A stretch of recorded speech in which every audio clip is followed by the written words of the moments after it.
Well, hello everybody. Hi, good morning. Welcome. You know, I'm gonna start us off correctly today. Let me get something loaded up over here. Let me get us started how we intend to go on, I think, is what we're going to do today. Make sure everything's all cooked up, connected, and ready to go. Good, connected, solid. Good morning, dirty girl. What you doing up this early? Alright. I think it's time. Hi, good morning. Baby, it's time for baby steps. It's time for baby steps. What's up? I'm stuck on a stupid fucking climbing mountain, and we're going to defeat it, and that's just going to be how what we're doing today. That's just what we're up to.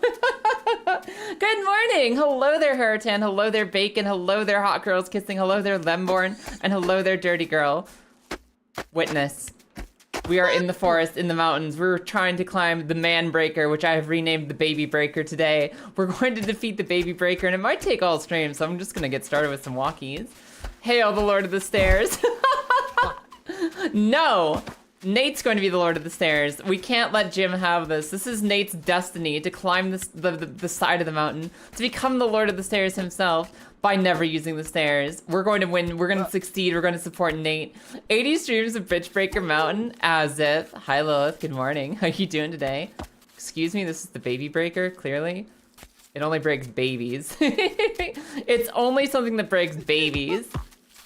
Also, god dang, 80 streams. Have I even had 80 streams in my life? That seems unlikely. The crownless sun ascends. It's okay, we're gonna get Nate up there. And the crown, I'm pretty sure, is higher up. I'm pretty sure it's higher up, but we're gonna have to find out organically. By climbing up the mountain, right? There's only one way to find out. Woo! Okay, too much confidence. Hi, Paint. Good morning. How you doing today? Good morning, Paint. You know what? Yes. Yes, I will take a sip. And yes, I will stretch. Also, excuse me. It's your birthday? Happy birthday, Yachty. Happy birthday to you. Happy birthday to you. Happy birthday, you dirty girl. Happy birthday to you. What are you doing? Are you doing anything cool for your birthday? Or are you just gonna go lose more video games? Bereft and loopyless as always. Listen, at some point, you're gonna have to find a loopy substitute alternative for these rough and hardened days. You need to find like almond milk loopy, or like, I don't know, maybe like gluten-free loopy, some kind of loopy substitute. Maybe ghee. Maybe try ghee instead. Have you tried ghee? Ghee might be able to fill the gaping hole in your body. No. Oh crap. What? Not like. Is it? No, it's not the 21st. It's still the 20th. It's still the 20th. Happy birthday. Yeah, happy birthday. Probably going to rewatch Valhalla. Is that an anime or... Is that an anime or something else? I forget what Valhalla is with the ones and whatnot. Old. Drinkies. Time for drinkies. I'm doing awesome, Pain. It's good to see you. I'm glad you're doing okay today. I'm doing all right. It was one of those mornings where I slept through the whole night. Actually, I didn't wake up last night. I just got to sleep, but I feel like I got hit by a truck. I feel like I got no sleep. I feel like nothing happened except for me being awake all night. So I'm gonna channel that energy into climbing this mountain. You have a sibling to offer happy birthdays to? Aw. Is Dirty Girl your sibling? Valhalla is a bartending game. Oh yeah, it's like the really gay bartending game, isn't it? It's like the really gay bartending game. Yeah, happy birthday, Dirty Girl. Also known as Yachty, also known as getting clapped by Unite. Yachty drinky, I'll drinky for Yachty. Everyone drink today. It's a national holiday. It's Dirty Girl's birthday. You're all given permission to drink on your jobs. If your managers have a problem with it, come direct them to me. Tell them that it's my fault and I need to solve this. And I take full accountability for anything you do drinking today. Unless you're an Amazon driver, maybe don't. Nah, your civ is firm gender neutral. Ah. You dirty neutral. You dirty fluid. You dirty no thanks, I don't want it. Well, happy birthday to them. Ah! I'll let my boss and my job know. Wasn't that the same work? Well, you were telling me that there was something, right? There's something about your job. Like the first like shift was just 5 hours of squats or something, right? It's like a lot of, it was like a lot of workout. Mighty God. That probably sounds like physical labor of some kind, which is probably safe to be drunk on. Because you don't need to think, so therefore it's fine to be drunk. Right? That's how that works. You don't have to worry about coordination or like falling, tripping, improper lifts, workplace accidents, heavy machinery, nothing like that. You just get drunk and go. Yeah. Yeah. Yeah, you just go. I'm pretty sure if Nate can carry out his job like this, then you can carry out your job drunk. Shit! Oh. That's a really bad time for Nate to fuck up like that. Like completely Nate, just Nate. Up, up. Yep. Only Nate. I had nothing to do with that. Whoop. Oh yeah, you might as well tell you. You know the short dual blades player for a second? Shit. I saw DB and I thought drum and bass. I was like, what do you mean drum and bass player? What do you mean freaking like techno? What do you mean techno EDM, future wave synth pop EDM? What do you mean? Yeah, you're dual blades player? You guys getting married? Is it official? Has it happened? Shit. Up! Or did they forget it's your birthday and they're on your shit list now? Don't worry, you're having some machinery as a shopping cart. Fair enough. So in other words, yeah, fully sanctioned. Go for it, Bacon. Hi, Presto. How you doing today? Of course you get a hug.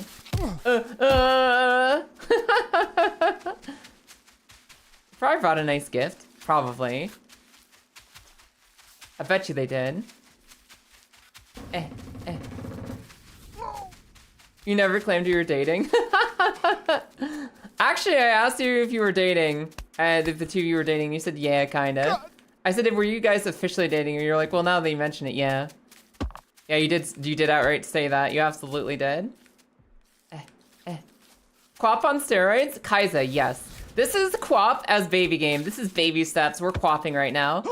It's actually a little bit easier than Quap because you only have two limbs. You only have two things that work, your legs. Your hands and arms are useless except for picking up hats. The only thing your fingers can do is pick up hats. Everything else, just the tootsies, only tootsies. So it's actually a little bit more straightforward than Quap. The downside is, it is exactly as hard to control as Quap. I feel like I'm being gaslit, I would never be so cooperative. You did have to be coerced a little bit. I did give you a little shit and you're like, oh, yeah, okay, I admit it. So what about them? What about them? What's up, dirty girl? What's up, Yachty? They get you something nice for your birthday? Even I can confirm it. Yeah, see, Christen was there. Christen remembers. Dirty girl, I swear we're not gaslighting you. Besides, it's called gas lamping, don't you know? Hi, Grizz, good morning. You can disable streaking in chat. Why would I ever stop you guys from your freedoms? Why would I ever take your freedoms away? I didn't even know streaking was something you could disable on twitch.tv. Hold on, Nate. Hold on, close up for the dumpy. Hold on, Nate. Where's my step? Where's my foot? We're good. All right, we're relearning the route. We're relearning the line. Shit. We're good. We're good. Back up to the crown, which should be up this way somewhere. Hey, Akua, how you doing today? My hat is pretty sick, yeah. And look, I'm not unlike Nate. I don't even need my arms. I don't even need my arms to put on the hat. It just magically appears as VTuber energy. I thought I killed this banana forever, but I guess it respawns when you reload the game. I guess it just respawns when you reload the game. We're gonna have to be careful about that thing. You doing all right? Hell yeah. Good morning in time zone. I don't know what time zone you're in, but good morning or evening. This is the only two options. It's probably not afternoon anywhere right now. Probably not. It's absolutely afternoon somewhere, but I don't know where. I hear my cat screaming outside my room door. I hear the distant screams of a lonely kitty who's never going to be fixed by anything. It's morning. Good morning. I got distracted thinking about morning. Okay. Warm up. We're warming up. How very cooperative. It's very nice. It's very nice to only have to worry about two limbs here. I can't imagine this with also doing my hands. Also using my little hands and fingies, it stressed me out so freaking much. 10-hour time change. 10 hours time difference. You don't happen to live in Hawaii, do you? I don't know what other part of the world. Alaska? Alaska maybe 10 hours time difference? I'm trying to think of like what is far west enough to not be California time, but also not far enough west that it's Japan. Not quite Japan yet. I see you haven't given up on the man breaker. The baby breaker will break no one but babies. The baby breaker breaks no one but babies. Huh. For some reason I would have expected Hawaii to be a bigger time difference. I don't know why, but I always thought it was like 5 hours west of the West Coast. I don't know why I thought that, but it was always in my head that it was like a huge time difference. Maybe just because like the only time I've ever been to Hawaii, it feels like a 3-week time difference. I've been to Hawaii twice, and every time I come back, I came back to my home of Colorado, my old home, the home before homes. When I came back to Colorado from Hawaii, it felt like 3 weeks had passed and just the time shift. It was my own faulty memory and just like exaggerated emotional response to events from having to wake up so dang early when coming back from the visiting. Go, go, go, go. 3 a.m. on a Tuesday? God. You're either living your best life or worst life right now. You're either staying up late and having a wonderful time, or you're waking up for your day like before the sunrise because the sun doesn't own you. And you will live your life regardless of whether it's there or not. Usually I only ever made it to 3 a.m. by staying up a lot. I still kind of get there on the weekends sometimes. We usually spend Friday and Saturday up till 3 a.m. But it's starting to get hard. It's starting to get difficult on my old lady body. My old lady body.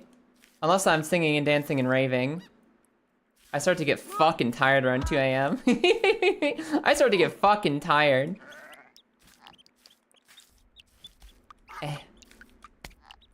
But pretty much through all of college, I was like the stay up till 3 a.m., sleep till fucking noon girl. Having to grow, adapt, overcome. Now that I'm living with my wife and she has a work wake up time that's pretty standard. So I might as well be sleeping on the same schedule. You go up from 3 until 11 p.m. Oh, you're an evening shifter. That makes sense. Fair enough.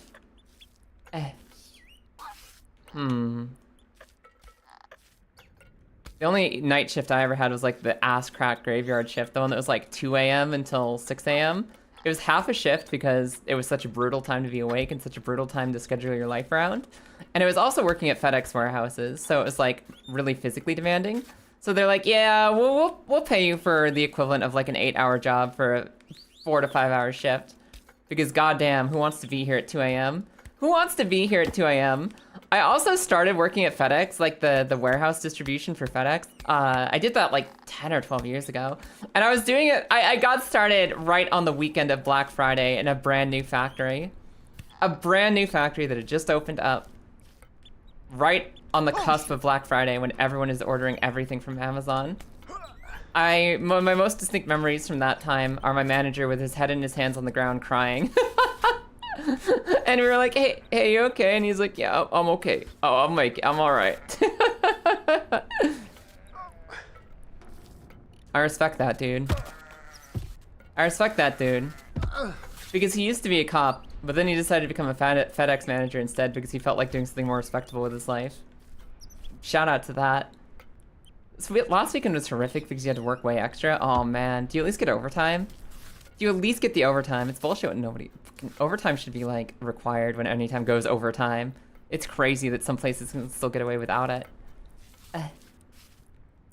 You work at 10 at night till 7 in the morning? I feel like... I don't know. If I had to choose between a 2 a.m. work shift and a 10 p.m. work shift, I think I'd rather have the 10 p.m. one. I'd rather reverse the whole day. I'd rather have the evening shifts that you guys worked than like the 2 a.m. to 6 a.m. one. I'd rather just reverse my entire schedule rather than like be in this weird awkward twilight zone between shifts. I was working for a different employer. Ah, gotcha. So not overtime because it's a completely different business. Do you do contract stuff then? I don't know why. Listen, I don't mean to be like getting super personal here. I'm just like so curious. I'm so curious about the lives everyone's living. I'm just curious. Also, Colonian, thanks. I like the hat too. Listen. It's a good hat. It's a good hat and it belongs here, just like we all do. It was also the first thing that my artist ever made for me. She made me in the way that you see me, as the way I am now. And then I was like, can I have a hat? She's like, sure. Here you go. Don't let the door hit you on the way out. And it truly is the bestest of hats. The bestest of hats for the babiest of steps. This goes here. Very careful. We gotta be like surgery. We gotta be like a surgeon in how precise we are on this hilltop. This is when it all comes together and we have to be the most precise we've ever been. And the real question becomes, where is my crown?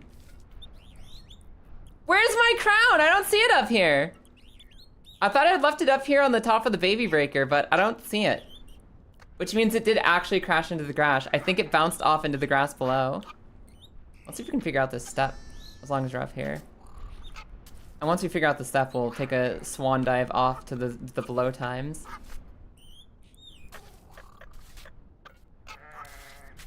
Okay, so it's just like that.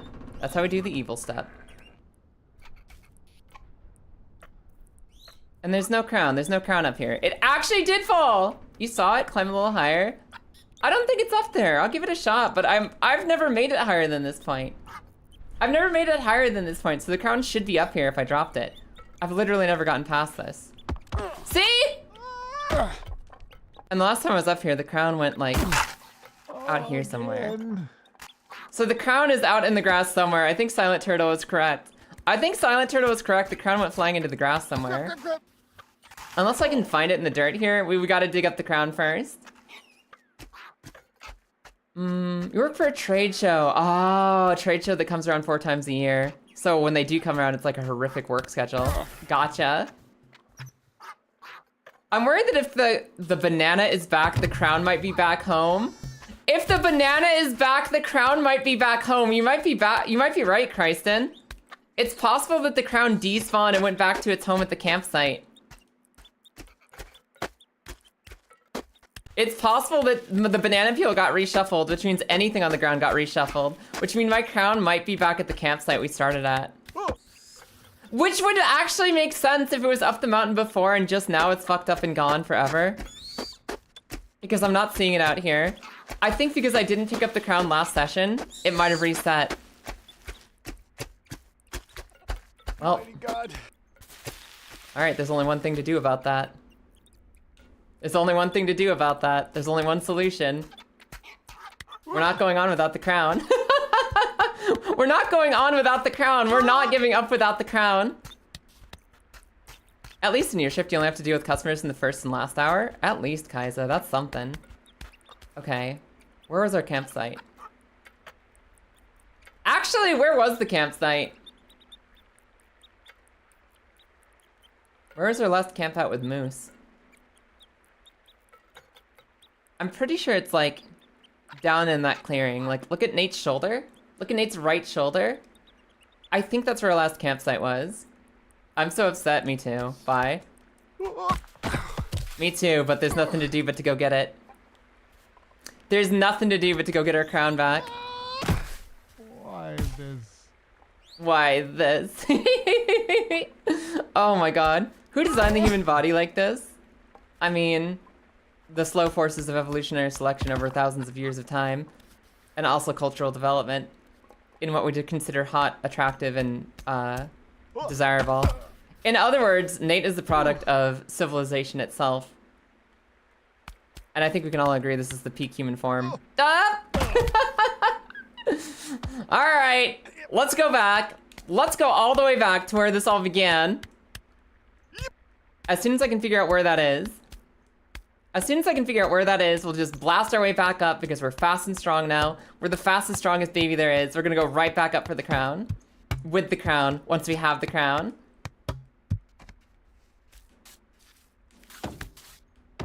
How'd it feel hopping on ranked at the ripe old age of 21? You're decaying now. You're officially decaying, dirty girl. This is when you start to age rapidly. I'd turn back if I was you. What is this? No, I don't think I will. No, I'm gonna continue on forwards. I'm gonna keep going. I'm gonna keep going until I find that campsite we started at. Which is like over here somewhere. I can't afford to go all the way down because, like, I think that a river would stop me from being where I want to be. I think you're going the wrong way. Listen, here's our problem. Here's our problem, Huntail. The crown despawned. We didn't pick up our crown at the end of the last session, and apparently items completely reset. Items completely reset if you close the game. Save and quit, doesn't care. The crown is no longer with us. The crown is back in the first home. It's back where we had our last cutscene. So I'm actually going the correct way to get our crown, which is the win condition. This game is not won without the crown. And this wasn't too bad to get up to, honestly. Like, getting up to this point wasn't the most horrible thing ever. It's just the Babybreaker. It's the Babybreaker itself we have to worry about. We climbed all the way up the Babybreaker. The banana peel respawn, which makes us think that the crown respawned too. Which means it would be like down here somewhere. I think it's just at the end of that railroad track down below. The low one, not the high one. Ooh, what's all this? It's like a whole thing up here. It's kind of interesting, but I can't get sidetracked. I'll try it once, and then I'll stop being sidetracked. All right, we tried it once. Down to the below. Let's just hope it's at the camp. I'm hoping it's at the camp. Because if it wasn't at the camp, then it was officially up at the grass. It's either hidden in the grass where we were doing the Babybreaker, or it's down here at our camp, which I believe it is.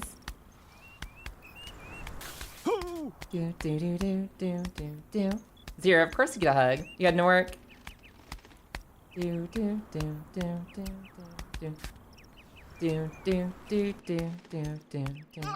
What if it didn't? If it didn't respawn, then I hope you guys enjoy the time that we're getting to spend together.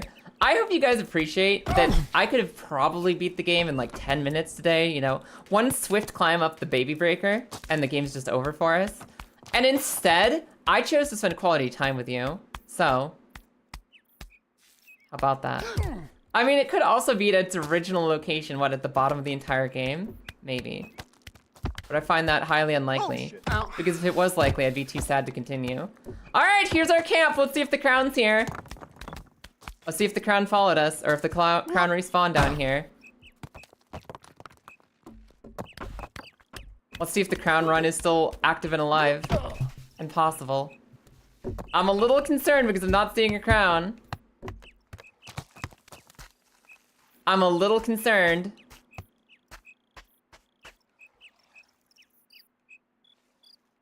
Not gonna lie, the nerves are high right now. I'm pretty sure it was on this barrel. I'm pretty sure it was on this barrel when we respawned and woke up.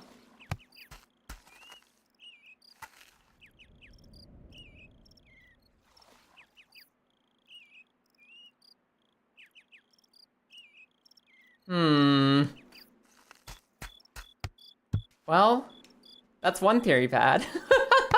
That's one theory over. I guess the crown isn't there. There is somebody who said yesterday, that they saw it fall into the grass around us. So it's possible that the crown is just in the grass around us. It's possible the crown is just in the grass. I thought to myself, maybe I should climb the Babybreaker, get all the way to the top. Again, get my crown back, and make sure that it's on our head for the next stream. And I thought I probably don't need to do that. I can save and quit. I trust this game. I trust this game to save and quit. I'll just save and quit, and that's fine. The crown will be right where I left it. Up at the top of the hill, or potentially in the grass somewhere where it could also be. But you know what? Maybe saving and quitting was not the correct option. Maybe saving and quitting, like, the word save is like a suggestion rather than the actual act that the game does. Maybe it just deletes your crown if you log out with the crown on the ground. What? I'm nervous, but I'm not. There's still a chance it's up on the grass where we were. There's still a chance it's just up on the grass. Come on, Nate. Hang in there. I think this is a better route to get back up to where we were, too. Thank you for extending what could surely have been a short and successful stream. Yeah, you're welcome. You're welcome. Where's my frickin' hat? Where's my frickin' hat? Oh, crap. Why would I want to be up there when I can just do this? Yeah, this is easy. This also works real well. Actually, can I just do this?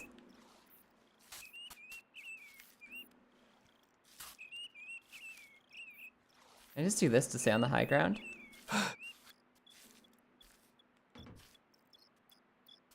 Can I just do this to stay on the high ground the whole way over? Yeah, baby! Alright, cool. Alright, cool. Well, we've got an easy way to get back to the crown. I mean, the grass at least. There's 2 realities here now. No, there's not. I was about to say I could go get the sunglasses to make up for the lack of crown. But... I think that that's actually before the last checkpoint. I think the sunglasses were before this checkpoint. So I think they're also far in our past. Far in our long away times. I think it's possible the crown might be gone forever. And I did say that if it glitched through the floor, I'd uninstall the game. It didn't glitch through the floor, it just went back to its original home. And as much as I love having more time with baby steps, I'm not going back to the beginning of the video game to climb back up this way. I'm not going back there. Are you just gonna ignore how caked up this guy is? I don't think there's a way to ignore it. I don't think there is a way to ignore it. Is there a way to load up older saves? I don't know, actually. Let me see. Oh, select save.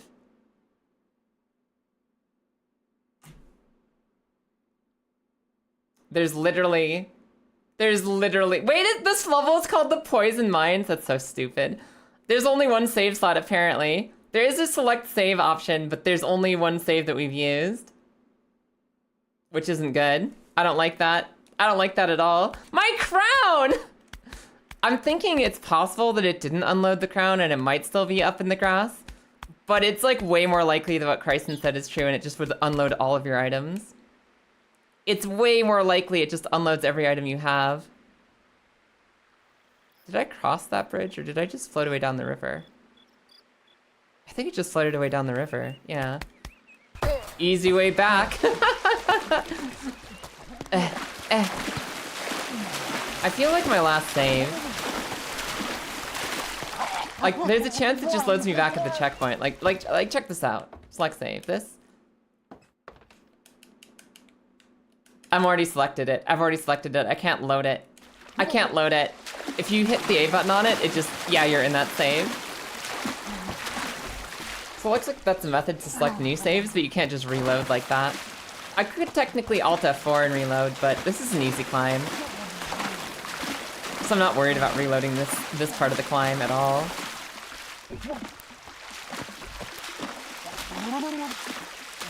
Click, click, click, click, click, click, click.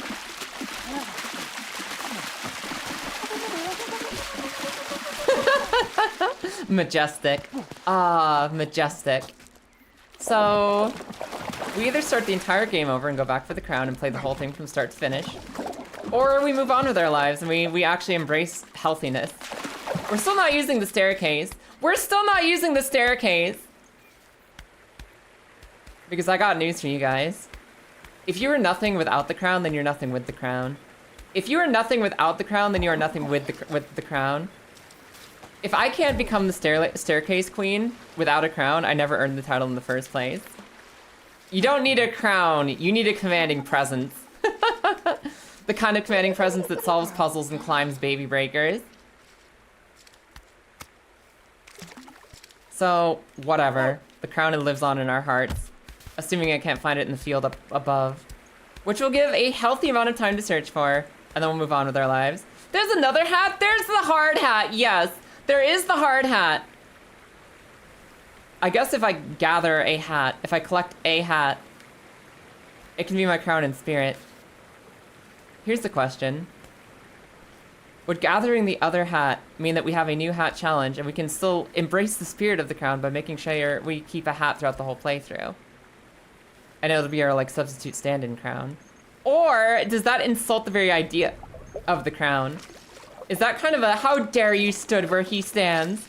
How dare you stand where he stood, is what I meant to say. How dare you stand where he stood? Like, isn't that kind of the situation if I replace my nice, pretty tiara with a hard hat? Isn't that, like, I'm just inviting myself? Maybe I was never loyal to the crown in the first place. Go back and VOD review to find it. No. I know where it is if it exists. If it still exists, it's in the field at a trajectory that we'd have to, like, there's only so many places in the field that can bounce. It definitely wasn't on the hilltop because I went all the way up the hilltop and it wasn't there, which means it's either in the grass or it doesn't exist. So the only solution we have is to walk around in the grass a little bit. Walk around in the grass a little bit and see if we spot it. And if we don't spot it, then it's highly likely that it just unloaded.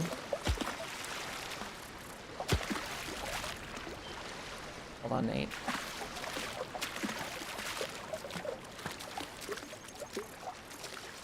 Yep, right up there. Thanks, bud. All right, cool. See? This climb was really easy, and now we just go up to the waterfall. Now we just go up to the Babybreaker. The Babybreaker.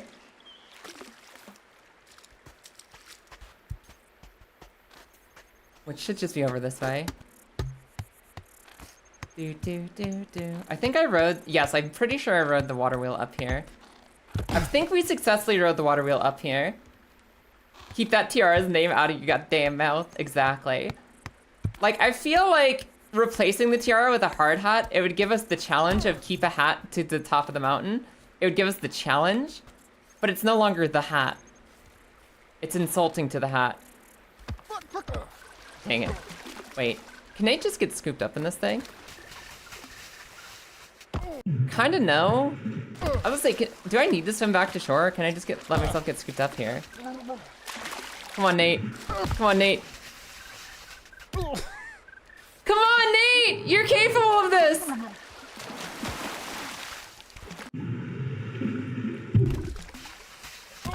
Come on, Nate. Come on, Nate. Come on, Nate! Okay, maybe he needs to go up the normal way. Maybe he needs to go up from the shore. Maybe we just get up here. Get the hard hat and become the Queen of OSHA. The Queen of OSHA would use the stairs. The Queen of OSHA sounds like a baby for babies.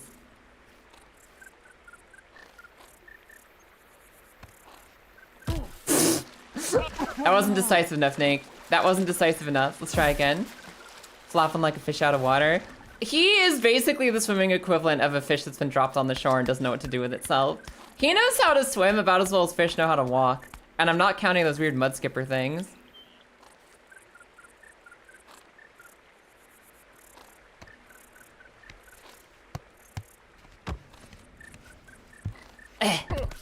Okay. Yeah, the hard hat might have been further down anyway. I don't see any sign of the hard hat up here. I don't think it was on the way to the Babybreaker. It might be. There's still a long ways to go. There's still a long ways to go to the thingy, so maybe it was up this way. Find out. How does he know when a train full of jelly monsters is near? He hears the train go choo-choo. Shut up. That wasn't a fun false or a fun fact. That was just fun. How dare you? Magikarp versus Nate. Magikarp versus the Magikarp they tell you not to worry about. Magikarp is nothing compared to the majesty of this creature.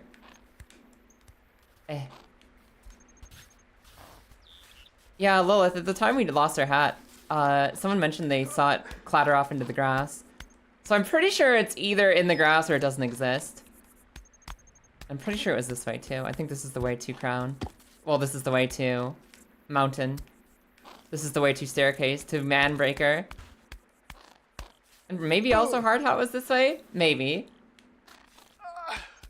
You have to get a job because of mud skippers? Because of fucking walking fish? What do you mean? Mr. Oddity, what do you mean you have to get a job because of mud skippers? What did fishies do to you? What has the fish ever done to you? Of course you had a hug strap. Torturing this poor man? Listen! I'm trying to help him succeed. I believed in him from the beginning, even though I called him a baby. I believed in him from the beginning. I was like, Nate is gonna go on a journey of self-discovery. He's gonna become real strong and independent and powerful. And it's not my fault that we're just now finding out that that involves a couple backtracking hours for a crown. If only we stayed in the water. The water might not be able to harm Nate. It might not be able to hurt him, but it can embarrass him, and it does stop him from progressing further up the mountain. We're not gonna let our king here squander in stagnation. We're gonna let him forego his character development. We're not gonna let him stay in a place where he can no longer grow. We're only going for character development. And character development mountain is this way. Hey, do you know why the short butcher was under so much pressure? Okay. Okay, hit me with it. Why was the short butcher under so much pressure? What happened? How do you know? The water is a crutch for Nate. It's where he'll never grow. It's where he's too comfortable to ever grow. The stakes are too high. Shut up! At first I was like, yeah, okay, the stakes are too high, but why is it a problem for... Oh, short. Yeah, that makes sense. So question number 2, is this a trap? Is this a trap? Is backup hat here a trap? Is this a trap?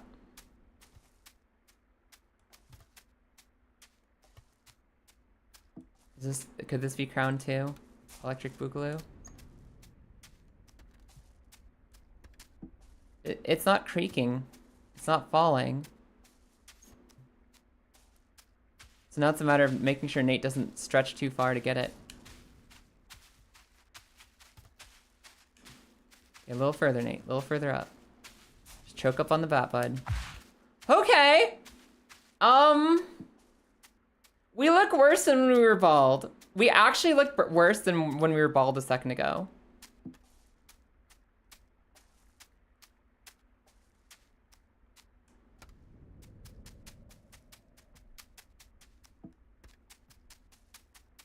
Oh, that maneuver. I'm not gonna lie, I was so clenched. I think I heard my gamer chair crunch underneath me. I was so crunched up right there. Okay. No longer clenching. Only clutching. Only clutching. Only clutching the win, baby! Alright, let me see if we can find the crown. Now the question is, where is the crown? Hello there, Lily Lockhart. What a lovely name. How are you doing today? And thank you for the follow. Okay, so the other question is, does the crown still exist up here? Or did it get unloaded with the banana peel? The banana peel got unloaded and reloaded, which means our crown might not exist in this forest. Our crown might actually be gone forever. I have been betrayed. No, no, no, no. Now that the crown is feeling jealous and envious, it's gonna roll up out of the grass to find us. It's gonna roll up out of the grass to come find us since we threatened its existence with another new hat. Hello, crown. Crown, you're just off in the forest, right? You're just out here in the forest, right? You're just out here somewhere. You'll never wear me again. No, the crown's gotta be out here somewhere, right? There's no way it unloaded back to its location at the beginning of the mountain. They wouldn't be that cruel to me, basically ever.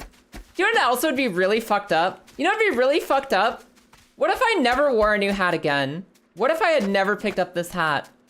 And it remembers, oh, Kaya, the last hat you ever wore was the crown. So we're gonna respawn the crown for you the next time you get to a checkpoint. And because I picked this one up, it's all over. I'm actually gonna test that. I'm gonna test that theory. I'm gonna leave that hard hat right there. And if it's sitting for me at the next checkpoint, then we know that we've fucked up and we need to go back. Then we know that we fucked up and we need to go back. That's how we're gonna be able to tell. I'm actually gonna make a backup of the save right now.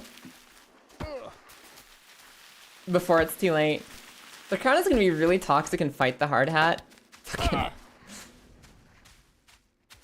Because I'm not seeing the crown out here. So I'm guaranteed for sure, for certain, I do believe that the crown is probably gone forever.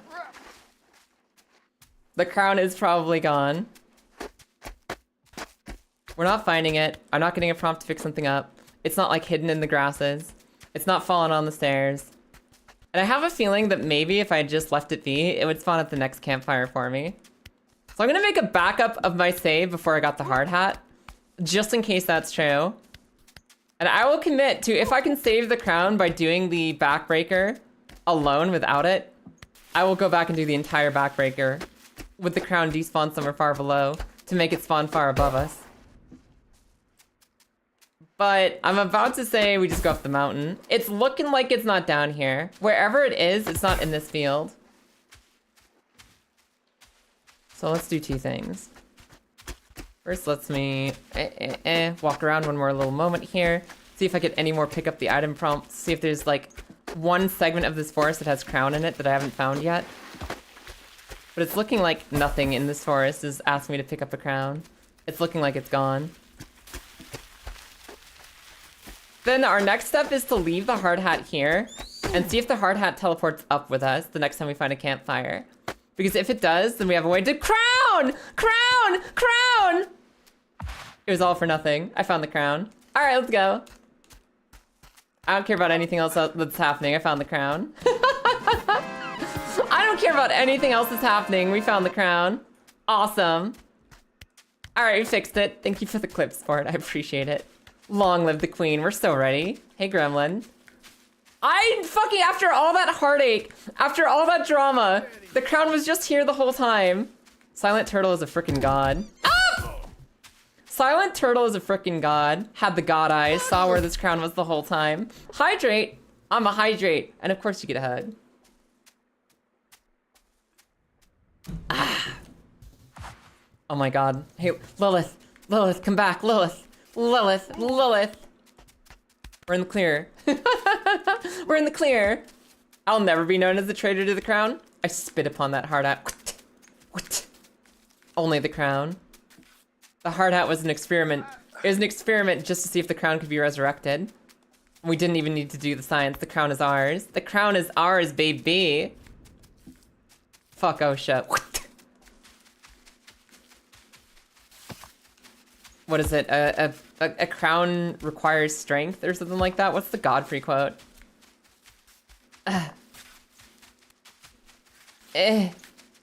Something about strength befits a crown. Something about strength and crowns that Godfrey says in Elden Ring. Ah!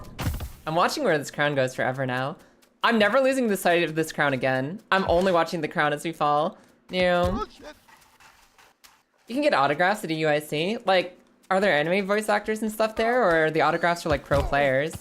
I don't think I have any pro players I need an autograph from. But thanks for the heads up. Hi Kilda, how you doing today? Kilda, good morning.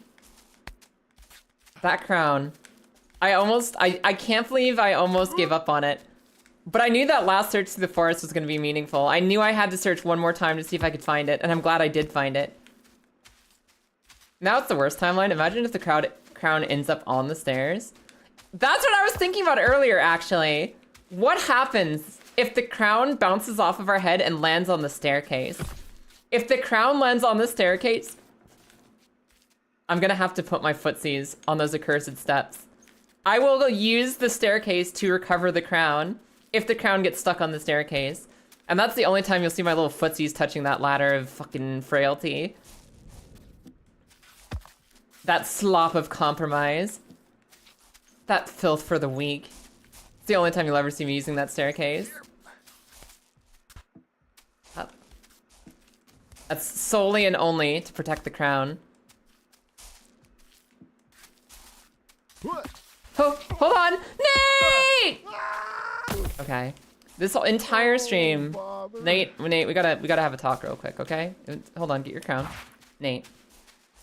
The whole stream today is not allowed to be just you falling down the mountain and me screaming Nate.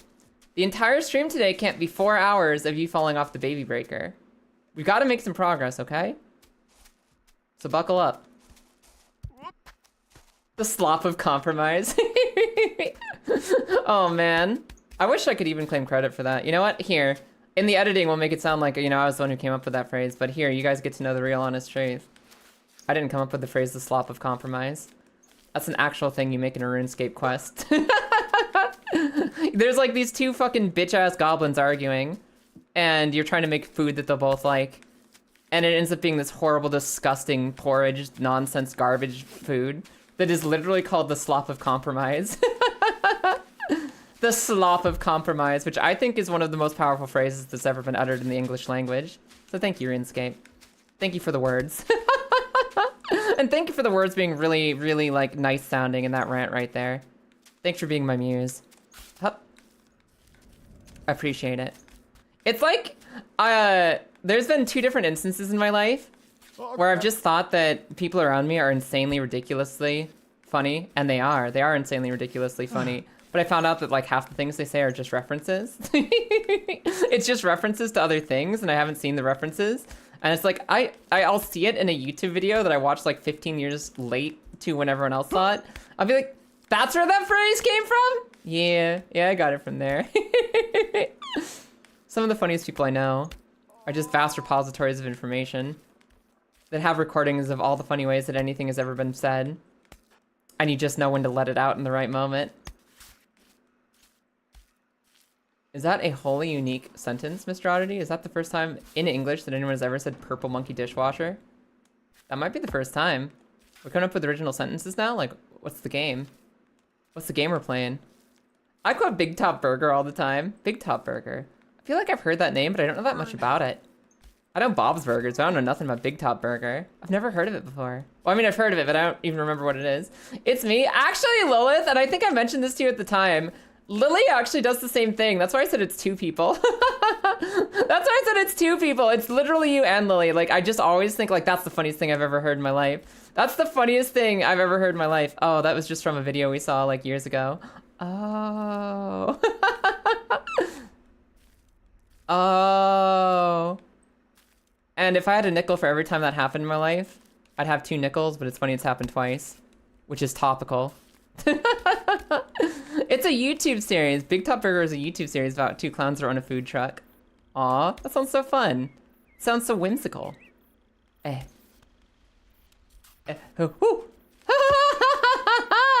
Okay, cool. Made by Worthy Kids, which means there's a lot of famous voice actors in it too. I don't know who Worthy Kids is, but props. That was a Simpsons quote? Alright, purple monkey dishwasher, fair enough. We have our crown. Oh, Lilith, you're back! Lilith, I found the crown! Lilith, it was just sitting in the road down below. Like, right there. Like, right over the lip side there, the cliffside lip side. It was down on the dirt path down there. It wasn't in the grass. Clowns, like, literally clowns, or are they just goofy? It's Big Top Burger.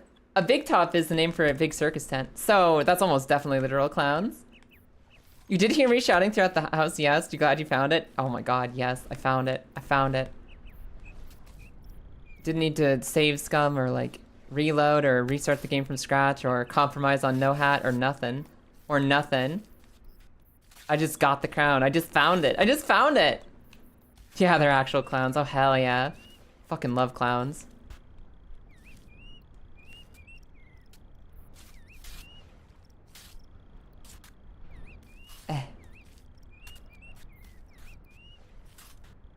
Yeah, baby. All right, cool.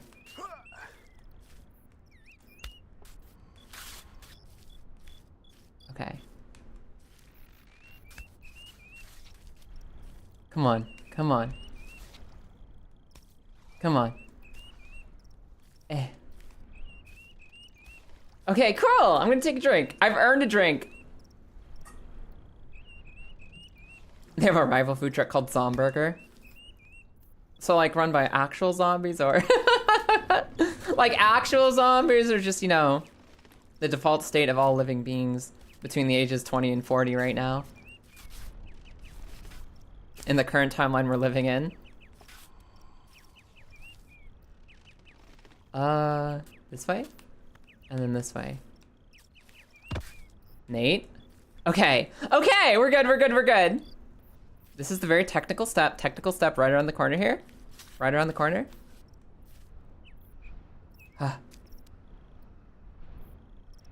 Yeah, baby. Yeah, baby.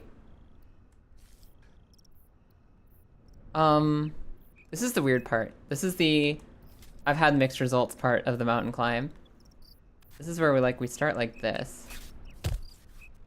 We go over like this. Grip.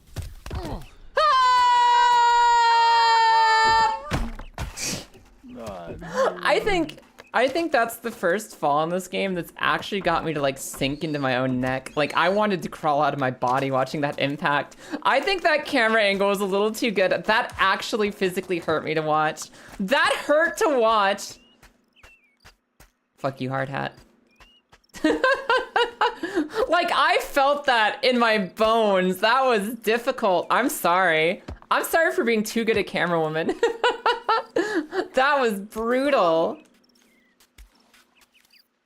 Would you like to do it again? I would not like to do that again, actually. I'd not like to do that again. I'd like to never have that fall again in my life. Okay, come on, Spider Nate.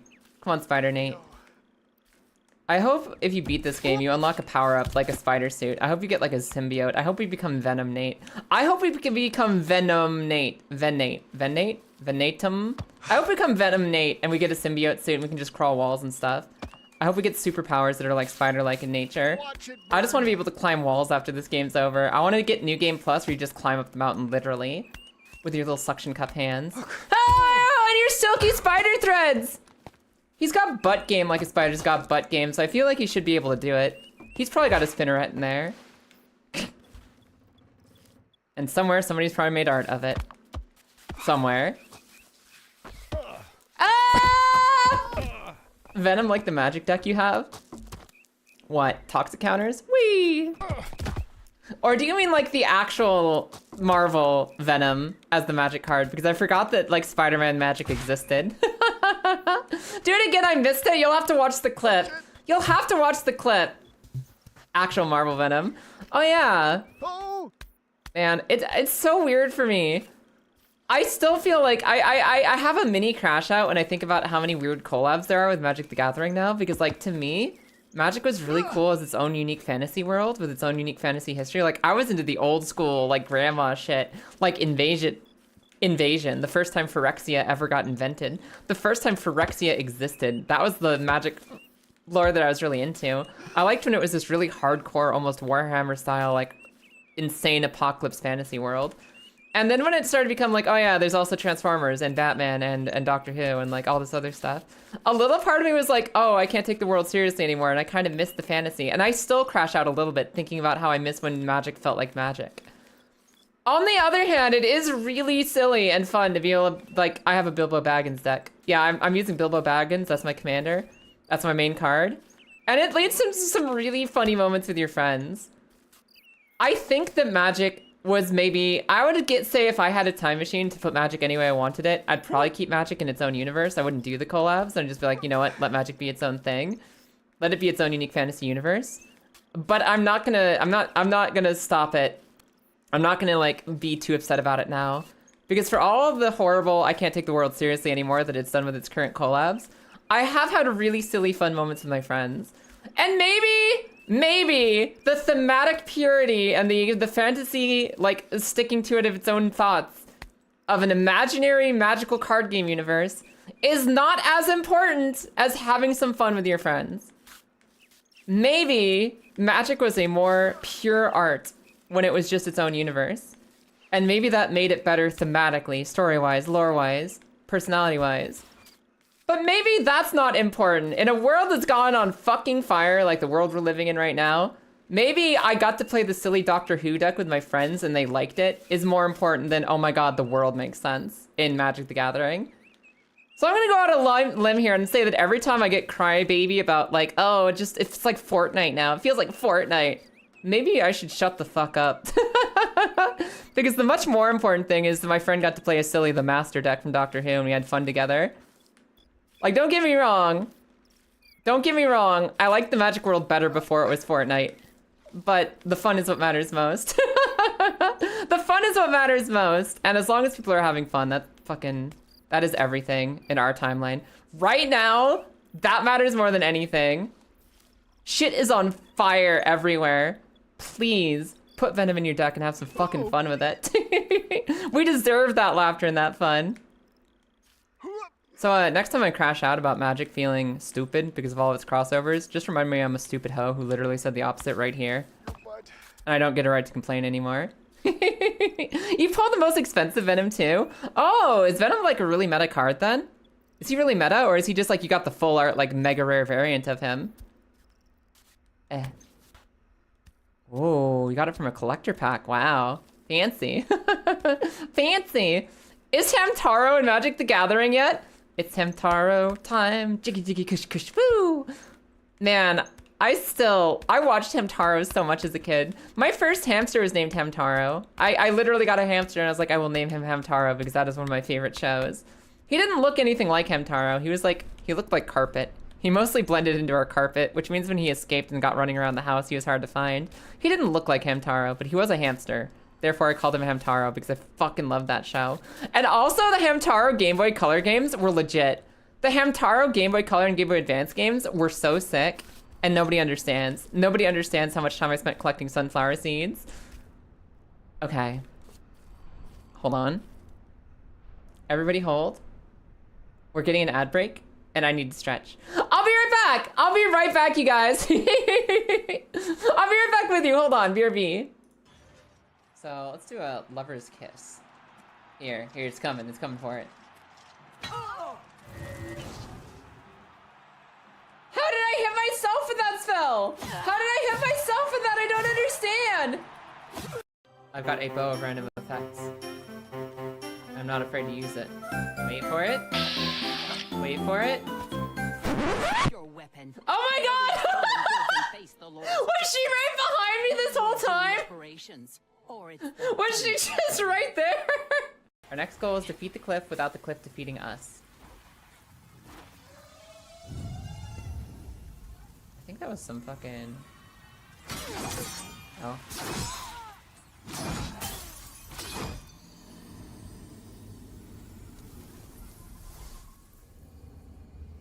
Nobody saw that. Or... would it have minimal impact between the two of us? No, I don't want to die like that. I was right at the shortcut. No! I was at the shortcut and I wasn't focusing. No! But enough of my adventures. Meow. That was a fine victory, Mr. Naruto. Your tireless efforts are truly justly rewarded. I'm gonna eat this microphone. I'm just gonna eat this fucking microphone. I don't care! I'm so upset at the world right now. We're like 15 minutes away from this game being done, and I am just barely gonna make it. Come for you. Ah!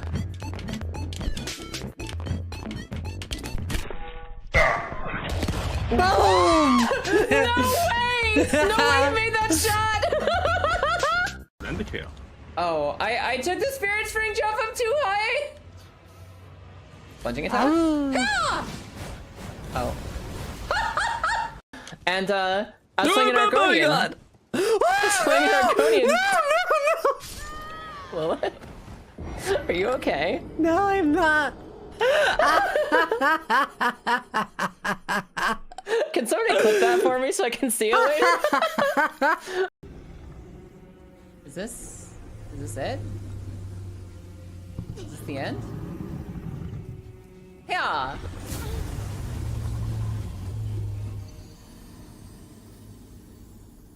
I'm gonna go pee. I'm gonna go pee. I'm gonna go pee. How the fuck did his flaming chin kill me? How the?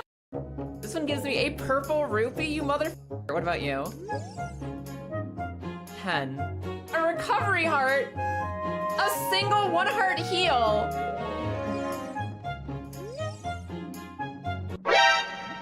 What? What the fuck is this? What is it? What does he mean he'll give me my crack? What does this mean? There's no time to waste. Follow me. I thought there were, yeah, I think Candy had a couple like bear memes in there, but...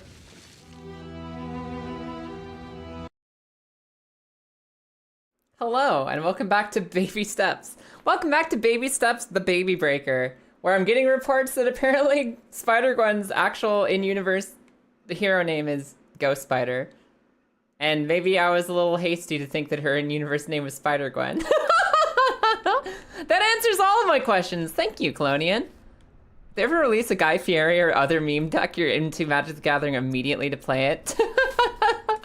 They're going to any day now, like as an April Fool's Day thing. They're just gonna be like, yeah, we have a new secret lair, and it's dumb. You know, they already did a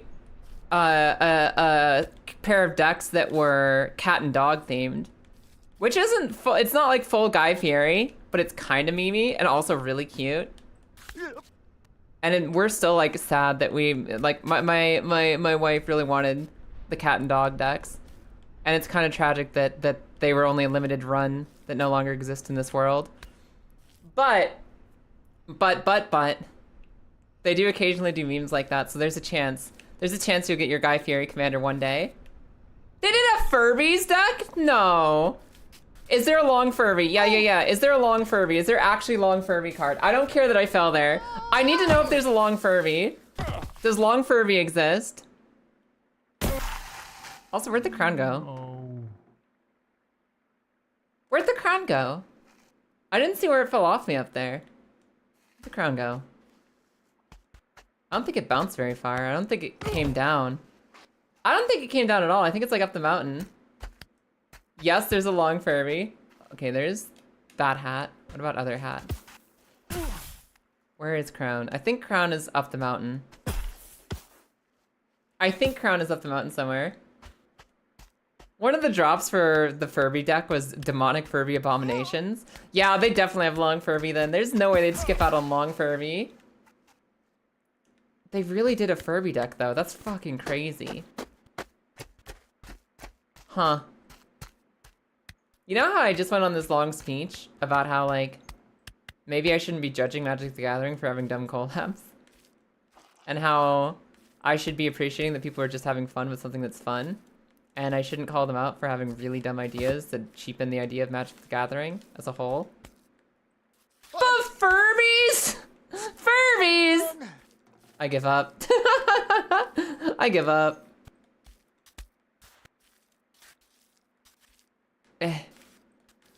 It's okay. To be fair, I haven't really been into the Magic lore outside of like the original Invasion storyline, the original Invasion Apocalypse storyline. Ever since they stopped with like the cool Warhammer Apocalypse Phyrexia storyline, and instead it's like the main character squad goes and has like fanfic adventures. Like not like there's really good fanfics out there, but like really mid fanfic adventures. Jason, Chandra, and Garuk and all the Planeswalker main characters go and have OC adventures. I don't think that the Magic story's been that good anyway, so whatever, man. Make a fire truck deck where you play as a fire truck. Just have fun. No backpedaling now. Yeah, no. The Furbies are fine. The Furbies are actually, if you're gonna have stupid decks, I think you need to have a Furbies. It's like you hit that critical threshold where it's not like, oh, I'm salty that Magic the Gathering is Fortnite now. Whatever, you've got Furbies. As long as you're going anything goes, please make us more decks like Furbies. Give us more Furby decks. Just go all in. I'm back to the only thing that actually upsets me in Magic the Gathering is what you guys were telling me about the Avatar: The Last Airbender cards the other day, where a lot of them are really lazy and like just reused art. Not even fresh. Not even fresh. We need more Furby support. Hi Chug, how you doing today? How are you? They did a Monster Hunter Secret Lair so bad it was the first one they ever canceled. What was bad about it? Was it like badly balanced, or was it the art, or like what did they consider bad about it? I remember hearing about that like the Monster Hunter one was canceled before it was released, but I don't remember why. Like why was it considered bad or rescheduled, you know, pushed back to be worked on? Why did they change it? Well, what were their issues that they said they had with it? Because they've released some interesting things over the years, and I'm wondering like what is bad enough that they actually cancel it?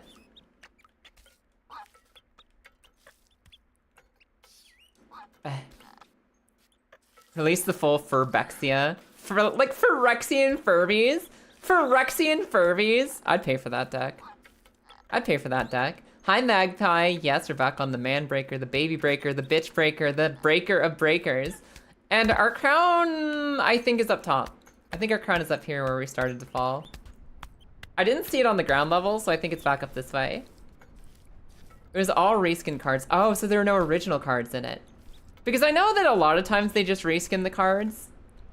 But like they still usually will have one or two unique ones, right? On reveal, there were spelling mistakes and a lot of the stuff wasn't like very thematic. Like the reskins didn't make sense with the monster. Like you'd have this gigantic frickin' Rathalos and it was like a 1/1 token. Like that level of the cards didn't fit their themes. Behold, Rathalos. A 1/1 rat with toxic.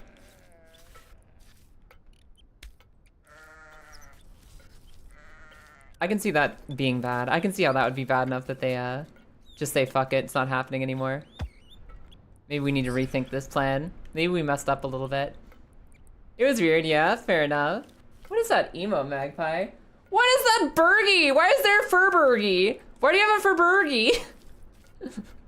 Kaya, zoom in. Furburgie. Why? Zoom enhance. Why is there Furburgie on my screen? Why am I seeing Furburgies right now? Berg Furbies. Furbyberg.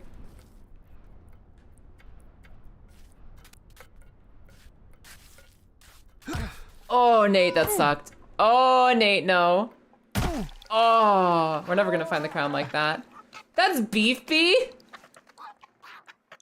He has the meats. They didn't make an Arby's Furby. Tell me that's... Please tell me that's somebody's meme. I want that to come from the indie space of imagination and shit posting. I don't want to think that fucking Arby's official Twitter account posted Beefy and says that there's a Furby burger that has the meats. Please tell me at least that came from the indie space of shit posting. Are Furbies kosher? Yes. Yes, they are. That's a beef Furby and cheddar. I'm not gonna lie, you guys.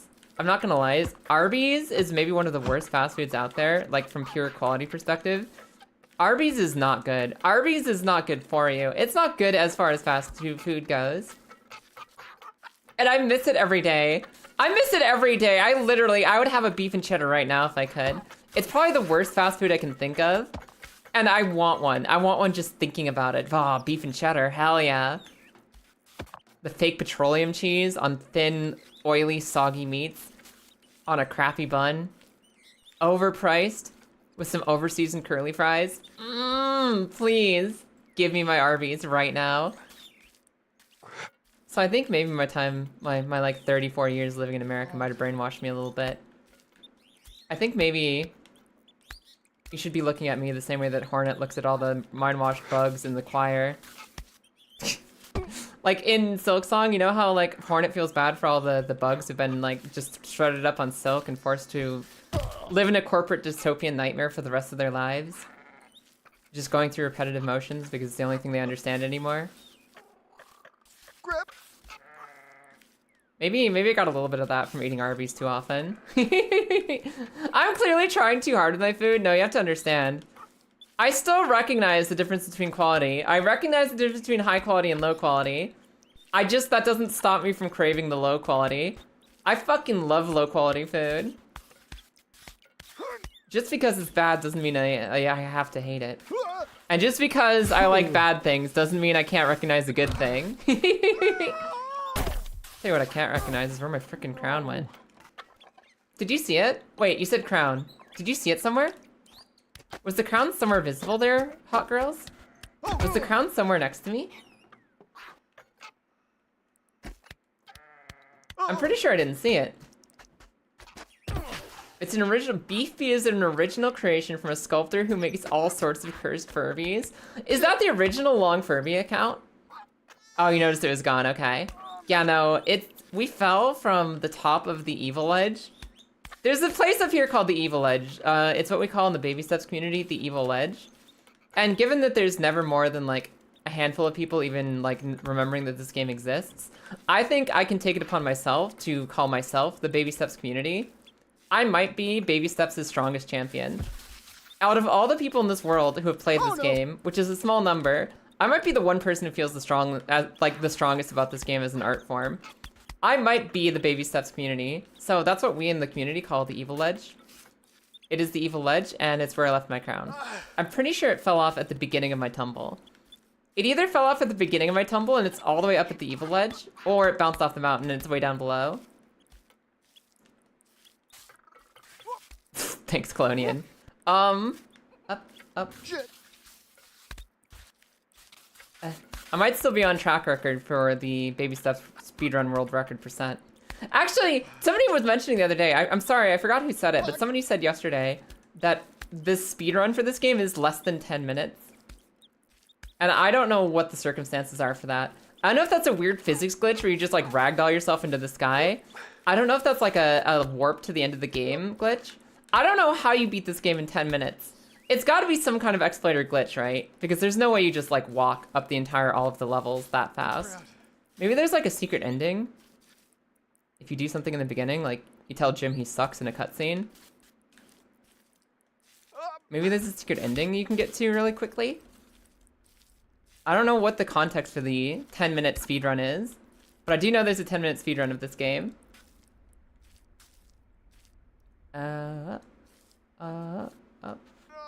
Haha! Goodbye, banana peel. I'm better than you. I'm better than you, and I always have been, and I always will be.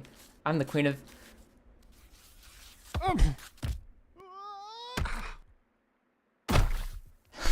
No. I'm the queen of being the queen of banana peels. Hey, look, as long as I don't get up, maybe he won't notice I fell down here. Have you ever, like, really shit-talk someone, then run into them at the grocery store the next day? Just turn and walk away. Don't even acknowledge that banana peel. The fuck? Get me out of here. The queen of not needing the banana peel. If you're nothing with the banana peel, you're nothing without it. I'm saying this as someone who's never done it, but I think that glitches go against the spirit of speedruns. I think it's fine to have two categories. I think it's absolutely okay to have two different types. I think it's okay. I think it's important that they both get recognition and you just watch the one you like more. I don't think there's anything wrong with preferring long plays. Not long plays. What do you call something just glitchless? There's nothing wrong with liking glitchless better. I like glitchless speedruns mostly better too. I think it's more interesting to see someone play the game as fast as possible while also doing some like tricks, like really cool trick shots or like really neat mechanical interactions to get things like to get the best boss kill or something like that. I think it's really cool to see someone play the game mostly normally as quickly as possible while showing off some neat tricks. I think that's more interesting than if you hold pause for 5 minutes and then left click, all of a sudden you just skip to the last level. I think that glitch speedruns are normally a lot more boring because they're less like physically interesting to me. There's less like action happening. Oh yeah, just like fall through the floor here and then the game ends. That's not as exciting as watching someone like one cycle Ganon or whatever. That being said, they're both valid. There's no reason that like one has to come at the expense of the other. There's no reason you have to be like, ah, yeah, nah. Like glitch speedrunning isn't speedrunning. They still have to do like really precise motions, inputs, and timings to get a result from a video game. I think that mechanically, they are both the exact spirit of speedrunning. They both fit. They're both exactly what you want out of a speedrun. Somebody doing an exact sequence perfectly, trying to find as many time saves as possible to do that sequence, and then, you know, getting to whatever goal they need to do. I think they both work. I think they're both 100%, they absolutely are speedruns. But I agree in the sense that I think that glitchless speedruns are more fun to watch. It's very rare for a glitch speedrun to be as fun to watch. Unless that glitch involves ragdoll physics and flying through the fucking skybox. Like if there's something like a speedrun for Skyrim where you have a giant smack you into low orbit, and just throw you into the atmosphere with that goofy giant kill animation, and that's how you get the speedrun. That's it, I'm sold. Please, show me that glitch every time. I love that. If the glitch is stay in the pause menu for 5 minutes and then unpause, and all of a sudden you beat the game, bored out of my mind. Bored out of my mind. But I think that both of them are important as speedruns as a whole, and both of them add to what speedrunning is. I think they're both valid.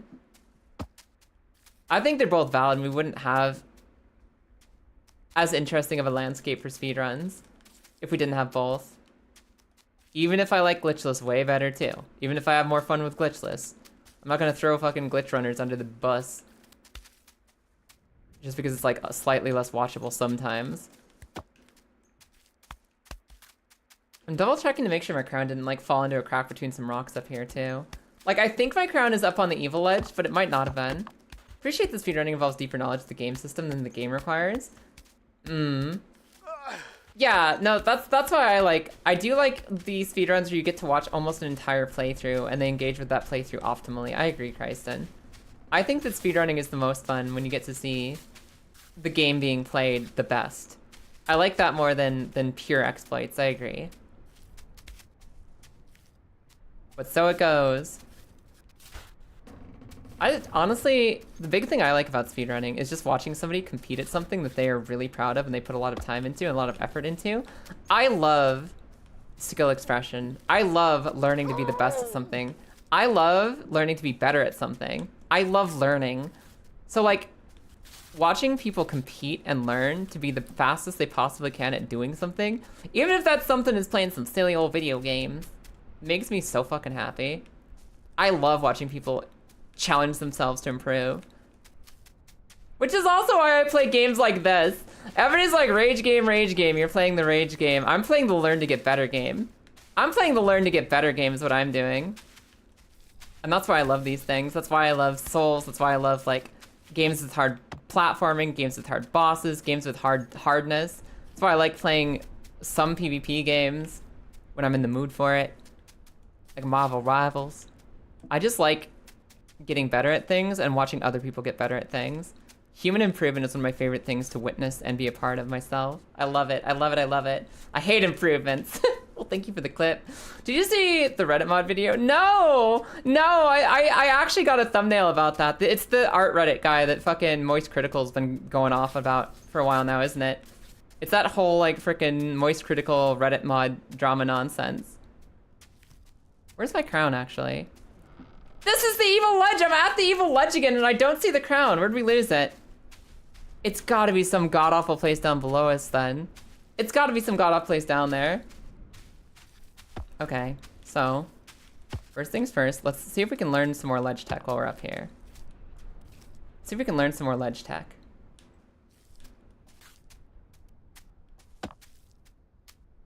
And then we're gonna go down for the crown. All right, we're going down for the crown. That means it bounced and it's off in the forest somewhere. Why? That means it's off in the forest somewhere. Also, Darius, how you doing today? Moist himself is the biggest Reddit mod you've ever seen. No. At least Moist has charisma. The good Moist critical can make a video about Panera Bread interesting. I don't think your average Reddit mod could do that. The Clown Crown Adventures. I lost it somewhere. That means it bounced again. I wonder if it bounced to the same part of the road I found it earlier. Because I fell about the same place. I fell in about the same spot. So it's maybe it bounced off into the same part of the forest road I found it like at the beginning of stream. Maybe it's down this way. Because if I fell in the same spot, then maybe the crown bounced to the same location. No, because it was like right around here that we lost it the first time. Where the heck is it? Where's my crown? I have to find a needle in a haystack for the third time today. Reddit mods serve an important ecological niche. They look and act the way that they do so that the rest of us can be a little bit more normal. Bold statement, potentially true. I think you could present that in Nature magazine and you'd have an article on your hands. You're waking up now, so we'll see how you're doing. Good luck. I hope that in your gotcha pull for today, you have a good day. I hope when you gotcha pull your day today, you get a good one. I hope you get like an S tier plus triple duplicate that unlocks your final ability good day today. Thank you for the clip, Grizz. I appreciate it. It's in here. I found it. I lost my face, but I found it. Is something freezing? What is freezing right now? Hold on. Hello? Face? Face? Face? Face. Oh my god, VTube Studio, why are you broken? Why are you broken right now? Hold on. I gotta delete the fish for a second. She's broken. She's broken! Allow me to fix the fish. Do-do-do-do-do. Do-do-do-do. Do-do-do-do-do-do-do-do-do-do-do. Hold on. We'll be back momentarily. Any second now. Any second now. There. There. And there. Alright, cool. I've returned. Hi. We're fixed. Where's the crown? Got it! Alright, awesome. We're all set. Connected. We're set, we're fixed. And the crown has been uncovered, so we're good to go. So no, I actually haven't seen the Reddit mod video yet. I saw the thumbnail for the Reddit mod video. I saw that there's a new chapter in the art Reddit drama saga. But I don't really pay too much attention to like YouTube Reddit drama. So all I know is that it exists. I've gone through the first level of Dante's Inferno where I'm aware of its existence. but not yet up to the deep levels where I've actually watched the video, done a deep dive into the iceberg, and fully uncovered what's going on. I hear it's pretty fucking spicy though. The fish was taken out back and replaced? No, it's the same fish. I'm the same goldfish you've always had. What do you mean? If you heard a flushing noise, that was just my wife using the bathroom or something. It wasn't me. And it definitely wasn't me getting flushed and replaced. Question. Every time I turn off stream, how can you guys prove that I'm not just being killed and replaced by a new Kaya? How can you guys prove for a fact that I'm not just dying of old age at the end of every stream and being replaced with a new one? How'd you ever know? I mean, you've seen what happens at the end of a 24-hour stream. How do you know that doesn't happen to me every 24 hours? How do you know that's just not my life cycle, my natural lifespan? Do you have memories from last stream? I don't need memories from last stream. I'm in the same place. I am fine, actually. I don't need memories of last stream because we're reliving last stream today and climbing the Babybreaker once more. I don't need new memories if I'm in the same place forever. This might sound bad, but aren't you too blue to be a goldfish? Wow. Wow. Wow. Skin-based assumptions. I see you. I see you. I see you. Yeah, I don't think I'm a goldfish. I'd be surprised if I'm even a carp. I mean, you say fish girl and I say fish girl. I say fish girl. We say fish girl. But like, I've got like rubbery dolphin skin. I've got little mermaid ears. My tail is silly and flippery. I honestly don't know what I am. I used to say I was an indigo splashtail from hit game of Sea of Thieves, but I actually don't even know if I'm that anymore. I don't even know if I'm that anymore. I've been having like this whole crisis of identity off stream. What kind of fish am I? Hold on, Nate. Tactical retreat. Tactical retreat. Thank you, Nate. I didn't know what his legs were doing there, so I decided to just have him fall over backwards and figure it out later. It's impossible to find this many fish that are charismatic. Listen. Never be so narcissistic to think that you're completely irreplaceable. There's probably like a million Kayas out there. There's actually probably a million cool girls named Kaya all running around right now.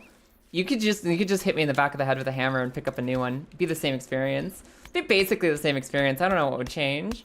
The Fishbreaker? Everybody's trying to give this mountain different names. I'm still convinced it's the Babybreaker. Because the only mountain that this thing breaks, the only thing that this mountain breaks is babies. Only babies are broken upon this mountain. Everyone else will survive, overcome, adapt, drink their own piss, become stronger. Not if you're a dog with Hassan as your owner. Isn't that the guy who got caught using a shock collar on his puppy on stream? I remember that because there are like memes of him being a lightning wizard and stuff like that. Yo, fuck that guy. No zappy doggy. It's a simple solution. No zappy doggy. I don't think there's a better reason to cancel someone. There's some pretty heinous shit you can do in your life, but defaulting to I shock my dog is maybe one of the more problematic things you can do, and you should get canceled for. I saw the crown that time. It's on the spiral staircase. Why? You didn't use a shock collar. Was it a cattle prod? I know it was zappy, but I'm pretty sure it wasn't the cattle prod. What was it? You really didn't. That's just some of the worst people on the internet spreading misinformation. Really? All right. It was a minor nail catch that got blown out of proportion. Fascinating. So in other words, that's just a straight up example of internet misinformation overtaking your brain and actually causing brain rot. When you sink too much into the YouTube drama. I spent 5 seconds talking about YouTube drama today and already I regret it. Already I regret it. This is why we're not a drama channel. This is why I don't give a shit. That's why I don't give a shit about who said what about what on YouTube.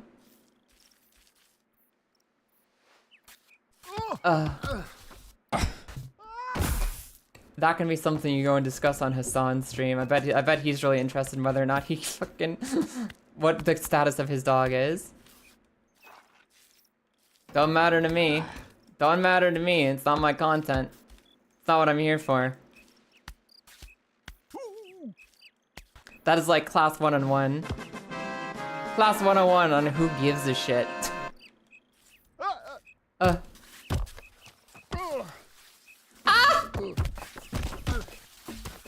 Maybe it was something a little bit more definitive.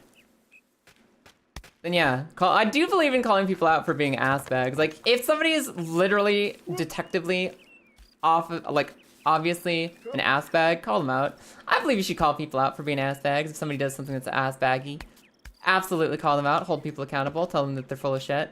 Maybe don't make your whole life's mission to talk about the shit that other people are doing literally months or years ago in other places. Maybe don't stay so mad about random YouTube drama that it's still the first thing on your mind like 8 months later. Maybe there's other things to care about. Maybe. Can we say see you next fall?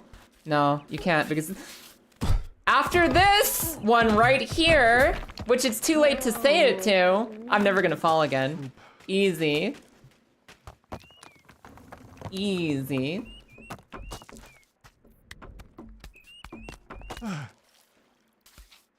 Ah. What do you mean? There's more important things than other people's online activities? No, actually you're right. Hold on, dial it back. No, it's really important. We need to figure out whether that dog... Okay, I was gonna make a joke and say, no, we need to figure out whether that dog is okay. And I can't, like, sarcastically say, let's figure out if that dog is okay. I always want to know if a dog is okay. I will always and forever want to know, is the dog okay? So I can't even, like, make a meme about that. But yeah. Like, was this, like, unless it's an actual crime level of something, a visible witnessed crime on stream, maybe we don't hold on to the dumb shit that YouTubers have done for the rest of their lives. And maybe it's not the first thing that should be on our mind at all times and shapes and forms. Unless you know for a fact that you've seen garbage firsthand. Online drama is dumb, I agree. Rene fell right onto the stairs, almost like the universe is trying to give you a sign. I literally could not take the stairs if I tried right now, Grez, because my crown is upstairs. My crown is up on the mountain. It's literally on the actual spiral staircase. My crown is on the real spiral staircase. For men, women, and sovereigns of indeterminate gender. My crown is on the real staircase. The one that I have to, like, hold on to my butt the whole time I'm climbing around on. I saw where it got deposited this time. We're not... Unless it somehow slipped after it went out of our sight, which it shouldn't have. It looked pretty solid. It's on the Emerald Tower. It's not on the Emerald Tower. It's on the scramble, the boulder scramble that I left on. It's on the boulder scramble. Eh. Okay, come here. Crap. Not too much, Nate. Not too much, Nate. You must ascend the Crown Taker. Okay, that's another good name for this mountain. We've heard the Fish Breaker, we've heard the Bitch Breaker, we've heard the Man Breaker, we've heard the Baby Breaker. I've never heard Crown Taker, and I think Crown Taker fits. Also, just to be clear, that's not dissing on you at all, Master Thief. I just think that we gotta... Like, we have so many real problems in our lives. I think that you should focus on problems that are real instead of problems that are, like, internet drama. I think we should focus on the very real issues in our lives. And when we're not thinking about real issues, we should be thinking about happy shit. We should be vibing and focusing on our loved ones and the joy of discovery we're having in video games. And maybe not worry about the dumb, angry shit. If you're gonna worry about something dumb, make it dumb fun. If you're gonna worry about something that's real, worry about something that's real and important. I don't think you want to cross the streams and focus too much on dumb shit that just makes you angry. Focus on real shit that makes you angry. And then take a break to go play some dumb games, you know? It's all about that balancing act. The butt clencher. The butt clencher. Hi, Des. Good morning. You getting ready for work? Des? I think you stumbled into the most Kaya stream of all time. Because they told me I can use the staircase to go up the mountain easy. And they also told me I'd be a baby if I did that. So I'm using the mountain wall instead. Hi, Vor. How you doing today? Hi, Vor. Also, my nice pretty crown is up top here, and I need to get my crown back. Looks more like a butt drencher. Don't you talk about his snail trail. Don't you talk about his slimy, sweaty behindy. Slimy, sweaty hindy. Doom.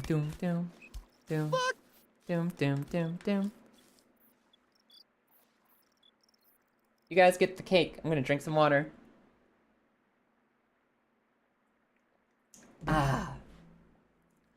What's that, a safety hat where I keep falling? Yes, that is a hard hat where I keep falling down. I went out on a balancing log to get a safety hat to do some science with. I got myself a hard hat. And then I found my crown. I found the crown again, so I don't need the safety hat anymore. That gets left forever. That gets left in the down below. Good morning, Butcher. Hi. Have you seen the rising moon? Have you seen the moon rising in the sky this morning? A birthday cake for Yachty? You're right. I forgot it's Yachty's birthday. It's absolutely birthday cake. Just for you, Yachty. Just for you. Actually going in a little late to work. Aw. I hope that you're not feeling too sick, that you're not currently drenched in snow. I hope that you're going in late because fuck Corpo. And you're just living your best life right now. But it's nice to see you, Des. I'm glad I gave you a chance to pop in and say hi. Ah. Please, my foot? My foot? Please, my foot, go up. Okay. I did it. Kind of that, yeah? Okay, cool. Hell yeah. They don't deserve the best of you. No Corpo does. No Corpo deserves your best. Eh. Of course you get a hug, Tyler. Kilda. Kilda, help.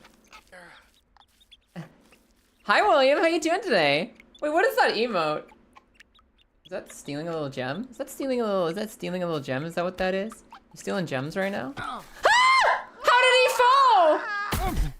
I made sure I planted my foot like really steady. How did he fall? Oh shit, it's the banana peel again. Oh, you accidentally fell asleep. Dirty girl, we got your cake for your birthday. What do you think? Do you like your cake, dirty girl? We got you cake for your birthday. Orphan of Breaker? No. You see how I sidestepped the banana peel too? I'm the queen of dodging banana peels. I stole your attention. Actually, you did. Good catch. You love the cake? It's all yours, all you can eat. You only have to share with the class if you leave some left over. If you eat it all, then you get to keep it all. Why is this man so caked out? A lifetime of dedication to the ultimate physical form. Also, he kind of got isekai'd before he had a chance to uncake it, so... so it goes. Bennett thought he heard that people love jiggle physics, so he gave us jiggle physics. It's like the game with jiggle and ragdoll physics, so it's basically everything you could want in a video game. That's all I want in my video games. Ragdoll and jiggle. Ragdoll and jiggle. This is the only two things that matter in video games, nothing else. Honestly, I had a really hard time getting into Clair Obscure Expedition 33 because it didn't have any ragdoll and any jiggle physics. Be proud. Shameful, really. Burn. There's all that time on the Stairmaster that is life. Exactly. Only his Stairmaster involved a lot of Doritos and pizzas. Ah. There's also like a really, really, really high chance that he got isekai'd. Like, it's looking as if everything in this game is pointing to the fact that as much as we joked about it, he actually did have a heart attack and die on the sofa. And now this is his afterlife. But he's finding friends and purpose, which is a better afterlife than most religions will give you. Imagine an afterlife where you find challenges to overcome, where you keep growing, where you find new friends and new opportunities to meet people. I think that's a pretty good way to go. Jiggle physics are like the jingling keys of Kaya's life. You'd think so, right? Like, they're my #2 jingling key. You know what my #1 jingling key is? Ragdoll physics. Give me a game where you can ragdoll, your opponents can ragdoll, where anything can ragdoll. That's the #1 jingly keys. Those are the jingle jingly, dangly dangly keys that will get me to play a game forever. I fucking love ragdoll physics. One of the highest points in my lifetime was when on the MMO I play, City of Heroes, back when I was like 10 or 12, they added physics to their engine. They added ragdoll physics for the first time ever. When you were fighting crime, you could throw people off a cliff and watch their body just limply fucking ragdoll down the hill. And that is a highlight. That is the highlight in my lifetime. That was like, oh, my game just got better. My game just got so much better.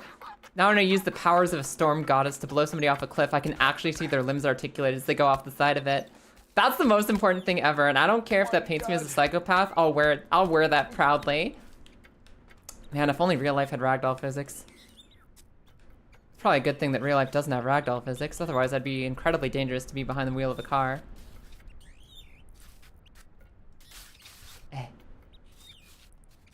I always felt so bad when you beat an enemy and they keeled over backwards and slammed their head into the concrete. And then you made a telekinetic character. Whee! Not my dumbass thinking you meant ragdoll cats. Like, ragdoll cats are cute and all. They're very cute kitties. They're a very good variety of cat. They ain't nothing compared to ragdoll physics. Ragdoll physics are art! Ragdoll physics are art. Ah! Oh. I hate it. Me too, Nate. Orphan of Babybreaker. Orphan of Babybreaker.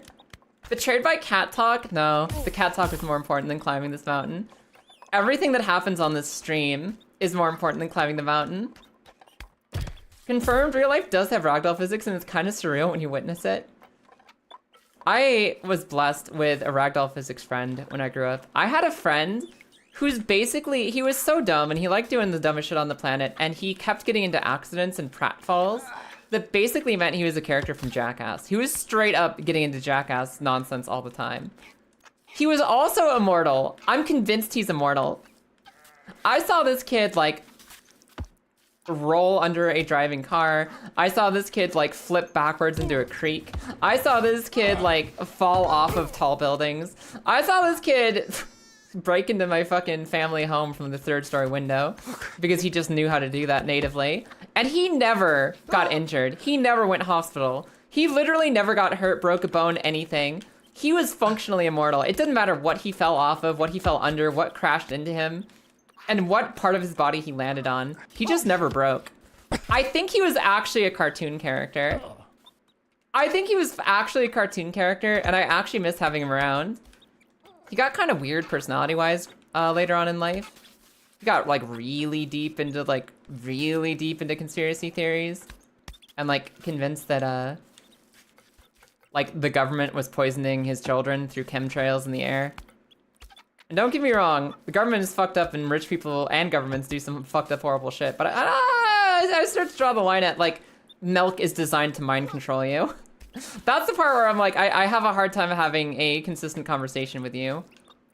It's hard to keep up with a worldview that just no longer listens to the real world. But I miss having that friend around because he was really fucking funny. Wait, no, hold on. Wait. Like, you know, we all make the jokes about birds aren't real, birds are just government robots. But like, imagine if somebody sincerely 100% truly believed that all the time. And like almost every conspiracy theory they just straight up believed without thinking about it. I found it really hard to have conversations about the world.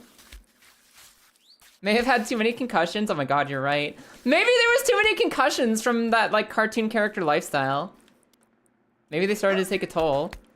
Are you denying the milk conspiracy? Yes. You know, I'm not... I don't want to yuck anyone's yum.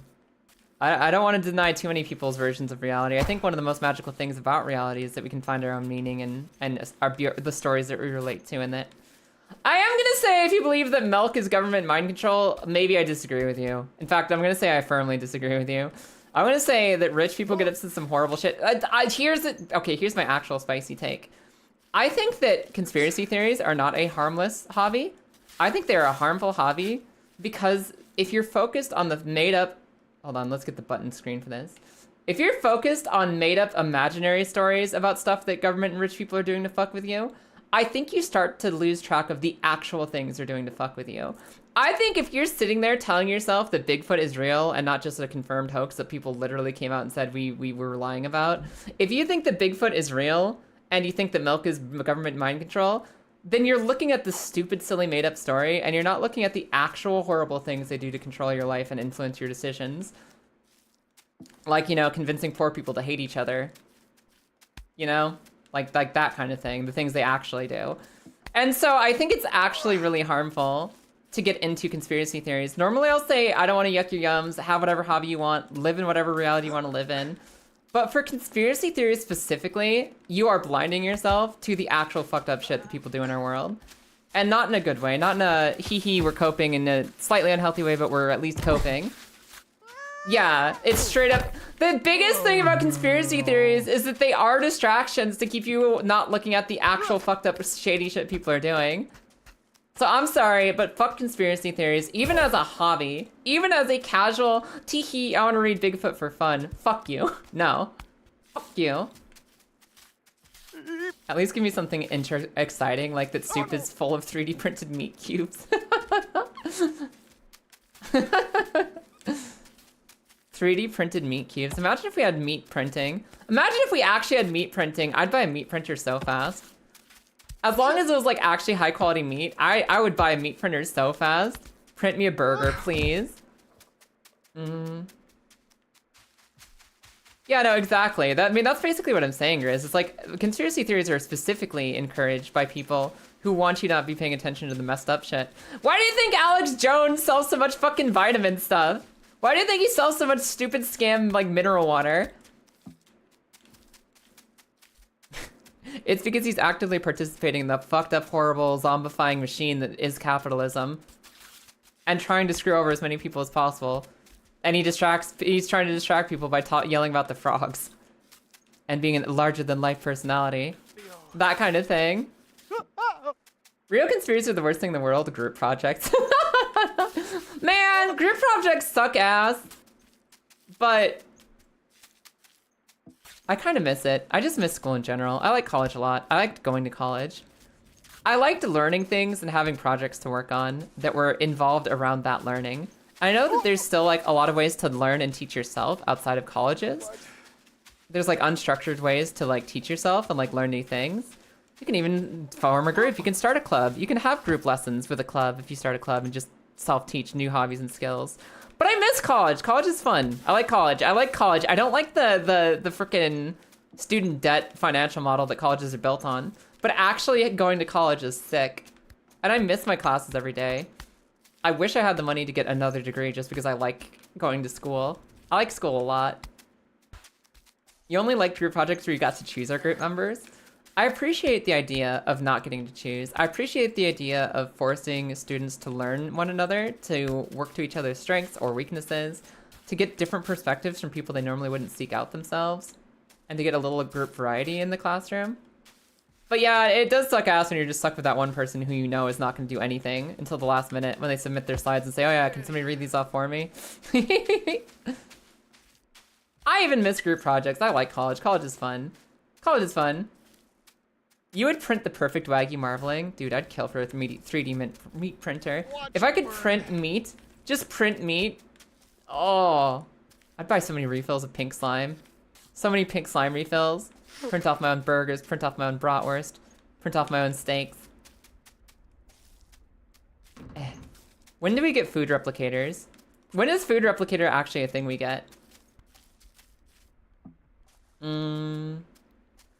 Yeah, the nice thing about college was pulling you from your home and making some friends.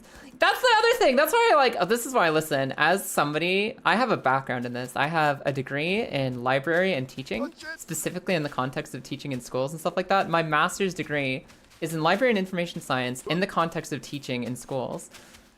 So as a retired librarian, a temporary on hiatus librarian, and a teacher who learned about learning and teaching, man, homeschooling sucks ass. I don't care what your fucking ethical bullshit is about. Like, most people just want to homeschool so they can brainwash their kids into religion. 99% of homeschoolers just want to brainwash their kids with their religion. That is the only purpose homeschooling serves. I have almost never seen somebody who had a legitimate reason for homeschooling. The only other thing I've seen, I mean, the thing about it, the thing about the homeschooling is even if you're not brainwashing your kid into religion, you're denying your kid the chance to interact with other people. You're basically saying, I don't want your kid to make friends. I don't want your kid to make enemies. I don't trust you. I don't trust my kid to interact with other kids. I don't want them to form social connections. I don't want them to know how to make friends and enemies. I don't want them to interact with other people. I want them to sit at home alone forever. No, it's okay. They have their sisters and brothers. Fuck you. Kids need other kids. They need other kids who think other things outside of your family. I think homeschoolers are selfish, fucked up assholes. And I'm not even gonna like pull that back. That's not a statement I'd ever pull back. I just think that's the truth. I think it's a horrible decision to homeschool anybody because you're just denying your kids social contact, which is a form of torture, you know? Hup, hup, hup, hup. Honestly, I think higher education should just be something funded by the government. I think higher education should just be funded by taxes and stuff. I think people should get access to education because when you're going to learn, you're learning skills to use to give back to society, right? So we pay for people to go to college so we can all pay each other to go to college so we can all have better knowledge of what we do and what we need in life. And nobody makes a profit off of our existence and traps us in thousands of years of student debt. I think student debt shouldn't exist just in general. And colleges and schools should just all the way up not be paid for. Pulling all the wool from the eyes today. I'm salty. I'm salty. I'm salty about this mountain. And we got other things. We got problems in life to fix right now. We're only gonna fix them if we talk about them. And the more I talk about real life problems, the less I have to focus about this fucked up evil ledge that's gonna knock me off the mountain again. The less that I have to focus on this mountain, the better. The better. Oh, look, stairs. I'm not taking that staircase. This is our fucked up evil ledge. This is where I have to get around this, without tumbling off backwards. Pericola di caduta. What does that mean? What does Pericola di caduta mean? What does that mean, Cassie? Is this the best or worst boss run back? Well, there's no enemies other than my own decisions. So this might be one of the best. The only enemy is yourself, really. I'm not sure where to go from here. I'm so nervous. Like this ledge, see how this ledge is like almost flush with our tummy? It like pushes you off if you're not directly on the thinnest little pixel to get around it. It means risk of falling. It means risk of falling. Oh. Oh no! Nate, please! Okay, we brought the crown with us at least. Like, I'm so doubtful of what we do with that fucked up evil ledge. I've learned how to get up on the fucked up evil ledge more consistently, but I know what to do once we're up there. I don't know what to do up there! If a homeschooler's religion or ideology is endangered by open and communal education and the interaction with other people, then maybe their ideology deserves to be challenged and questioned a little bit. Yes, I agree. The biggest thing about homeschooling is that it's a basic belief, a fundamental belief that you can be a better teacher than life itself. Because the teaching you get from school is not just the classes. Teachers can be awesome. Teachers can be shit. Schools can be awesome. Schools can be shit. When you're sending a kid to school, you're not necessarily just trusting them with the school system itself and your local teachers. You're also trusting them with the other kids and parents. And you're basically saying, if I'm homeschooling, I'm better than literally anything else in life that can provide. And that's a statement that I think you need to double check. You might be fucking stupid. Or you're actually a god among mere mortals. Maybe you're the smartest person on earth and I'm in the wrong. Whoopsies.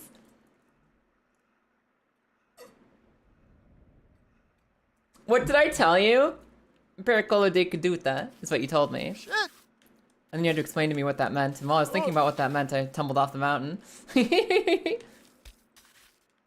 Professors having education degrees should be mandatory. That was always interesting to me. Like the one where somebody's like they're an expert at what they do. They're the best physicist on the planet. And they're like, okay, since you're the best at physics, you gotta come teach the kids how to physics because you're the best physics. So you teach them the best ideas. Nah, like just knowing something and being good at something doesn't mean you know how to teach. Being able to teach people is an actual skill. And if you don't got it, then you shouldn't be a teacher. Forcing really smart and talented people to be teachers just because they're good at their subject is like so bad. Because they're just gonna be miserable, the kids are gonna be miserable, or the students, you know, if it's at a college. It's gonna be bad, man. It's gonna only hire teachers who've learned how to teach. Otherwise, you're not gonna get anything done. Hey, Cookie, how's it going today? We're ranting about life. Because it takes us away from the mountain for a few precious minutes. Oh? Oh? Up? Yeah? Okay, keep going up. Keep going up. You had one teacher that had it after you in your 5th grade to send a handwritten letter to your parents. You should be sent to an alternate learning course. Oh, poor no. I remember. There was this one teacher. We had a sexist teacher. We had a really sexist teacher once. And you know what's worse? It was a sexist second grade teacher. Second grade sexist teacher. Fucking sexist to second graders. She was some lady who just hated dudes beyond all reason. I remember our parents discovering that she had there was like 8 dudes and 15 girls in the class. 8 dudes and 15 girls. And all 8 dudes in the classroom were on behavioral issues probation, and none of the girls were. And my parents were like, oh, do you just hate boys? Do you just hate little boys? How did you get to be a teacher hating little boys like that? How did that happen? So, they called her out on it, and there were some adjustments made to the behavioral scheduling in that classroom. Because it was a little weird that in this lady's classroom, all 8 guys were on, like, probationary problematic behavior bullshit, and all 15 girls were just, like, the sweetest little innocents who never did anything wrong. They're like, no, I think maybe the teacher's an asshole. Maybe. And college used to boast that all their staff were professionals in their field and never bragged that they were good teachers. Yeah, man, like, the teaching is the important part. Trust me, as somebody, I went to what was recognized as the best education program in the United States right around 2018, I believe. That would have been around 2018. No, it would have been 2018-ish. I was going to University of Colorado, Denver's education masters, and it was recognized as being the nation's best education program because it was all about learning how to understand your kids first. Understand your students, learn about your students, embrace their lives, know who they are, figure it out so that you can understand them better, and then figure out how to teach them from there. It was about things like you have to recognize that grades don't fucking matter. Grades are a way for schools to get funding. Grades are bullshit. Grades don't fucking matter to anyone ever. What matters is, are you actually giving the kids something meaningful in their lives? Are you teaching them something that will help them survive? Grades are bullshit. And if a bunch of people are failing in your classroom, that's not the kids are failing. That means you suck ass as a teacher and you need to work harder to help them figure things out. If kids in your class are failing, it's not because the kids are bad. It's not because they fucked up. It's not because like there's something wrong with them. It's because no matter what kind of behavioral issues, learning issues, or like nonsense they got going on in their lives, you're not reaching that kid. And your job as a teacher is to help those kids succeed. Not sit there and say, I have the best lessons, follow my instructions, or fuck you, you're failing. The goal isn't, and obviously the goal isn't, it wasn't the opposite. It wasn't, oh yeah, the grades don't matter, so just make sure everyone's having a good time. It wasn't that bullshit either. It was about literally challenging people to learn new things, whether that people is a 6-year-old or a 26-year-old. Teaching people to learn new things, challenging them, pushing them, but also recognizing their humanity and knowing why people struggle, knowing how to reach out, knowing how to make things interesting and meaningful instead of just busy work. That was the entire course, and I am so proud of fucking that shit. University of Colorado, Denver kicks ass, and their teaching program is incredible. And if anyone who wants to be a teacher could go to University of Colorado, Denver, I'd recommend it. 100% go there. That place fucks. It is the best place in the world you can learn to be a teacher. And I will absolutely back that up.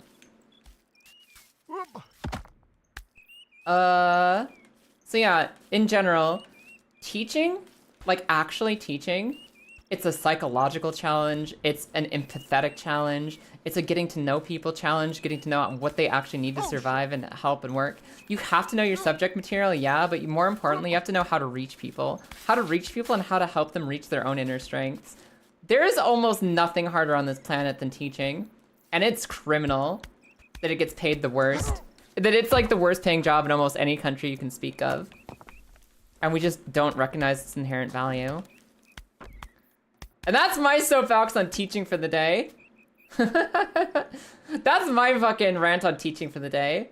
There's important things to learn at school, but school has a lot of bullshit, administrative and otherwise, that makes it not great for education. Yeah, and it depends too, because there are teachers out there who work really hard to fight that system. There's teachers right now who are working to make education in general better, to make their specific classroom better, and to also teach other teachers how to be better at what they do. I think education as a whole is something that's not horrible everywhere. And all of the places it is horrible, they can learn to be better. It matters, and I hope that we find our future in it someday.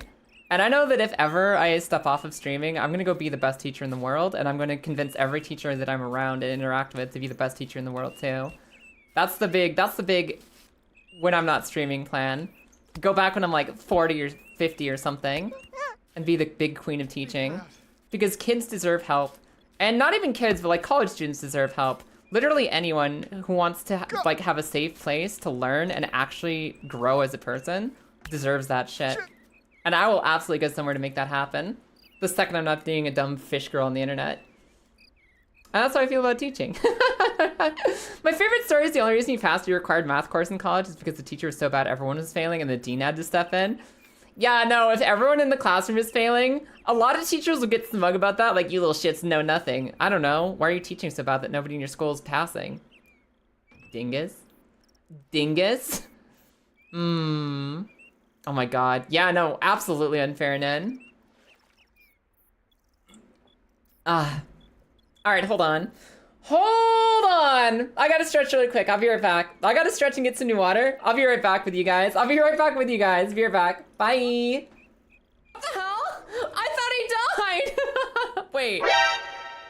Wait. Hold on, everybody. Wait. Everybody stop. That guy was supposed to die in that Atom Smasher. He is scripted to die in that Atom Smasher. He went past it. He's currently fighting a zombie. And the quest has updated to tell me that he's dead. Everyone, I don't know if he's gonna be alive or dead when we close this. Let's see if he's fine. No. No. He lived. He lived. You took this from him. You got the big file and didn't notice it? No! You're kidding me! I actually got this when I wasn't looking? What? When did I clean this? Hold on, I gotta kill this hot girl. Ah! Ah! Okay, she's gotta kill me. Ah! I hate myself so much. Why did I make the same fall twice? Ah! I'm deleting my stream. I hope you guys had a good night. Once, twice, thrice? No! There must be no record of this failure. Ah! Line, turn! Line, turn! And just don't think about the giant block. Don't think about the giant block. Just do a line. Remember, guys, when things are tough in life and you don't feel like you have the energy to complete a project, just do a line. It's as simple as that. Oh no, somebody's gonna take that out of context. Oh, for some reason I saw it as a white buggy. I didn't see the colors. I think it's because my torch was washing out the red. I'm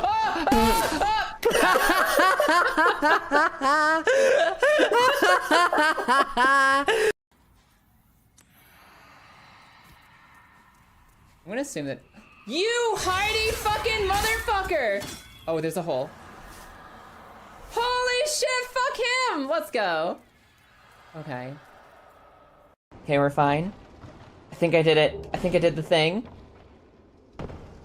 Oh, please don't fall here. Ah! Oh, I'm so screwed. This is where it ends, everybody. This is where it all ends.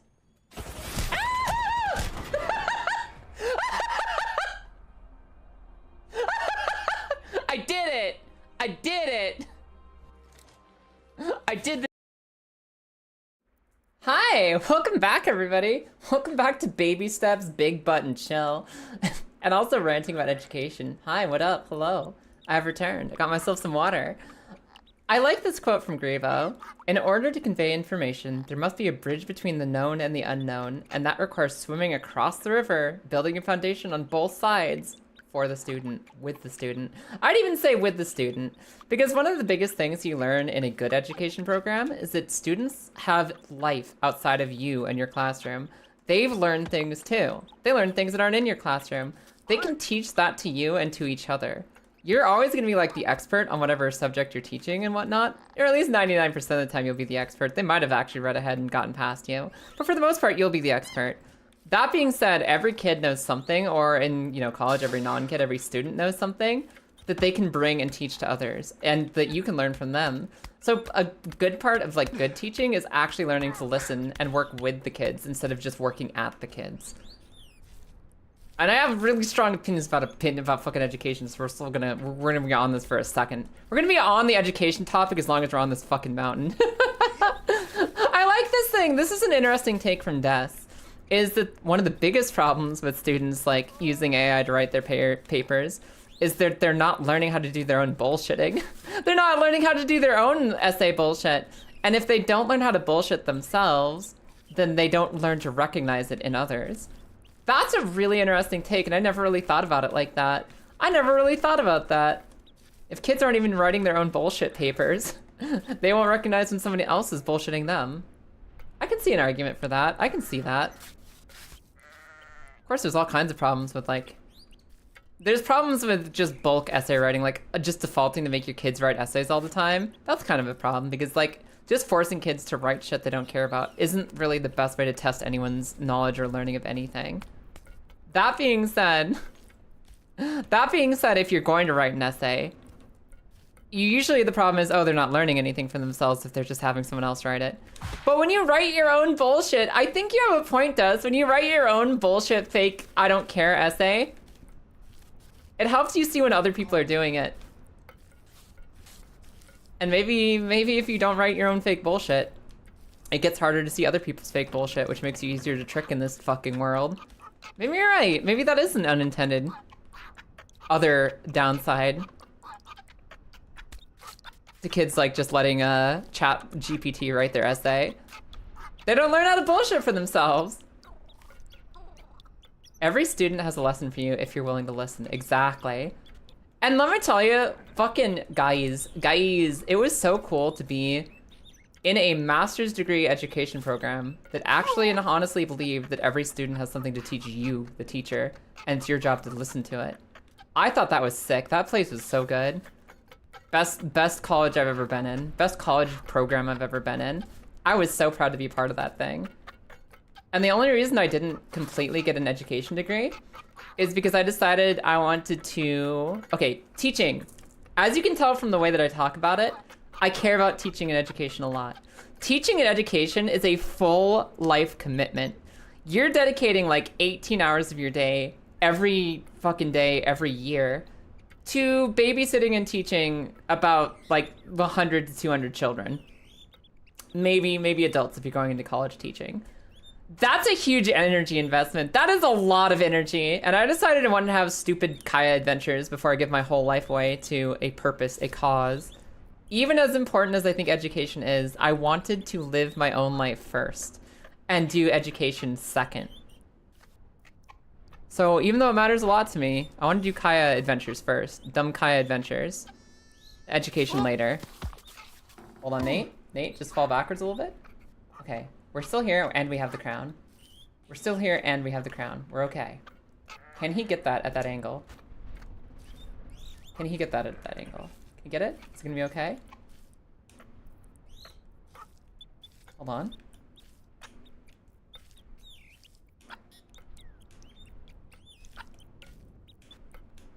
My God, Nate, you're freaking me out, man. Just grab it! Just grab the crown! Okay, we're good. Does that mean copying the book summaries is gonna become a lost art? It could do. There might be a day where they don't just copy the back of the book anymore. They just go straight to a chatbot.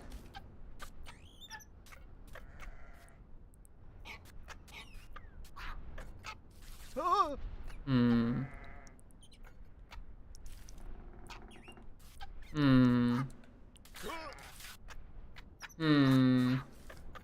I think I was kind of onto something here for a second. I think we're getting close. I think we're getting close.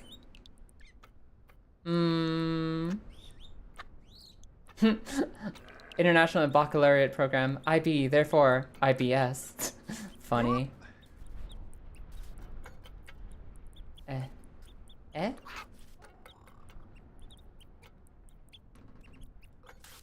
What angle do I need my toes at here, huh? What angle do I need my toes at? What angle do I need my toes at for this?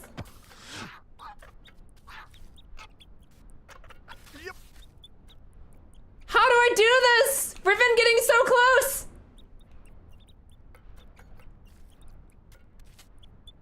Fucking Babybreaker Island. Fucking Babybreaker Trail. Fuck a Babybreaker. What am I doing here?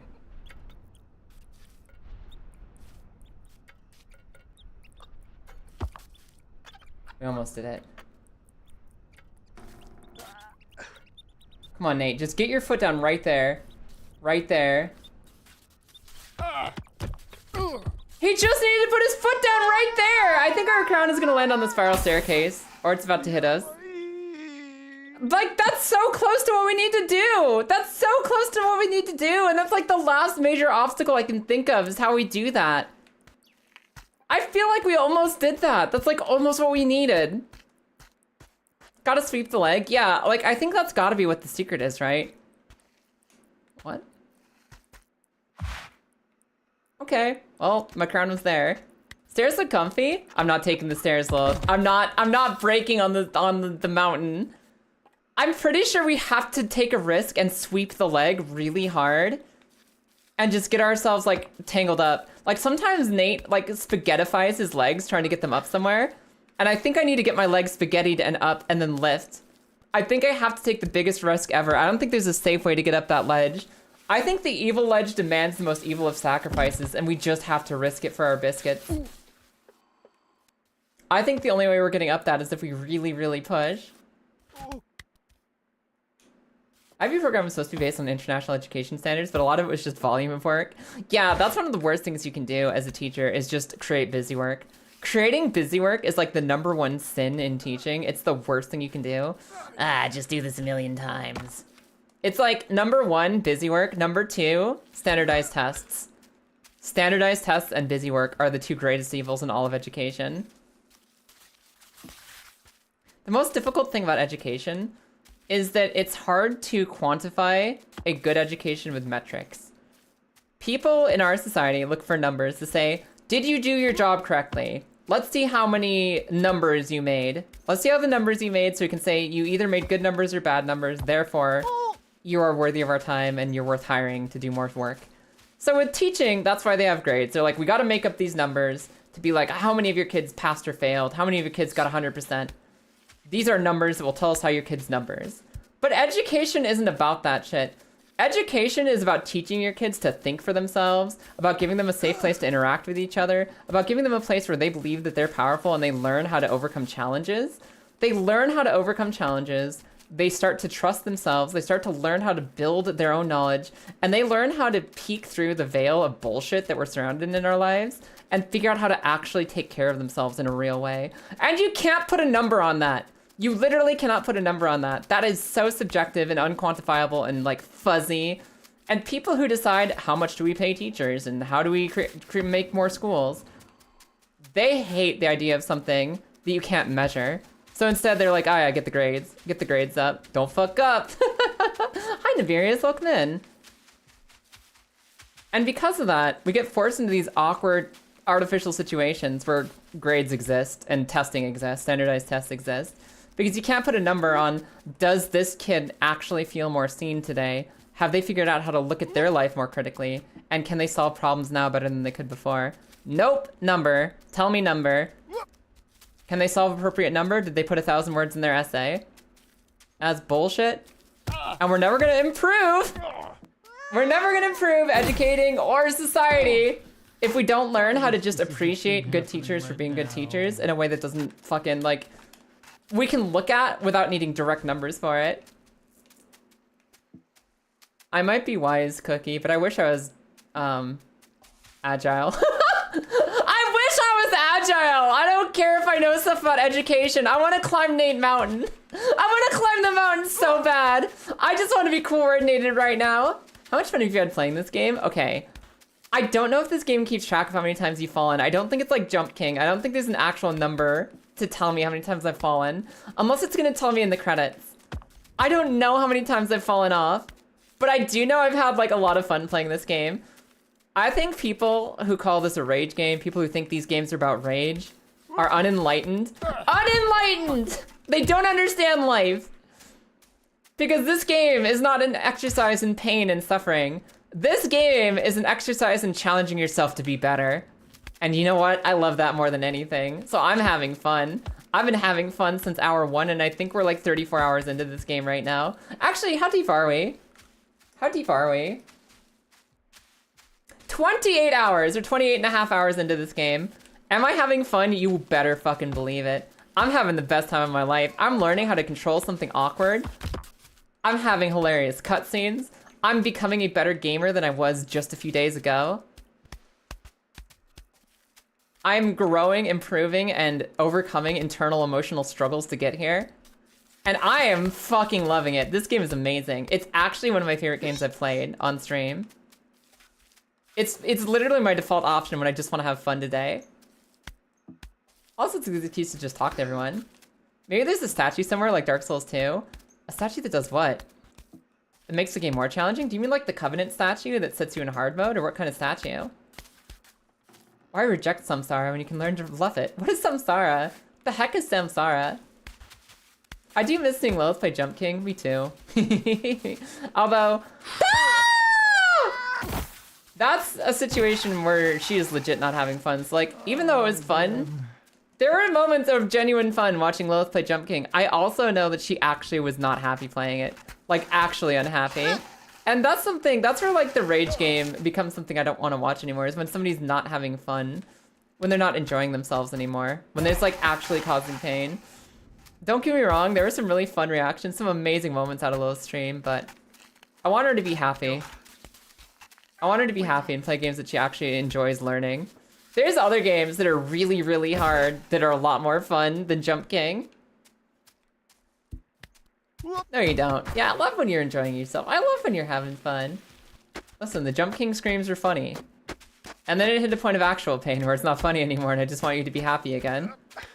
There's only so much of a dosage of Lilith scream that's good for this world. There's a cutoff point. We gotta go have some actual fun. Persistent though? Yeah, baby. Listen.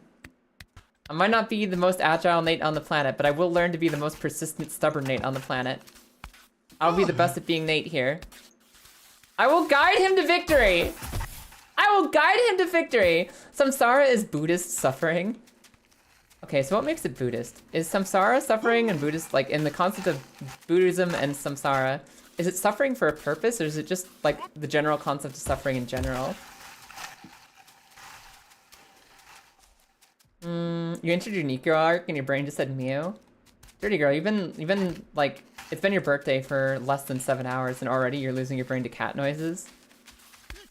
Got that early onset Alzheimer's, don't ya? We see post-apocalyptic stories all the time. Most of it shows humanity being monsters or just as violent before the world ended. Yeah, there's actually a few post-apocalypse stories where people get together and hang out. I can't name any off the top of my head right now. I can't name any off the top of my head right now, but I can guarantee you there's well, not lots of, but there's definitely stories where people use the apocalypse to come together and build a better world. But generally, when you get people writing about the whole world ending, it's somebody who's cynical and bitter and wants to see the world end, so of course they write about people being horrible.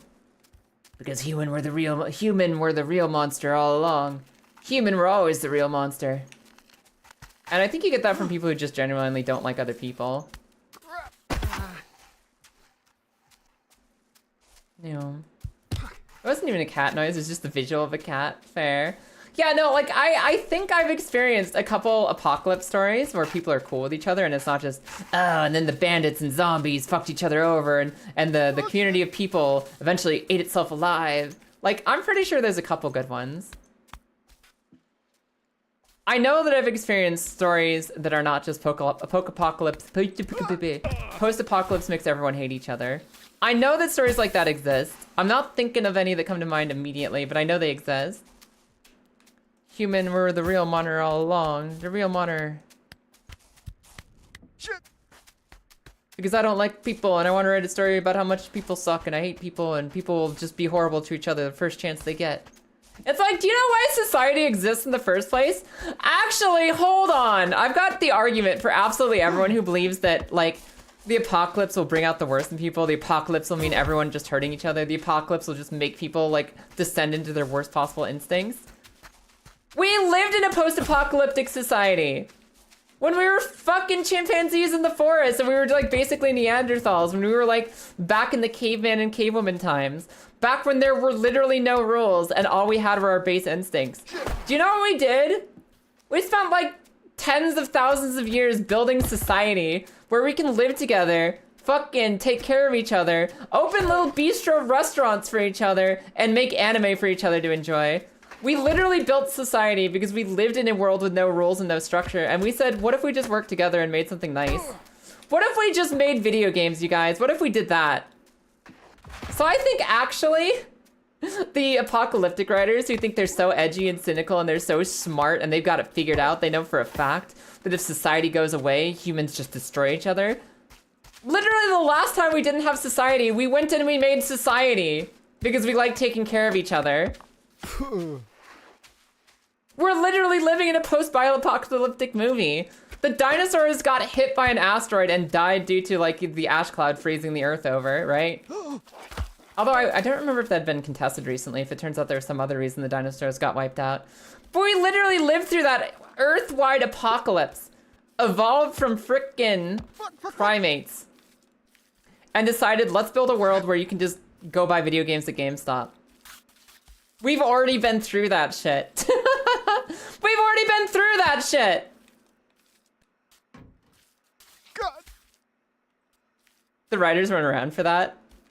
Yeah, and they apparently lack imagination because they fail to see the connection. I feel like we just figured something out. I feel like there's a big old revelation there. For anyone who thinks, oh yeah, you know, instantly the people are gonna be worse than the zombies in the Walking Dead universe. Last of Us, people are gonna tear each other apart. That's the nature of humanity. Literally, the nature of humanity is that we built cities because we wanted to hang out together. How about go fuck yourself, cynical people? But also not too hard because I know you're sad. And I know it's hard to feel optimistic some days, especially when the world is the way that it is right now. We still generally build towards the momentum of we want to live together in a way that makes sense. And I think that's kind of what people work towards eventually. I'll have the one cool and nice community in the apocalypse. Yeah, if I survive long enough. If I survive long enough, because I am clumsy. If I survive long enough, we'll just fucking build the Soul Forge in the apocalyptic wastes. You have one of those weird apocalypses where like all electricity stops working, or like, I don't know, the dinosaurs come back and they're eating everyone. I don't know what kind of apocalypse we get. But I promise we'll build a nice place to live if we do. We'll find a way to make it nice. Because literally, the apocalypse is the same world we have right now. The apocalypse is going to be the same world we have right now, where all we have is each other. There is no point to anything. There's no purpose to anything. There's no rules. There's no guarantee of anything happening at all. Stuff just happens. The only thing we have is each other, so we might as well make it good. And that's something that's true right now. It doesn't need an apocalypse to happen. All we have in this little speck of dirt in the middle of nowhere in space is each other. And all we can do for each other is make that speck of dirt a little bit better. That doesn't change whether there's zombies or no zombies. That is the same situation. So, you know, that's my argument for don't be an asshole. That's my argument for don't be a dickhead. You can be whoever you want to be as long as you're not too much of a dickhead. Because come on, man. Literally all we have is each other. Literally all we have is each other. There's nothing else in existence except for us and little animals. You nearly froze to death walking to your second new class today. Where'd your jacket go, Bacon? Why didn't you bring a jacket with you? If the apocalypse happens and ends all electricity, you'll run on a hamster wheel. You know what? That's really sweet, Bacon, but it's also kind of fucked up. You said you'll run on a hamster wheel to power my stream if we lose electricity. That's almost sweet. But I was also just literally playing Silksong the other night, where a horrible, fucked up church community made bugs run on treadmills for their entire lives for the little pay of like 1 bead at a time, just to fuel their machines. So I don't think I could find that image cute or comforting. I don't know if that's a good idea. Bacon, please don't run on my hamster wheel. I'm gonna say please respect yourself enough to not run on my hamster wheel. I don't wanna lead that kind of situation into being. I don't want to be, if I can do anything with my life, I can at least be more ethically pure than the Citadel of Silksong. So please do not hamster treadmill for me. Never. Sounds like the bugs have capitalism. They sure do. I don't know. I think you were there for the last couple of Silksong streams, Marissa. But like, Silksong is such a fucking hot take. It's like such a cut at capitalism in general and the way that it like fucks up people, uses them, and throws them out. It's such a good game. Cute, silly Bug Souls is so good at also being a fuck capitalism game. Why?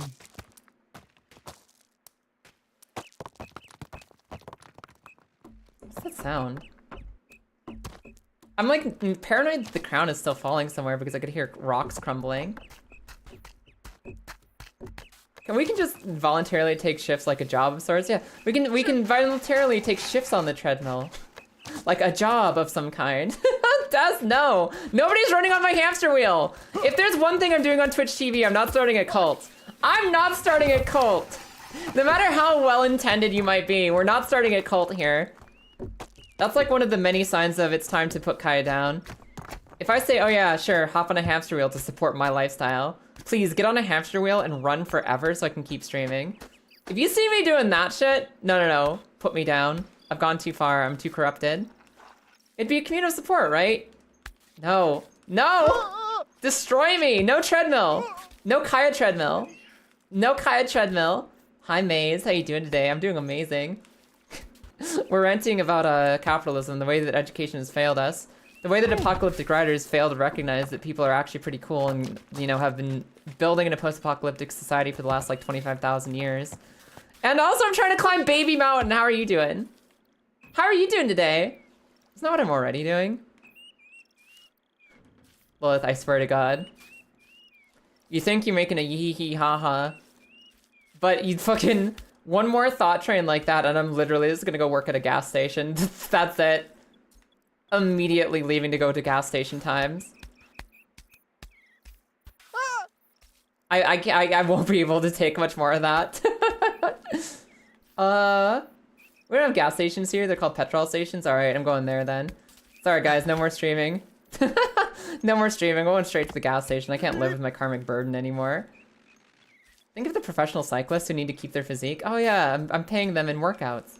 I'm paying you guys in workouts if you run on my, like, dystopian stream tyrant treadmill. If you guys are running on the treadmill to power my stream, then I'm just giving you a workout. Honestly, you should be proud. Ugh. We volunteer Kaya's cult leader. I don't want to be a cult leader! I'm not here to lead a cult! I hope that answers how I'm doing, Maze. How are you doing? You doing good? Had some health stuff, but doing better now. I'm glad to hear you're doing better.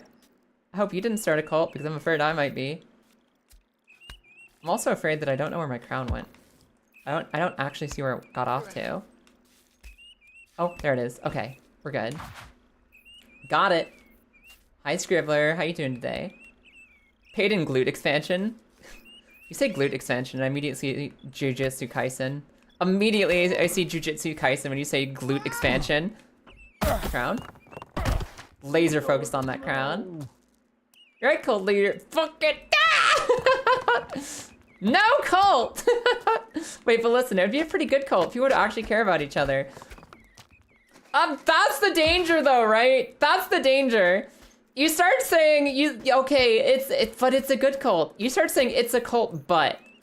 You put a but statement on anything, you're starting to hit danger zones. Like, I love you, but. But. I really like what you're doing here, but. This is a good cult, but. But it's a good cult. No, there's no such thing as a good cult. That's only like, like, I don't want nobody to be brainwashed. I want people to come to their own conclusions. Even if technically coming to my conclusions would mean slightly less buttholes in the world. I ain't here to decide who and what everyone should be. Even if that something is not buttholes, I think that you're actually fucking wasting your life if you're choosing to be a butthole. Maybe if I convinced everyone through brainwashing to be not a butthole, the world would quote unquote be a better place. But that's not how I want to get there. That's not how I want to get there. Because I think the number one most important thing in life is our ability to learn for ourselves. And I think one of the most fucked up things you can do about someone is to take away their choices and their ability to understand for themselves. And even if that means sometimes you get buttholes who are stupid jerks and make the wrong decision, like, I'd rather find a way to teach them to want different rather than just being like, I'm just going to brainwash you. Oh, staircase! I'm not starting a cult, is where this is going. I'm not starting a cult. It's not gonna happen. It wouldn't even be for good. You know, like, instead of a dark lord, you would have a dark and terrible queen. Listen, if Cate Blanchett can't do it, neither can I. If Cate Blanchett can't do it, then neither can I. I'm not gonna be a cult leader. Not even for the greater good. There is no the cult for the greater good. Cults are just bad. Cults are just bad. They're just bad. Don't worry, we'll start the cult for you. Oh my god, TOS. Arctic Arcade Android, of course you get a hug. How are you doing today? Kai's greater theory of butthole expansion, yes.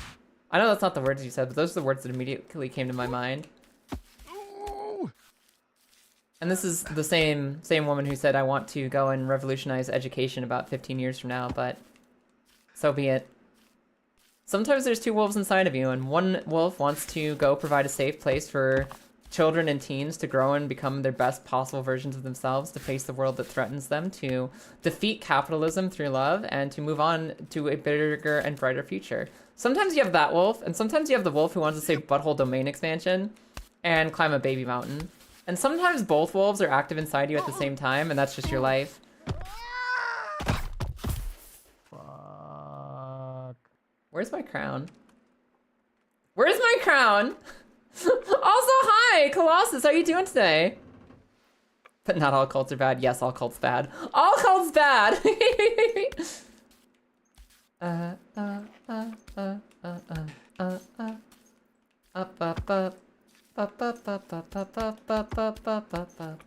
my crown go? Where'd my crown go this time?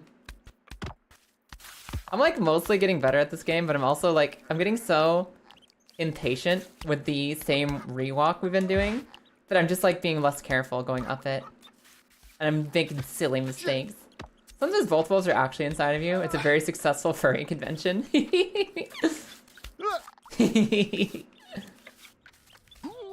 As a semi-amateur, non-professional furry, I support a successful furry convention.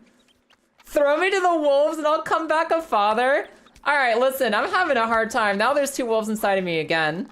You see the pinned message at the top of chat today? You see that beautiful quote that Grivo gave us about education and building a bridge, both from the known and unknown, to help the students learn for themselves?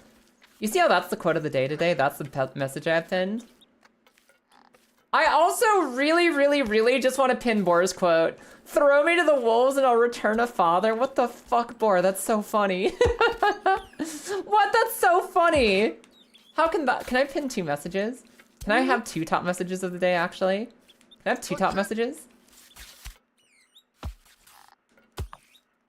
Funny, in high school I was voted most likely to start a cult because everyone knew me and you could talk to and relate to pretty much everyone.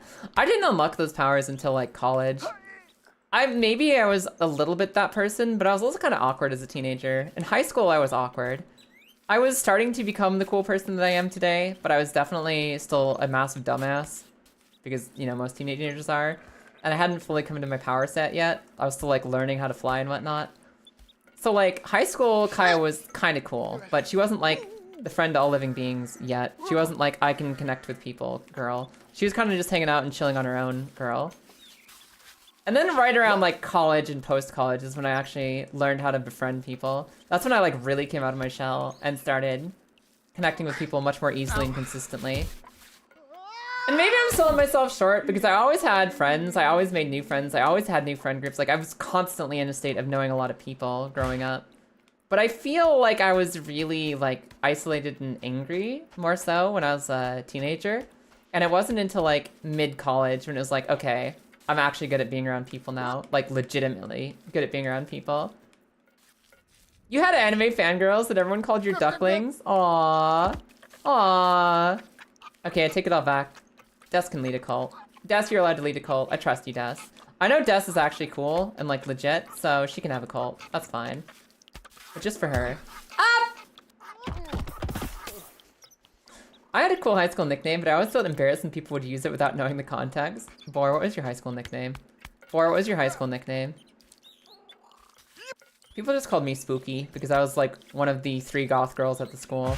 There were not a lot of goths at the school that I went to. So they just called me Spooky because I was one of the only goth girls there.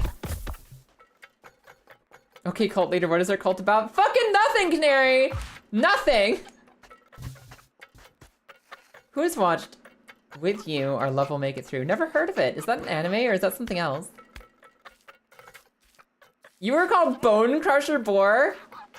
Bone Crusher Boar? Holy moly! That's incredible. That's a Dark Souls boss name. That's actually a Dark Souls boss name. Like when people walked up to you, did they get the health bar and the ho ho ho ho ho ho ho ho? Did they get that whole thing? Did they get the entire boss experience board? That's incredible. Bone Crusher Boar. Subtext, the Breaker. That's incredible. So it's a cult about nothing? Yeah, basically. Basically. We'll just chill and eat chips and it'll be nice. That's metal as fuck. Bone Crusher Boar is a sick nickname. What the hell? I wasn't even a hardcore goth. Like I got called Spooky because I was in a school that didn't understand goth girls. They didn't realize I was just like the bubble goth. I was like the silly bubblegum, cheery, happy-go-lucky goth. So they called me Spooky. When there were at least like 2 goths on the campus who were way more metal than I was. The health bar experience would have made it so much better. Bone Crusher Boar. Bone Crusher Boar. Did you get embarrassed because people thought you were like a sexual powerhouse boar? They thought you were the strongest boar around. Why would the name Bone Crusher Boar be embarrassing without context? That's a great name to have without context. I'm imagining a smaller version of Vort that has it out for every tree in Lothric.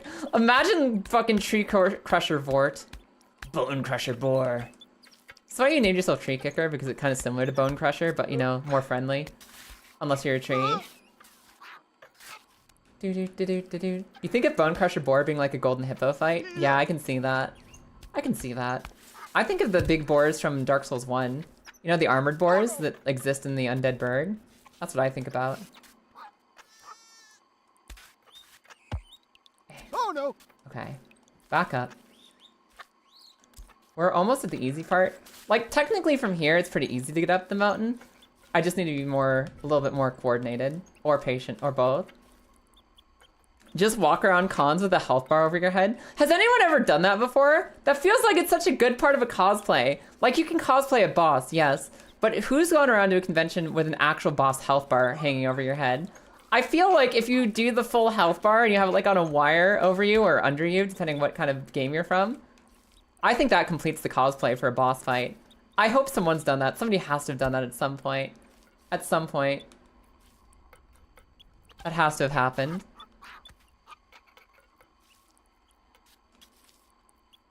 Hey. Bone Crusher Boar. Do do do do do do do do. Health bar appears.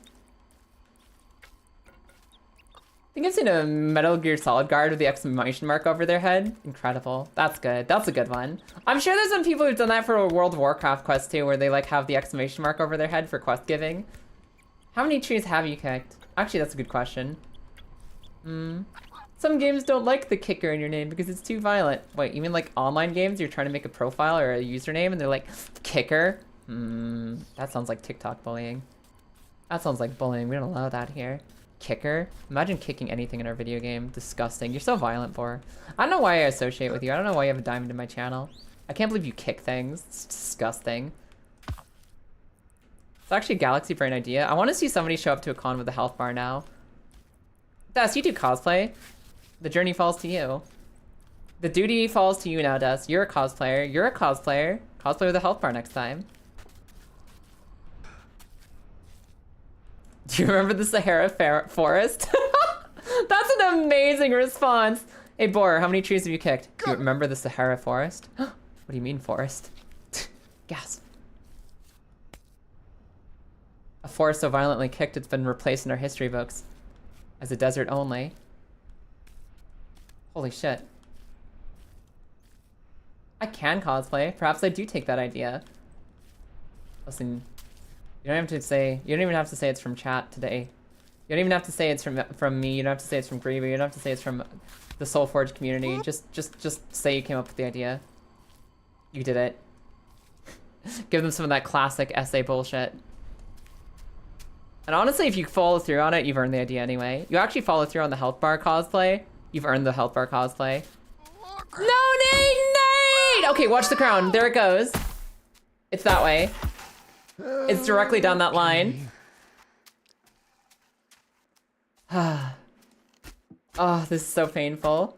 This is so painful. There's a few post-apocalypses in Nintendo.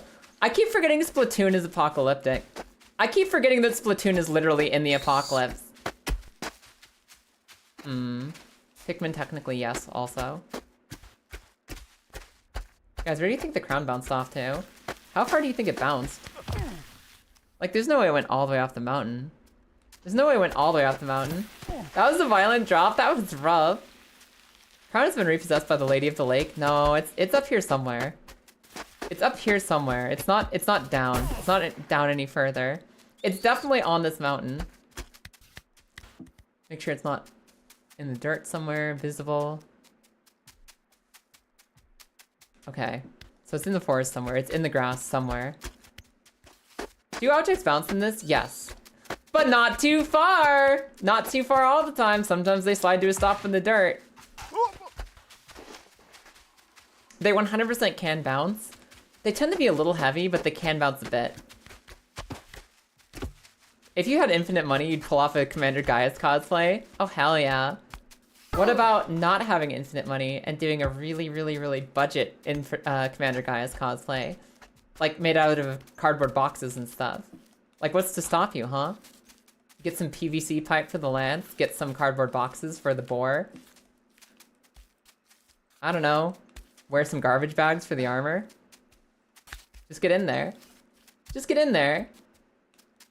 I'm sure there's an hour-long compilation of violent drops in this game. I'm pretty sure that Lilith could write a script to gather up all the footage that I've had of this game and all the times I've been screaming to my death. And we could make that hour-long video of falling in baby steps. We could be the change we want to see in the world.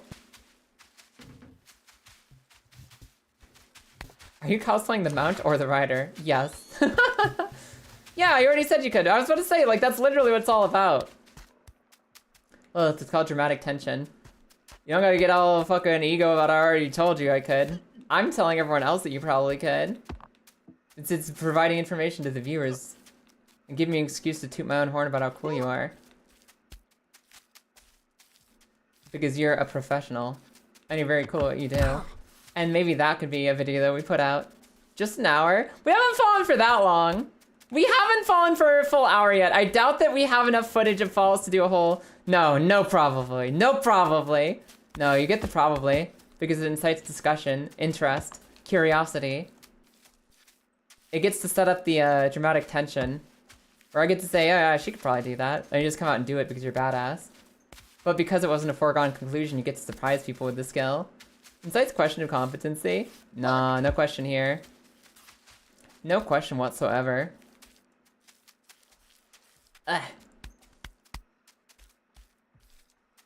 Let. The question is she already cool enough to do that? Yes, unapologetically. So I don't get spoiled? Exactly. You got it? You're gonna put together a Tron Bonnet cosplay and give it a boss health bar? Oh, do you mean like Bontron from Mega Man Adventures? Mega Man Legends? Mega Man Legends, I think is what it was called. If Lola said that she could turn coal into diamonds with her hands, I'd believe it. Okay. I don't think that's almost toxic positivity, Vor. You gotta believe in the things that she can actually do. Because if you just say, I'll believe you can do anything, then you're not respecting the accomplishments she actually has for what she can actually do. You respect the things that she can actually do, because otherwise she'll feel like you're just lying about how you, like, feel about her stuff. Clearly. Hi, Penguin, how you doing today? The higher Nate gets, the foddier this game looks. Exactly.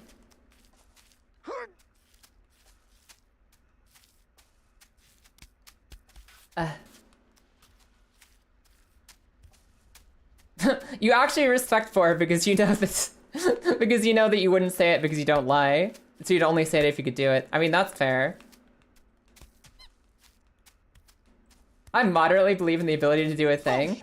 It's one of those things, right, where like once you've seen somebody do something, give them all the props in the world. If you've seen them do other similar things and they're trying something new, give them all the props in the world, believe in them.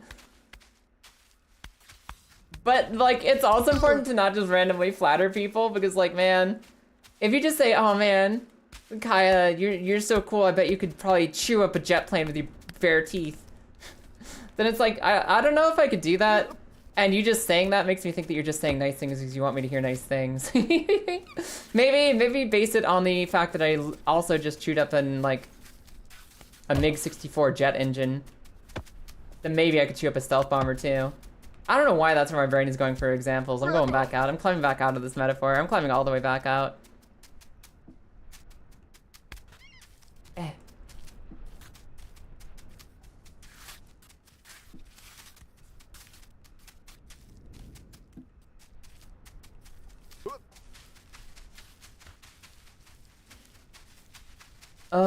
Up over here. This way. Yeah, okay. Okay. Can't believe I missed the jet engine chewing stream. I know, it was like a live event and everything. I deleted the VOD because I'm not sure it was strictly... I don't think it was strictly TOS to just be eating a stealth bomber live on stream, so I had to remove the VOD, but it's okay if you were there. If you were there, then you got it. If you were there and you just had to be there. Simple. Kai can chew up airplanes, got it. It's true. Keep the belief moderate and nobody will be disappointed. On that thought process. Keep beliefs moderate and no one will be disappointed. I believe in challenging yourself. I do believe in challenging yourself. Keeping things tame and mild so nobody gets too disappointed ever is such a boring way to live. I'd fucking die. I'd implode if I never tried to do anything beyond mild. I think I'd rather die than only live moderately. And just, oh no, I can't disappoint anyone if I never try anything. I'd rather fucking eat hairballs. Like freshly spat up hairballs. That's my instinctual base reaction to that statement. I'd rather eat kitty hairballs than live a mild life that can't disappoint anyone. If you've struggled to make it like so that you're not attempting anything, then sure, you'll never disappoint anybody. But who the fuck wants to live like that? There's a reason I'm on the Babybreaker and not the staircase. There's a reason I'm on the Babybreaker and not the staircase. Your controller's almost dead and I can't be damned to charge it. I mean, it's your birthday, so nobody's allowed to complain if your controller dies, dirty girl. Remember, it's your birthday. Can't believe the Worth of Thunder Forum raided during the jet engine eating stream. I know, it was crazy, wasn't it? It was wild. It was unbelievable.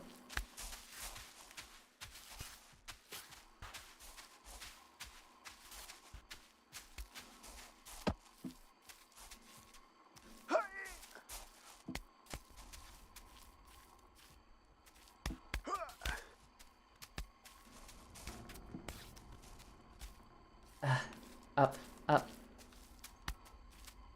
Up, up, up. Shit.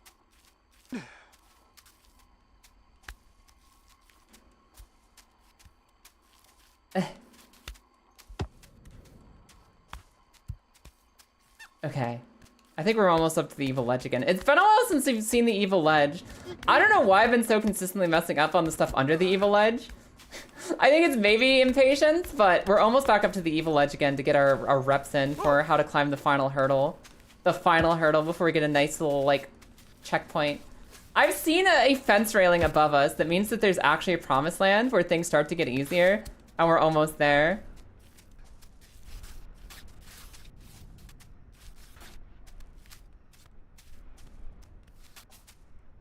Hi, Pharrell. It's been forever. How are you? How's Pharrell doing today? How are you, Bean? Okay. It's close to where I fucked up last time, but it's not where I fucked up last time. Okay. It's not where I'm gonna fuck up this time either. This is only Success Mountain. This is only Success Mountain. Success Mountain for successful adults and not babies. There we go. Cool. Alright, awesome.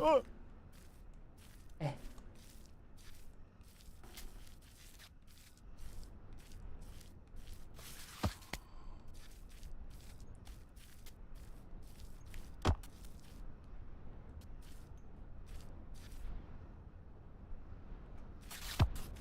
Oh my god, Nate almost bounced off the mountain there. He actually bounced and just barely came down safely. That was so close to disaster. All right, now we're back up to the evil ledge. Now we're officially back up to the evil ledge. You usually say I moderately believe in you. Now see, that's different. When you're saying it for the bit. When you're saying I moderately believe in you for the bit, that's a little different. That's just for having fun. Having fun making yokes. That's legal. That's official. I'll validate that. Alright, Nate. Nate, I think I need to get up here. I think I need to get up here, right? Up here.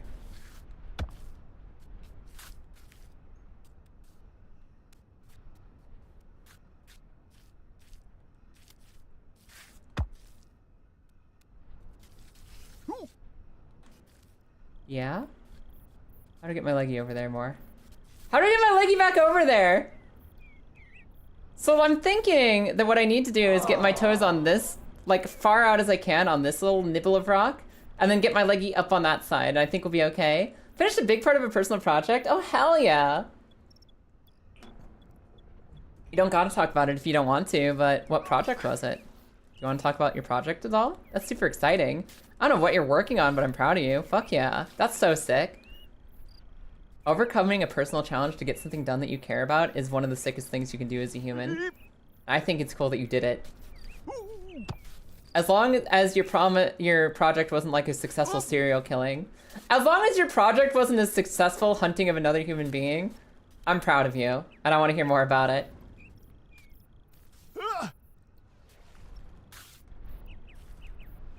What is easier in baby steps? The stairs.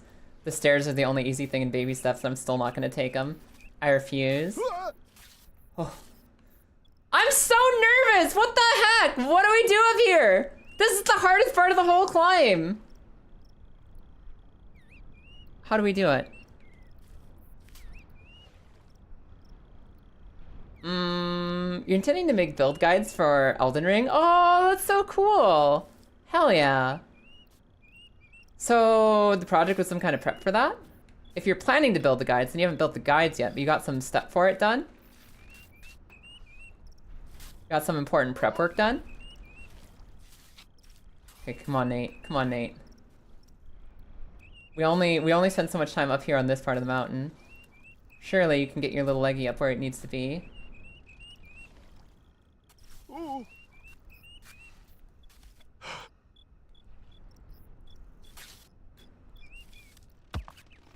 Maybe I can get my leg stuck up here? Oh. Whew. Fuck.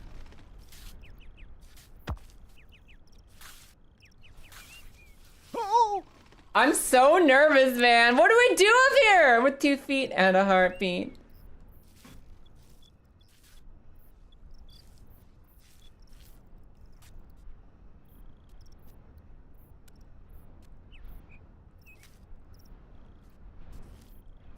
Shit.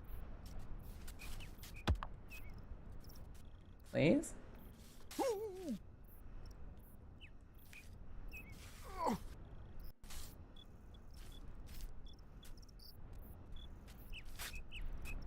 Whoop. Come on, Nate. Come on, Nate. We gotta have a plan here, bud. I'm so focused. I'm like in such a do not fall now moment. I don't wanna fall from here. I feel like completely and entirely focused on not dying. Completely and focused on not dying. Was it an actual cutscene that said you can't, you can do this climb? Yes. Also, literally the language of game design. Like, it's just game design in general, Themborn. But yes, it was also a literal, cutscene as well.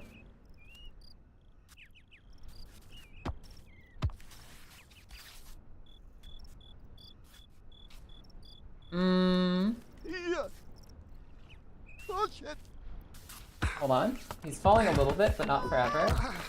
Yeah, not forever. He's falling a little bit, but not forever. You're going in, Dev. Maybe she's done save backups in various places and you got different levels to make footage. Oh, that's so cool. That's so cool. So is it gonna be like YouTube guides then? Gonna be like video guides? Okay. Hell yeah, that's incredible. That's so cool. I can't wait to see this come out. I'll be on the lookout. You have to let us know when you get there. When Tarnished Edition comes out and you get your sick Tarnished Edition guides out, let us know. Let us know where to like, follow, and subscribe so we can go support you. Because that sounds awesome. And I know that you're smart. I know you're smart when it comes to Elden Ring. So I'd love to see what you put together. That sounds fucking awesome. Up? Oh, How did I get an angle up there earlier? I had an angle that allowed me to get my foot up it. But I'm struggling to find that same angle again. oh shit! Yo, Magic, it's been forever! Hi! Not often you're up this early to catch a Kaya stream. I know! Hi, Magic, how are you? How's your life been? What have you been up to? Hi! Hello? I'm struggling to climb, just much like the last time you saw me. I'm sure that whatever I was doing the last time you were here was probably struggling to climb a mountain in some game, shape, or form. Even if it was just metaphorically. Kind of a recurring theme. Yep. Careful. Oh, shit. Hold on, Nate. Oh, we're covered! I might have found a new angle to approach that. That might have been a new angle. Shit. And we actually didn't fall down the mountain, okay. I'm gonna focus real hard on this. Whoop.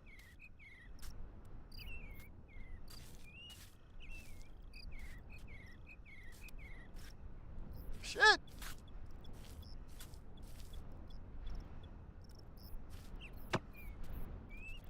Whoop.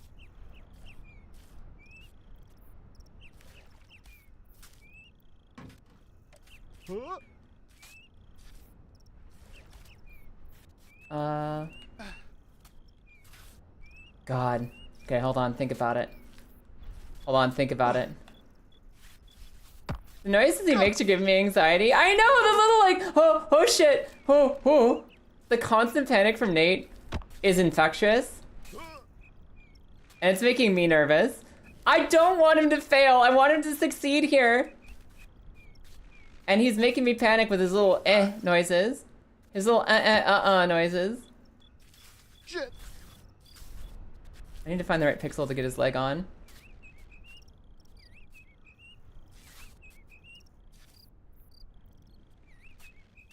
Shit. What do I do here? I'm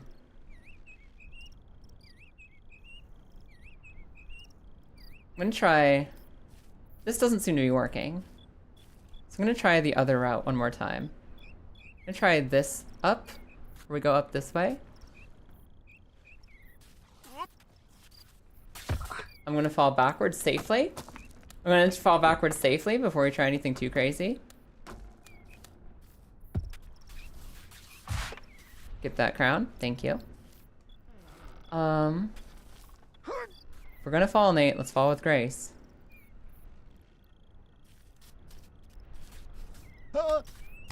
Okay. Spooky. Spooky, but we're actually alright. I hate this ledge so much. This evil ledge is the worst thing. This is the most evil ledge in the entire game. I'm not convinced you can get harder than this. No matter what we see for the rest of the video game, nothing will be like this ever again. This has got to be the most fucked up part of the video game. Oh no. Oh, hold on.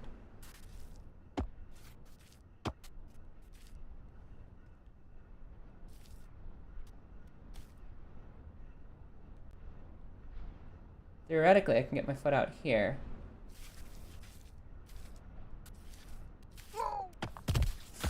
I think that's the tech! I think that is the tech when we do it correctly. I think that's the one. You've been good. A lot's changed over the last year for you, but all good changes.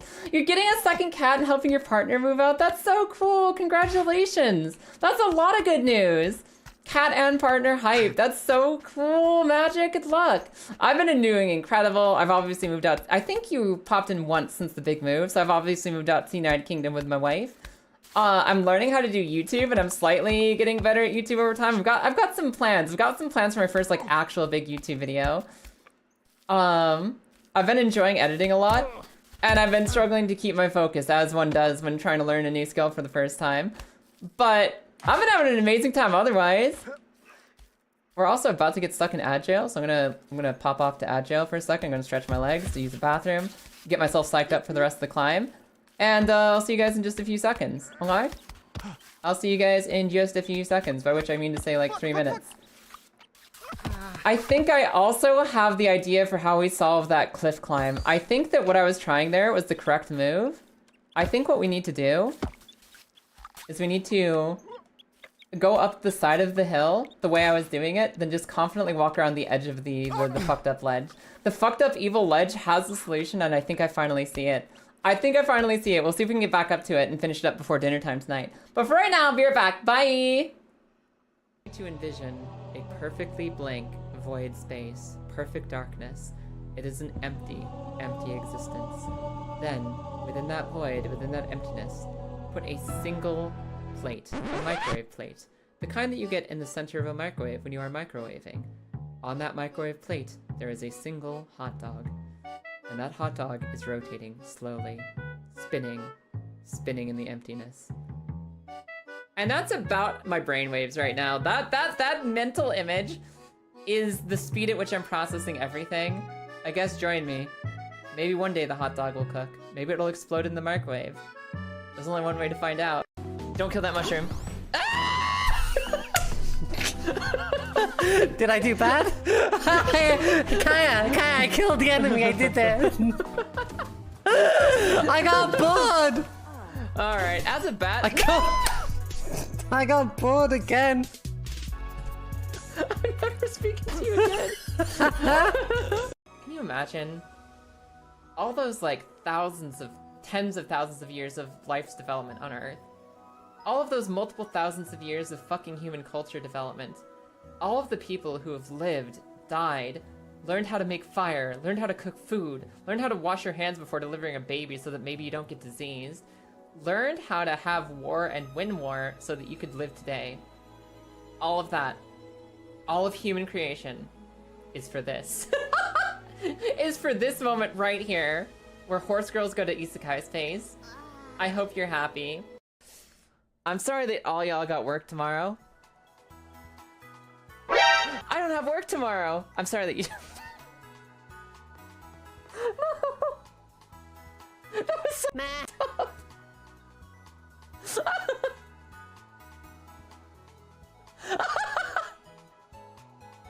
I'm so sorry. This way and then up, okay? Yeah. Okay, got it. This appears to be the up that I need. Hello? Oh. Ah! It's funny the way that the human brain works, because yes, I'm currently experiencing a sugar crash from a life-threatening disease that I've lived with for years. My blood is literally deprived of sugar and seeking to destroy my brain actively. But I have some candy to fix that, and I'm having a good day. And it's just like really fascinating to me how I'm doing amazing can be such a complicated statement when there's so much going on under the surface. There are like millions of microbes living and dying on my skin and my body right now. Ah! My body is trying to poison me. I'm defeating my body in its attempt to poison me. And I'm failing a lockpick. But you know, actually, life's up pretty okay right now. Woo! I'm sure you can manage that without dying. There is a spike embedded in the ground, so I don't entirely trust you, but you'll somehow find a way to put it out and then stick it back in your fucking throat. Oh my god!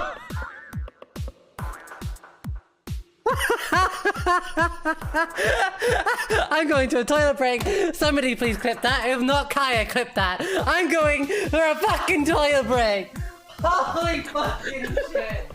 No way. We literally have a 20. We literally have a 20. Stand. They can't possibly blackjack us. They blackjacked us. It's just one of those days. The fucking hammer throws me off so much with its timing. 1, 2, 3, block. Fuck! No, no, sibling fish! You deserve this. You did this. This is on you, sibling fish.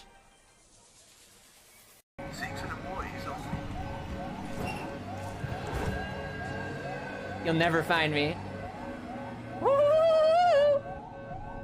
I'm gonna bop ya. I'm gonna bop you if you come in here. Oh my god, look at how many! Oh no, it's the kayak casting couch. Everyone watch out! Oh, somebody died. Hell yeah. Okay, did you get them? No, Oki's dying. Get him, Oki. Get him, Oki. Get him, Oki. Woo! Oki's the champion. Ah. Damn it.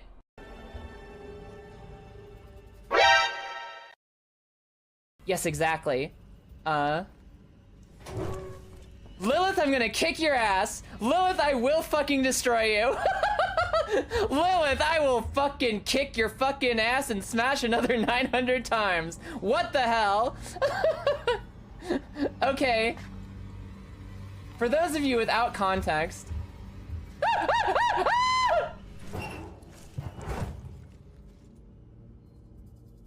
Okay, there it goes. For those of you without context, I was asking earlier, what's the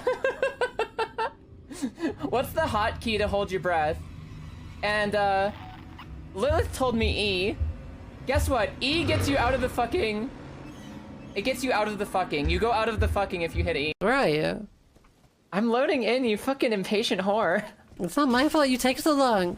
You're sitting there saying, oh, it's just so special to be here doing this together while you're riding off into the distance without a second thought. You're such a fucking salty kipper today. What's wrong with you? I wanted to hang out with you, you fucking butthole. Get over here. Yeah, well, that makes one of us. So fucking needy. Let me have my space. Yeah, get pulled. Fuck! Get fucked. Guys! I knew I've been here before. It's the guy who dies in the spike trap. But he didn't die in the spike trap. But he died immediately. He's alive! He gets one more shot at life. Follow me. He gets one more shot. If you had one chance to change your fate. Would you?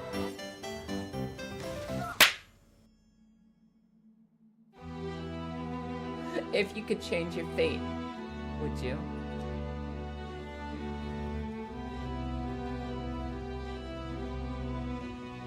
So I'm gonna get up, stretch, use the bathroom, maybe grab some water, and then we'll see if we can kill this. I forgot about the hole. I forgot about the hole. I forgot about the hole immediately. Help. Look at the chickens! Look at the chickens in this game! Look at the chickens! Chimkins. Oh, okay. Okay, okay. Talismans are cool.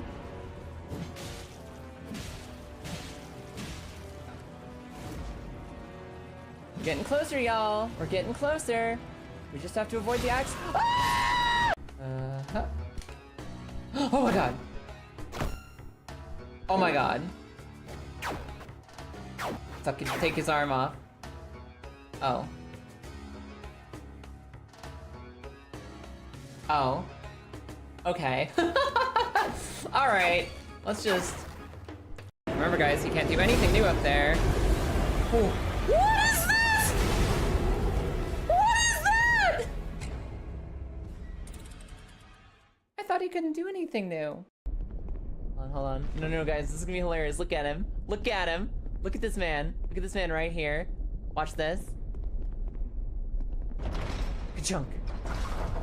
Goodbye. You know, a lot of times Dark Souls taketh, but sometimes Dark Souls giveth.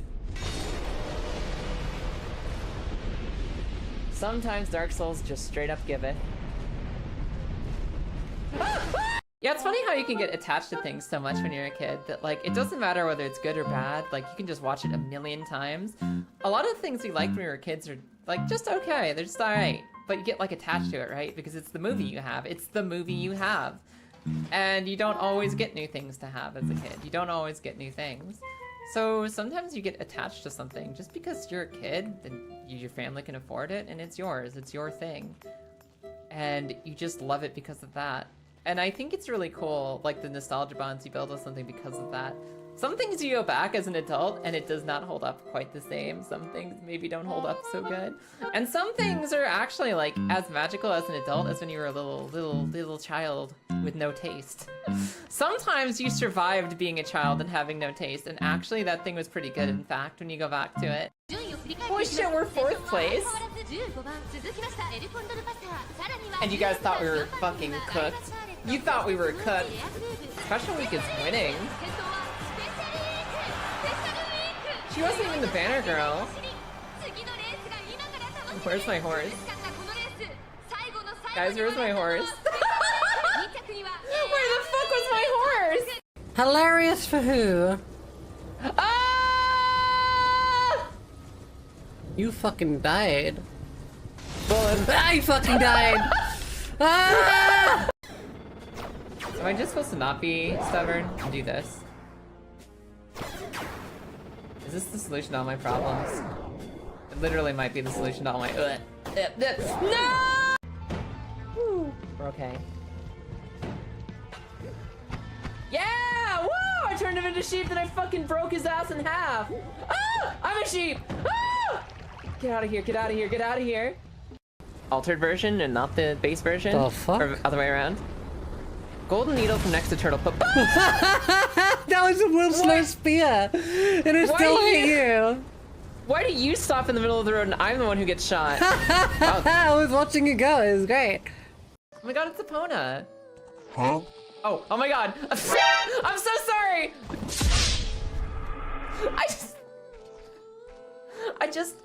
I was an instinctual reaction upon seeing my doppelganger.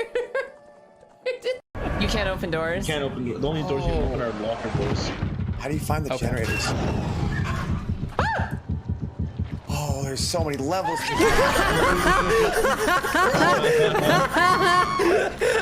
Oh, I might be close to that. Yeah, I'm trying to find generators as well. Hi. I have no idea what I'm doing. Kaya.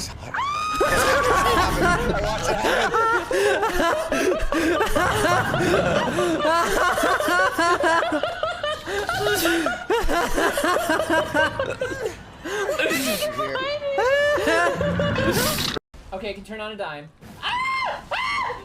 We're good? Everyone, we're fine. Why did you scream? Why did you scream, chat? Chat, why did you scream? Horses and now trains, it's ridiculous. It's ridiculous.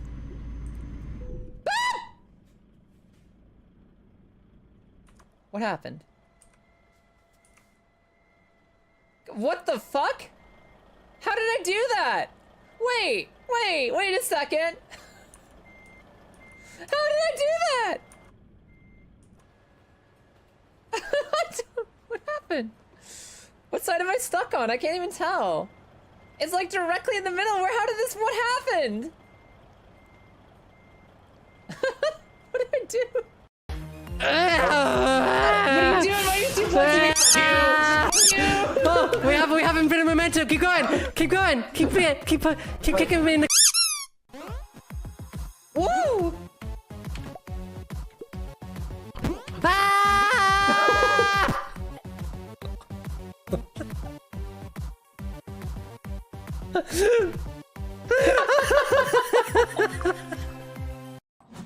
Whatever it was, it's gone now. I'm right here. Oh. I'm so sorry, Maglear! Maglear and I have succeeded in clearing Herat Cave. He told me to meet him in his house at midnight, and it's still trespassing. I thought I was allowed in, sir. I thought we set up an appointment. I put it in my Google Calendar. What do you mean? Oh. I love when quest text spoils a moment for you. I just opened the door. I haven't seen shit. Oh look, he's dead in his home. Just keep talking about Arnold Schwarzenegger getting pregnant. I think it's helping.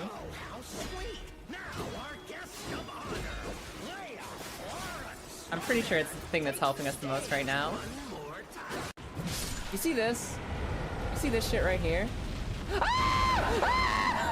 What? Hello. Not you. What? Blessings. What are you doing sniffing the throne? Do you like the queen that much? You just throne sniffing? We sniffing thrones now? Okay, fair enough. I can understand why you'd sniff that. Like, are you sticking yourself in the I have gem? full confidence in you, and so I leave the guild in your care. When I am gone, you will be recognized as Archmage and leader of the guild. Oh my god, he's just thrown himself in the gem for me. Hell yeah. The future rests on your shoulders. Farewell, my friend. Farewell, my friend. Alright, but... What the hell? Like, just like that? Like, fucking monster. Oh, hi, Monsterlicious. Just waving goodbye to us. Monster's been here. I will eat your thumb.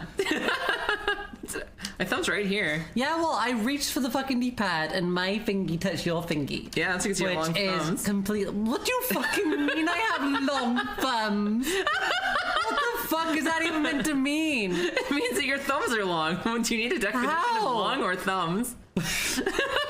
Listen, it's not my fault they grafted on 5 separate fingers and forgot the thumb. Alright, I'm gonna... My hands were made with the power of AIR. Oh no. Alright, let's see if I can remember the timing for this. What if our fingers touched on the gamepad and we're both divorced? Just kidding. Unless.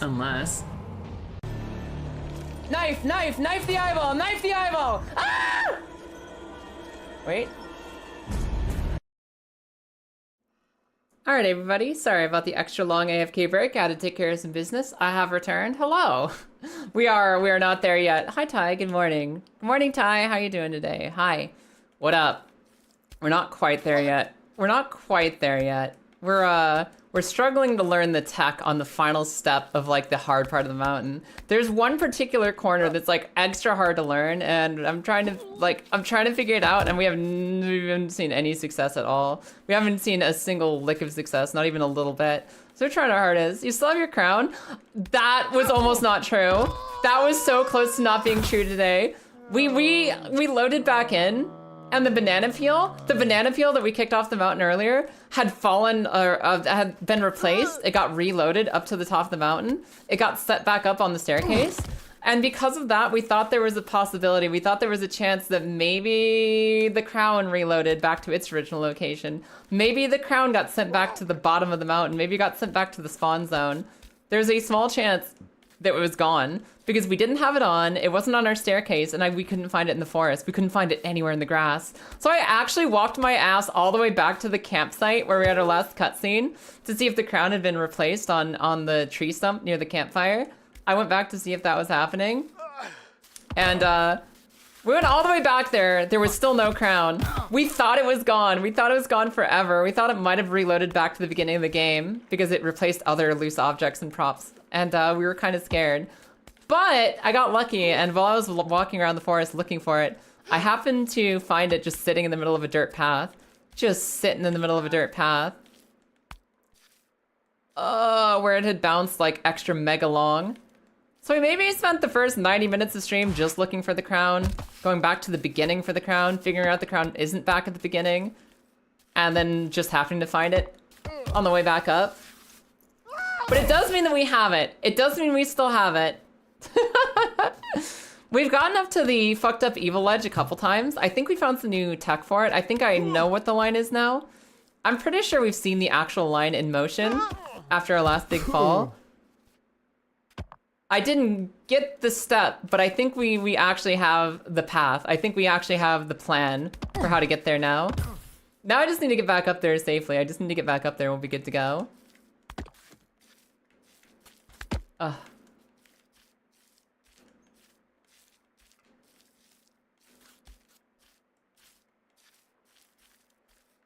So we're just working our way back up. Sorry again about the long break, everybody. I'm sorry about the long break. I'm sorry about being AFK for a little extra long. I had to do extra stretches. I had to get extra water.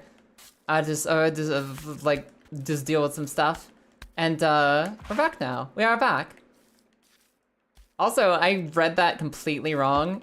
You called this the Babybreaker because I called this the Babybreaker. I read the word Babybreaker in chat and I thought you said Baby Maker. I thought you were talking about us climbing up the Baby Maker, which we are currently not doing, but it would probably be more fun. Probably be more fun than this. Because this is starting to be a struggle to keep alive.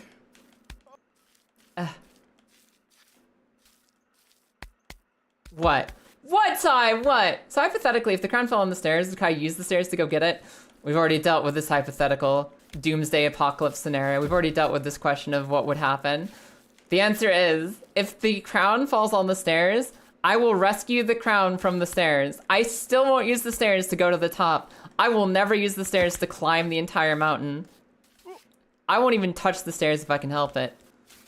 But if the crown falls on the staircase and lands on the staircase and gets stuck on the staircase, I will use the stairs to get the crown. That's the one condition that we ever touch foot on the staircase.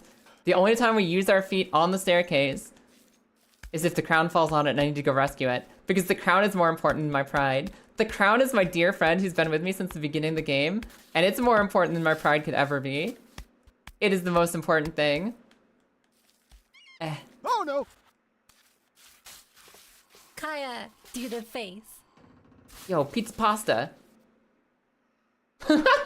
What's up? Of course I'll do the face. What's up? How you doing? How you doing today? How are you? How are you? How are you? What's up? You gotta understand, this is important channel legacy. I used to have a very simple and non-mobile face. It took like years of tech and improvements to get to the point where I can successfully. That took effort and talent from artists and riggers, and it cost money. It was real hard. It's a triumph. It's an accomplishment to be able to make the face. Something I'm proud of to this day, even if it's just like a normal part of everyday operating procedure now. It means everything. How about this? If the crown lands on the stairs, you can only climb the stairs downwards to get to it. Never shall you ascend the stairs. That's a neat compromise. If the crown falls on the stairs, I have to get to the top of the mountain without the stairs, then climb downwards to get the crown. That would create one problem, though. That would make one problem. That would mean that I'd have to go up the Babybreaker twice. That means I'd have to go up the Babybreaker twice because I'd have to climb down the stairs to get the crown, climb down the stairs, never ascend, and go back up a second time. And I can tell you for a fact we're not doing this a second time.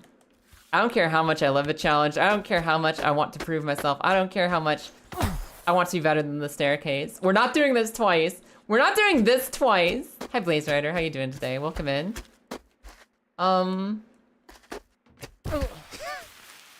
Where'd my thing go?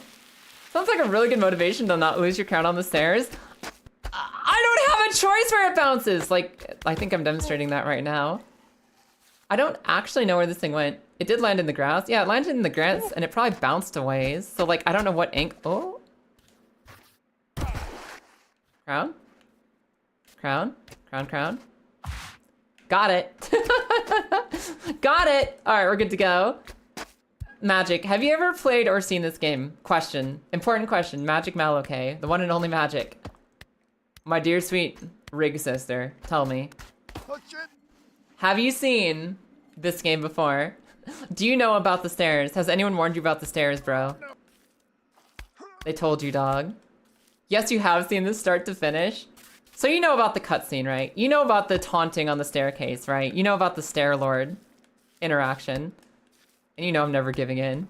How'd you even see that crown? So, when you get close to it, Nate sticks his little hands out. He sticks his grubby little baby hands out. And you get a prompt that says, hold A. And that tells you you're near a pick-upable item. And I just walk around the grass till I find that. I'm very aware of the stairs. Then you know why I'm doing what I'm doing.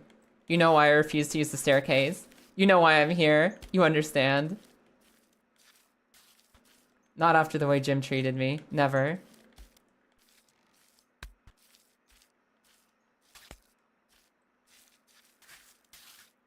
Eh. Cool.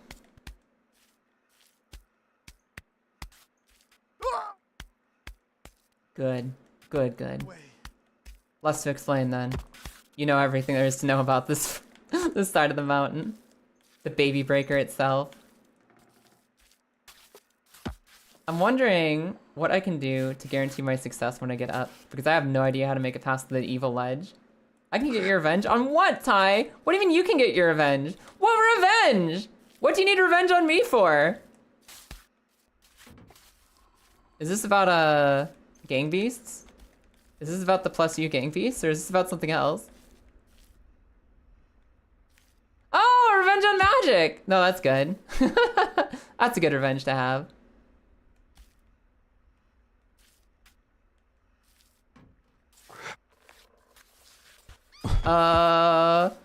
Nate, slow down! Okay, watch for the crown, watch for the crown. It went right there. It's right there. Funny button Fisher revenge. No, I don't think Ty wants revenge on me for hitting Fisher. I don't think Ty wants to do me harm because I play Fisher in Pokemon. It happened, your controller died in one mid-match against a Viper. Is that Street Fighter? Is that Street Fighter, Dirty Girl? You know some interesting stairs, Laura, that you will share at the top of the Babybreaker? That is a bold and confident move. I've only got like another half hour today to even accomplish this. I've only got another half hour.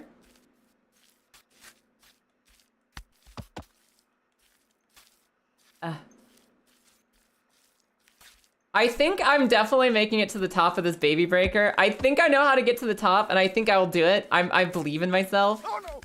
I believe in myself, but I don't know about the next 30 minutes. That's gonna be a hard sell. That's gonna be a real hard sell. Who else was one that clicked sheer cold into you? Hee hee. Oh. Yeah, I haven't hit Fisher on Ty, so Ty has no reason to avenge me upon that. I think Ty was just excited to be able to shout out magic. Hey. How dare I will remember this. I would remember this. If not, you'll have to at you next stream. Okay. Okay, listen. Magic. If I don't make it up to the Babybreaker, do you want an at? Do you want an at when we actually make it to the top of the mountain? Or do you just want an at when next stream starts? I'll just like fucking hit you up at 5 AM like, hey girl, you up? Because I'm climbing the mountain. Hey girl, you up? We going baby stepping at the fresh morning time of 6 AM. Unironically at me, you got it. Oh, absolutely, 100%. 100%.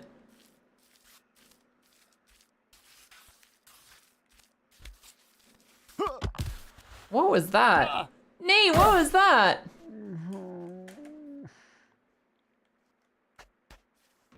Ugh. Continue.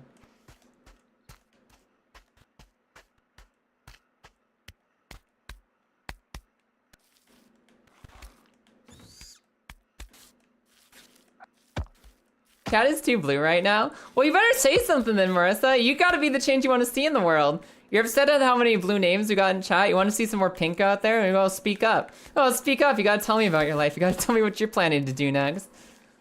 Maybe hit me with a video essay about your favorite part about Dark Souls 2. I dare you. Actually, that's a good question. Hey, Marissa, what's your favorite level in Dark Souls 2? You want an excuse to see more pink around?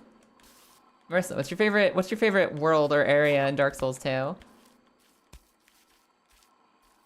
I don't know if Majula counts or not. Majula might not count because that's like a lobby. You just blew up all of a sudden. It happens. You're not a jury main? Why does that make you a fraud? Because if she really liked feet, she'd be a jury main. But I don't think she likes feet. I think she lies. I think she's just virtue signaling. Dirty Girl immediately switching to the pink name to make Marissa feel less alone. Amazing. See, Dirty Girl knows how to be the change you want to see in the world. Dirty Girl gets it. I'm so uncoordinated, man. Oh, bother. Oh, bother. Oh, dear. Okay. Up a little bit more. Grip, grip, grip. Just a few more time. We got a few more shots at this before dinner time. Hi, Richter. How you doing today? I'm still stuck on Fuck Mountain. I'm still stuck on the hardest part of the game, where there's a literal staircase I could take to go anywhere else.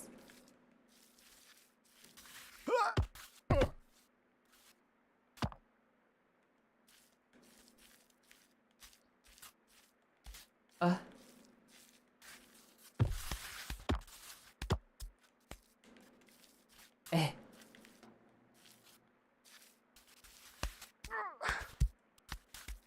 Eh.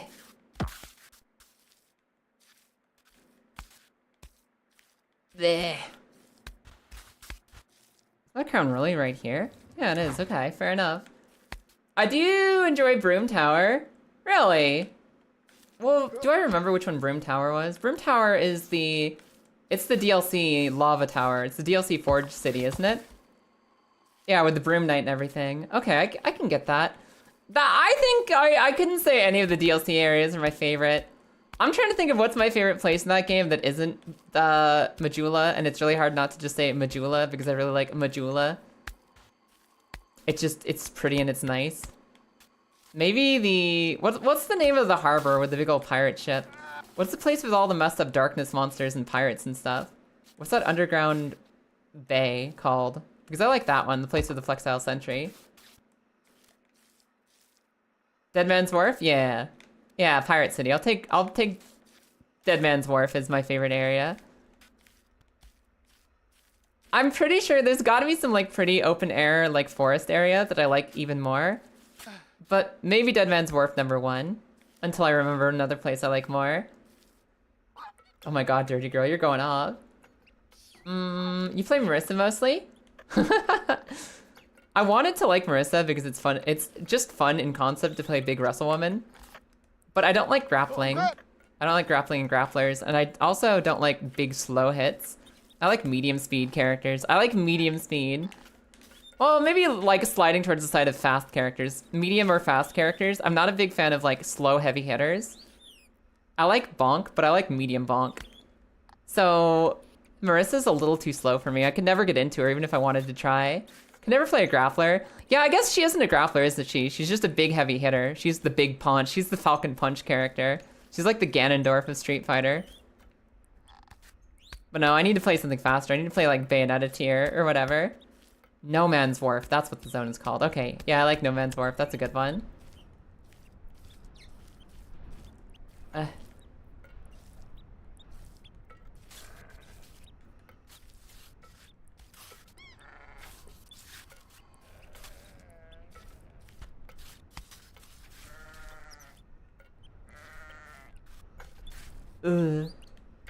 Keep my mon away from you. My non. Yeah, I forgot Manon is a grappler too, isn't she? She's the tall one, the tall bowl cut girl. I guess maybe it's not a bowl cut, maybe it's a bob cut, but I don't know, they're all the same to me. It's all the same hairstyle, really. Yeah, it's all French lady, yeah, Miss Manon. Manon. I liked playing What's-Her-Face, Cammy, because I'm basic and it's fun to cannonball kick people. Cammy is the exact example of the kind of character I want to play in a fighting game. I love Cammy. I love Cammy. She was my main. When I played any Street Fighter at all, it was always Cammy. Always Cammy. Cammy the goat.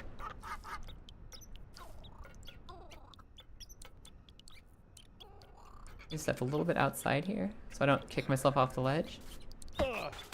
Nate, don't make me a liar, Nate. Nate! Oh, this is getting so painful. Guys, I love our conversations on the mountaintop. I love our just sitting here and talking. I do enjoy our just chatting while we climb the mountain streams. But I also really want to get to the top of this one day. And I don't know if I can focus up enough. I don't know if I can clutch it at the end here. I'm starting to have doubts. I'm starting to have doubts of the before dinner brain. You love DJ and Mai? I don't remember Mai. I remember DJ, I don't remember Mai. Mai. And that's Mai, a Street Fighter character, right? I don't know. For some reason, the name Mai brings nothing to my brain. But I guess for some reason, I've literally only played Street Fighter 6. I'm not a Street Fighter girl. I haven't grown up with Street Fighter like some of you guys. I've only played the 6th one. So I guess maybe it makes a lot of sense that I don't know a name by heart. That I don't immediately know who Mai is referring to. Mai Shiranui, she's not for good boys and girls. The heck? Is that her tagline? Mai Shiranui. Hi Spike, how's it going today? Welcome in, how are you?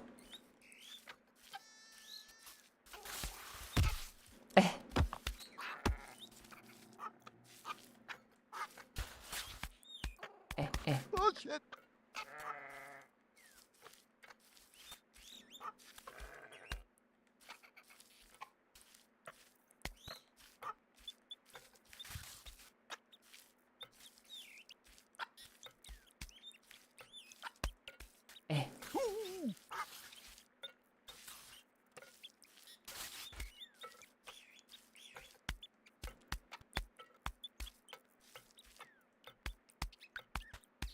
My Sharona, there's something there. What is My Sharona? Is that a song? That sounds like a song. That sounds like a song lyric. Maya's the fire fan lady. Oh, okay. I think I know that a little bit better now. Fire fan rings the bell. Fire fan rings the slight bell. That's like, there's some imagery popping into my head there. It's still not perfect. It's still not complete because I'm still a baby when it comes to the Street Fighter knowledge. But fire fan does at least trigger some memories. Some phantom images in my brain. Almost as if my heart has come back to me after years of being a nobody. In the hit series Kingdom Hearts 3. Sakurai was right. Was Sakurai the Street Fighter 6 guy? Sakurai said, when he mentioned that Mai wasn't allowed to be a background character on Terry's stage, she wasn't allowed to be a background character on Terry's stage? And what? I'm so lost! He said it when he said she's not allowed to be a background character. She's just too cool to be a background character.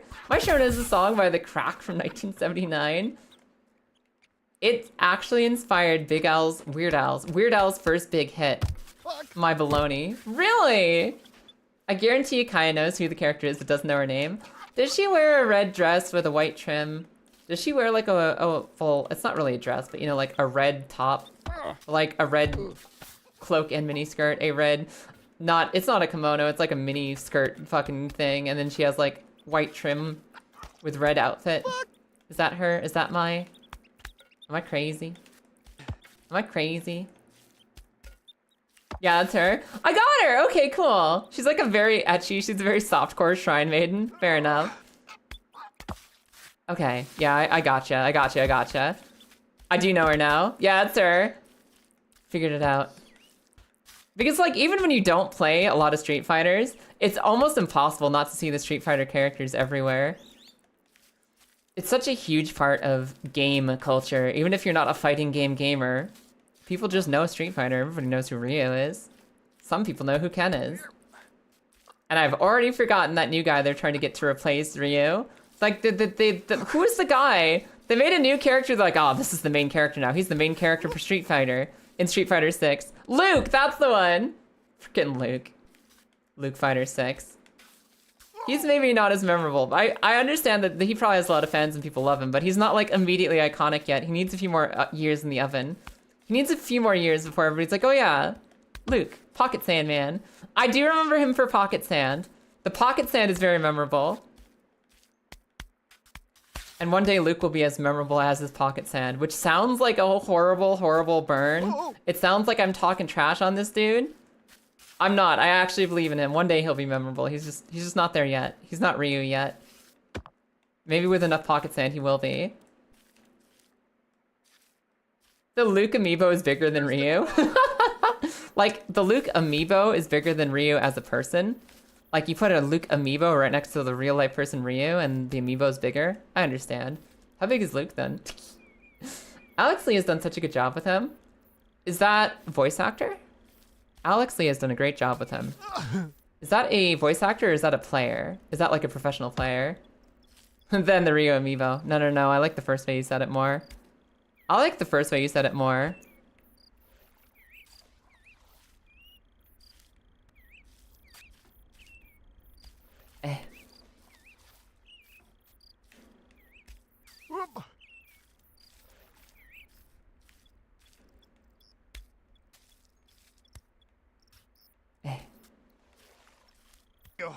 Okay. Ryu's been bulking up more and more over the decades. They just keep making him more Gears of War. One day he'll just be a full Playmobil character. And if you don't know what Playmobil is, it's like those plastic toys for real little kids, where they're really chunky. They're really chunky little dudes and dudettes. And that's all I can think of when I see Gears of War. Gears of War was a really fun game to play, but I could never take the art style seriously. Everybody's just like a fucking brick. Everyone is just a brick with a chainsaw. It's so fucking funny. Which I guess I can respect in its own right for just, you know, it has a distinct look. You know what Gears of War looks like. It's like they gave everyone Space Marine armor, but no helmet, so they just look like these giant brick dudes with tiny little heads. So goofy. So goofy. I don't even know if anybody remembers Gears of War. I mean, obviously some people remember Gears of War. But like, I feel like it hasn't survived cultural relevance like other games have. I feel like there is going to be a timeline where you say Gears of War and people will be like, what the fuck is that? And that's not, like, there's no timeline where people say, what is Zelda? What is Legend of Zelda? Gears of War, I think, maybe won't survive the test of time the same way. You remember it but never played it? Okay. So if even the next generation of dirty girls know what Gears of War is, it's at least survived a little bit. It survived longer than I would have expected it to survive. It's a really fun game. The dudes just look really silly. The armor designs look really silly. Everyone is just brick with tiny little face. Okay. Nate, get your leg around. Yeah, that's a good Nate. That's a good Nate. Okay, time to put our practice to the test. This is freaking scary. This is the hardest part of the climb right here. I know I've fallen on other parts all day long, but this is the actual scary part. This is the part where just that step alone, taking the first step to even attempt that part, it's so risky. Oh, it's like that step is the only part of this entire climb I actually don't like. It's the only part, and it's not just because it's actually stopping us. It's because it's not intuitive like the rest of the climb. A lot of this climb, it makes sense. Even if it's difficult to execute, even if it's a little bit hard sometimes, it's always kind of clear what you need to be doing. That's the one part where I literally cannot wrap my head around it. I don't know what we're doing there. I don't know what we're doing. I do not know. Shit! Oh.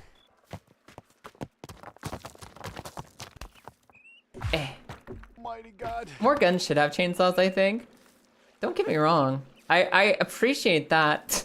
I appreciate just having a silly, fucked up horror, guns, ridiculousness, sci-fi universe. It's just the armor being brick potatoes with little tiny heads that gets me. That's the only part it's like too much. It's too much, man. They look silly. Gears of War looks silly. Oh, crap. And maybe it's supposed to. No. Did we just have the worst possible timeline? Did the crown actually go to the stairs? Mega blocks, man? Yeah, everybody just mega blocks. I think the crown got stuck on the stairs. I think the crown got stuck on the stairs. Oh no! I have to get a little vantage point here to see, but I think it's actually on the staircase. Did it actually happen? I think so. Like, I feel like it must have hit the staircase. I don't know where else it would have gone. Because it definitely fell down with us, and it hasn't hit the ground down here. And I saw it bouncing towards the staircase. So unless it hit the railing and bounced off, it's in the stairs.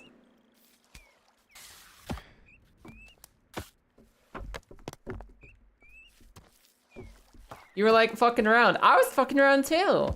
I mean, there's always been a possibility it lands on the staircase, but I didn't think it would. I didn't think it would ever. Every time we've fallen, it's been on places that it couldn't possibly hit the stairs from any angle. But I think it actually went to the staircase. About to have a will save here. Crap. We're about to have a will save on our hands. Gonna have to roll my wisdom modifier in just a second. Hold on. You see it? You see it, Colossus? I don't see it. I don't see it at all. You see it? Oh!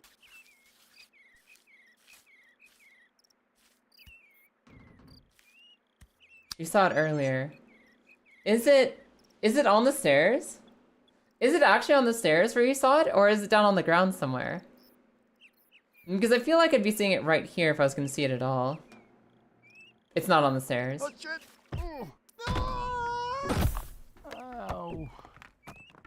Like, I see some nice, colorful aluminum wrapping paper. It's not on the stairs? Okay, I trust you. I trust you implicitly.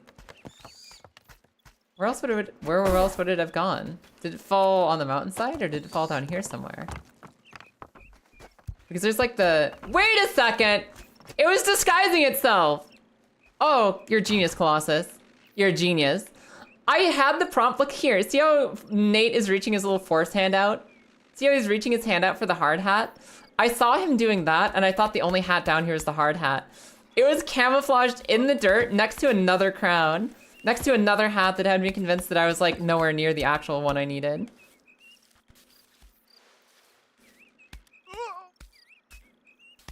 Up. Ah! I don't know, I might be washed today.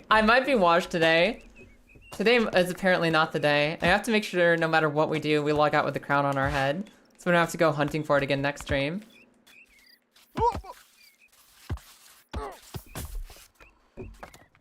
Saw a few pixels of it poking out of the ground. Your eyes are ridiculously good, thank you. Thank you, Colossus. I've spotted it like once or twice like that. I had completely missed it every other time we were past it this fall. Thank you so much. You played against a modern control Zangief. Zangief. Nothing but EX grab, EX throw, EX grab, EX throw. Teehee. Teehee.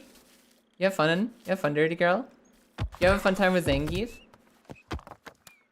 I struggle to play against Zangiefs and Kings in general. Grappler players are built different. And I suck ass at countering grappler players. I suck ass at countering grapples. I always struggle when I see a King or a Zangief on the other side. Having a fun time, getting thrown around like a rag doll. Just as you'd want for your birthday. This one's a classic. Aww.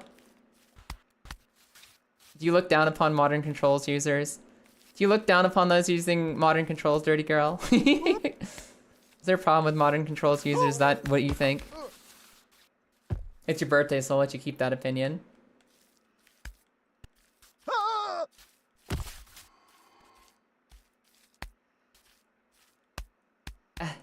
You're allowed to have that. That can be yours. But just this once for your birthday. You can gatekeep a little bit, girl boss. But only a little bit. Crown? Crown. What's worse, a grappler or a zoner? Grappler. Don't get me wrong. Zoners, a really good zoner is stressful to play against. I hate getting zapped and projectiled on my way into somebody. I'd rather fight a good zoner because I know I can just like close the distance and rush them. I can potentially get up close to a zoner and just rush them down. With grapplers, I'm really bad about that mindset. I'm really bad about getting caught in big slow animations. I'm really bad about fighting grapplers. And I actually think that I have better odds against a good zoner than I do against a good grappler. Just with how I tend to play and how bad I tend to be about walking into stuff. Which sounds counterintuitive, but I'm better at dodging bullets and projectiles than I am dodging really slow Ganondorf swords. Because some part of my brain is like, oh yeah, there's no way he's gonna finish that swing in time. I just walk right into it. I walk right into it.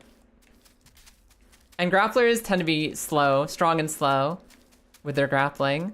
I guess that's not always true, but it tends to be similar. Similar vibes, strong and slow characters. Which I struggle against. Well, I deposited my crown safely on the ledge.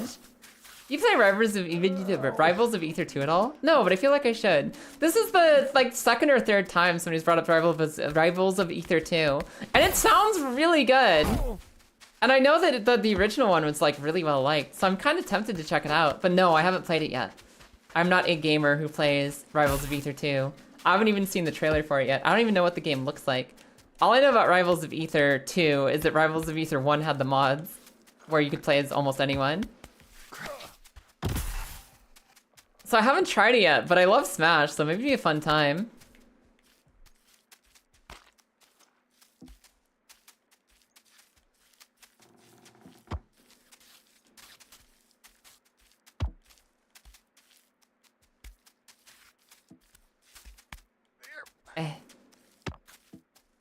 What's your favorite platform fighter? Oh, hell yeah.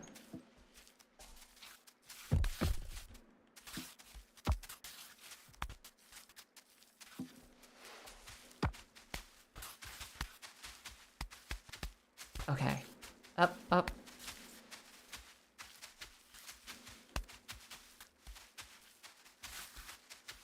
Go. Okay. We go. Okay, keep going, Nate. Keep going. You love playing Chara from Undertale? Fucking. God. The one and only fanfic. Central protagonist. Kara. Fucking. Undertale. Only slightly less used than Sans Undertale.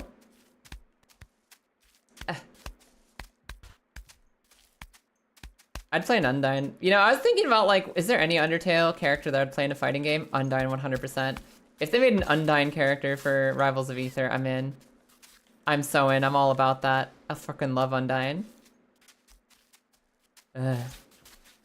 What? What? Chara versus SSSB Gogeta went dummy? What do you mean? Why that matchup specifically? Why that matchup specifically? They just added a grappler you adore, a luchador ant lady. Oh, how cool. It just got workshopped, so it'll probably have mods soon. That's interesting because I know people talked about Rivals of Aether 1 as like the platform fighter with the mods with every character in existence.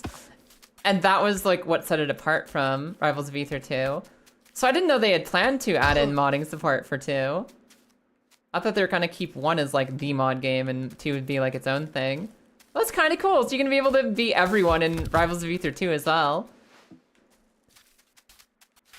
Because don't get me wrong, when something like... When Magic the Gathering goes full Fortnite and everything is a crossover all of a sudden, it feels weird because it didn't used to be that way. But when your game came out and the whole purpose is be everyone, every crossover, every character, every mod in the sun, and that's like the point of it, makes perfect sense to me. Step, hi Lithosos, thank you for the resub. Welcome in, how you doing today? I really appreciate it, hi. We are stepping, and I gotta wrap this up soon, so there's only a little bit further we can go. There's only a little bit further we can go. And I'm feeling a little woozy. I'm starting to think that I might be struggling. Partially because of lack of food. Haven't had the dinners. Haven't had the daily meal. So we're gonna be wrapping this one up a little bit here. I can only go so much longer before it's pizza time. Before it is officially pizza time. Which was also an amazing game. I miss pizza time. Almost 3 years. Almost 3 years. Almost 3 years. Which is weird because I feel like I've only been streaming for about 2 weeks now. It's been 2 weeks of just this mountain. 2 weeks of just this mountain, but I'm pretty sure it's the only streaming I've ever done. There's my crown. Hello, crown. Cool. Have you played Pizza Tower? Yes, I have. Pizza Tower is the best. Pizza Tower was so cool. That's one of my favorite games I've ever played on stream. I loved Pizza Tower. That game felt good. That game was incredible. That was such a good game. Pizza Tower is a 10 out of 10. 10 out of 10 video game. It's so good. I don't know. That 24-hour Stardew Steam still feels like yesterday. Oh, I know that feeling. I know that feeling. Dude, that's how I don't want to... I hate being like, man, that was one of the best streams I ever did. Because that means one of the best streams I ever did was almost like, it was more than 4 years ago now. No, it'd be like about 4 years ago, like this month. I'd like to also do good streams. I need to be more than just, you know, the 24-hour Stardew stream and Orphan of Cause. I think we've had some amazing times. But I do need to like, it's been a while since I've had like a formative memory like that. A foundational formative memory. Doing something wrong here. I refuse to be the I peaked in high school girl. We're not doing that. We're not doing that shit. Yeah, you know Kaya? She had a Stardew stream like 5 years ago. Oh man. I remember when she was funny. No. No, I've got to be stronger than that. Your debut is in the top 10. Aw. That's actually really sweet. Assuming you mean top 10 of all debuts, not just type 10 of streams I've ever done. Man, I loved the Stardew stream. The Stardew stream was so much fun, though. I freaking love marathon streams. Long, dumb challenge streams are one of my favorite fucking things. Top 10 streams, damn. Damn, I almost made it to the top 10. I almost made it to the top 10. The problem with having a top 10 is if I ever have a static top 10 Kaya streams of all time, that means my new streams aren't in the top 10. If I have a top 10 that doesn't change, I'm doing something wrong. We gotta keep going. We gotta keep inventing new tops to our 10. New 10s to our top. Horse Plinko. Horse Plinko is really good. I fucking loved Horse Plinko. We might do another Horse Plinko again someday. I recently downsized my horse games.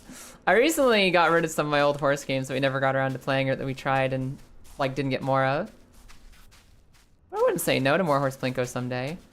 Horse Plinko is always fun. I love Horse Plinko. Nate! I worked so hard to get up there! Alright, I want to go up one more time. I want to go up one more time, and then I'm going to call it good for the day. If we can't make that step one more time, this is like our final boss. This is our absolute final boss of the stream. It's just trying to get up that fucked up evil ledge. That is the worst part of anything in this game, is just that ledge. And I want to get one more shot at it before I call it quits. For the day, not for the ever. Just for the day. Don't forget, guys, anytime we want to, we can progress the story and finish the stream and finish the game by going up the staircase. But I'm not doing it. I'm never gonna give in to that weakness. It's never gonna happen. We only defeat the mountain itself. We never take the easy way out.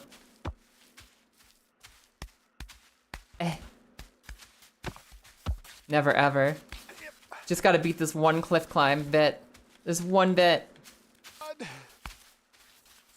And maybe if I'm too impatient to get up this hillside, I can't get up anything. Maybe! We're topping 10. I never topped one person, but I can try to top 10. You just want to try because there's the chance of failing, dirty girl. You just want to try to top 10 because then there's a chance you get to bottom 10. I think psychologically speaking, giving us an easy way makes us less upset about forcing ourselves into the hard way. Honestly, I think you're laying down bars, Marissa. I think that's some clever game design at work in this section. I think giving us the easy way up and then like making us not want to use it out of spite actually does make us feel more comfortable with doing this bullshit climb. Imagine you have this empty valley here. This empty valley, no staircase. You just have this wall. Imagine you have just this wall with no staircase. You get to this part and you're like, this is bullshit. This game is bullshit. Why are they making me do this? This is fucking bullshit. Now we're in the other timeline. We're in the other timeline where they give you a staircase and they give you a cutscene and they're like, yeah, you can take the baby easy way. You can take the easy baby way if you want to. It's right there. Easy baby way. Baby climb right there. And all of a sudden you aren't thinking, oh, that other side is bullshit. You're like, I gotta win. I gotta win.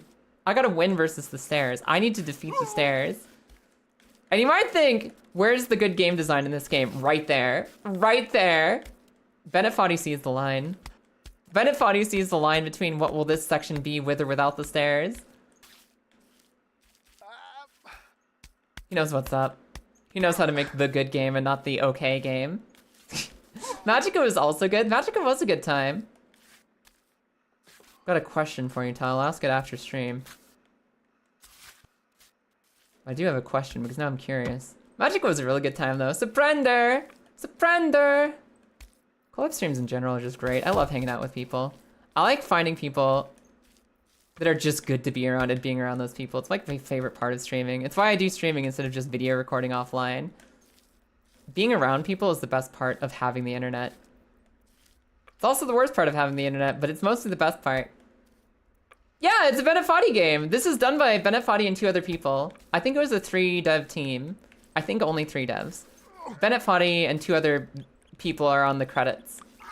And Bennett Foddy is actually, you know the guy Jim? The guy with the beanie who shows up to taunt you and give you stares? That's Bennett Foddy. That's him. That's his voice acting, too. And I'm pretty sure that character is a stand-in for him. Mighty God. You might be biased, but you do want to see Floppy Souls 3 one day? I'd love that! Is there a Floppy Souls 2, Marissa? Or is it just 1 and 3? Yeah, no, this is legitimately made by Bennett Foddy. This is actually straight up Bennett Foddy's next game. It's definitely making you get over this mountain. It's forcing me to grow and adapt, which is what I love about games. Which is something I love about games. I love being forced to grow and overcome a challenge. It's my favorite part.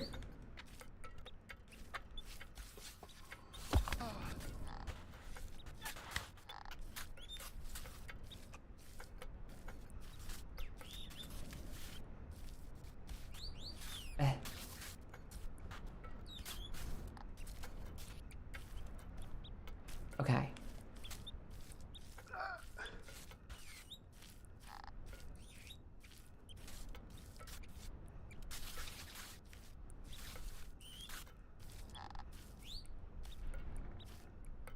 Focus. Focus, Kaya. Focus for just a second. Cool. Hold on, ankles. We're good. We're good! DS2 has different engines, so I don't think 300% animation works on it. Floppy Souls probably doesn't work on Dark Souls 2. But Dark Souls 3 has floppy souls and poorly translated. Man, I'd be down for that. I'd be down for that. I'd be down for poorly translated floppy souls 3. Poorly translated floppy souls was a lot of fun. I'd be hella down for 3. An ad break has started? Damn. Damn. Let me just get up here real quick. Oh no!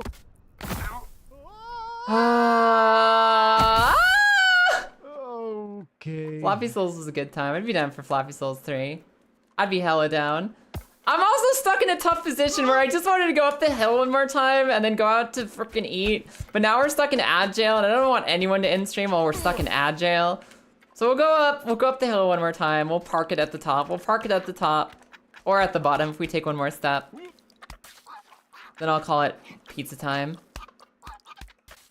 Floppy Elden Ring? That's a good question. Is there Floppy Elden Ring, Marissa? Do we have Floppy Elden Ring? Is that a thing?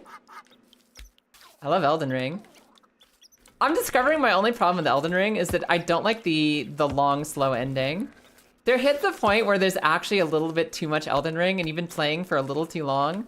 And maybe you've killed 120 bosses and the last 40 just don't sound as exciting anymore.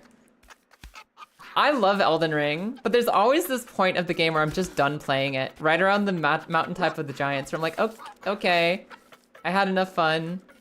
I'm ready to go play a different game again. And everything is just getting slower and getting more health and stuff like that. The only problem I have with Elden Ring is that I always get a little sick of it at the very end of the game. I'm like, okay, I'm ready for it to be over. Other than that, amazing game. You think so? You think we have a floppy Elden Ring? Hell yeah. There's a fog gate randomizer that removes the open world and makes it all one dungeon. That sounds so cool. What? A fog gate randomizer where there's no open world. There's just boss, room, boss, door randomizer, dungeon randomizer. That sounds like fun. What the hell? That sounds like an amazing time. Do you know what that's called, Marissa? Because that sounds like fun. Sounds like fun and content. I like those things. I like knowing about those things for stream. Okay.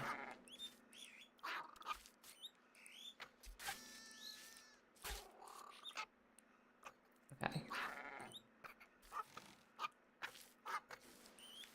think it's a randomizer setting, you'll look it up. Okay, sounds good. Just for like the general randomizer. The Elden Boss Rush? The Elden Boss Rush. That could be kind of fun. Just remove all the wandering. And go straight from boss fight to boss fight. Just go, go, go. Especially with like random weapons and items.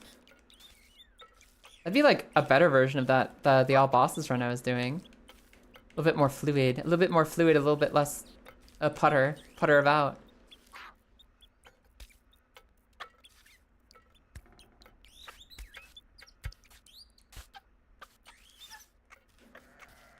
Hi everybody, welcome back. Sorry about the break.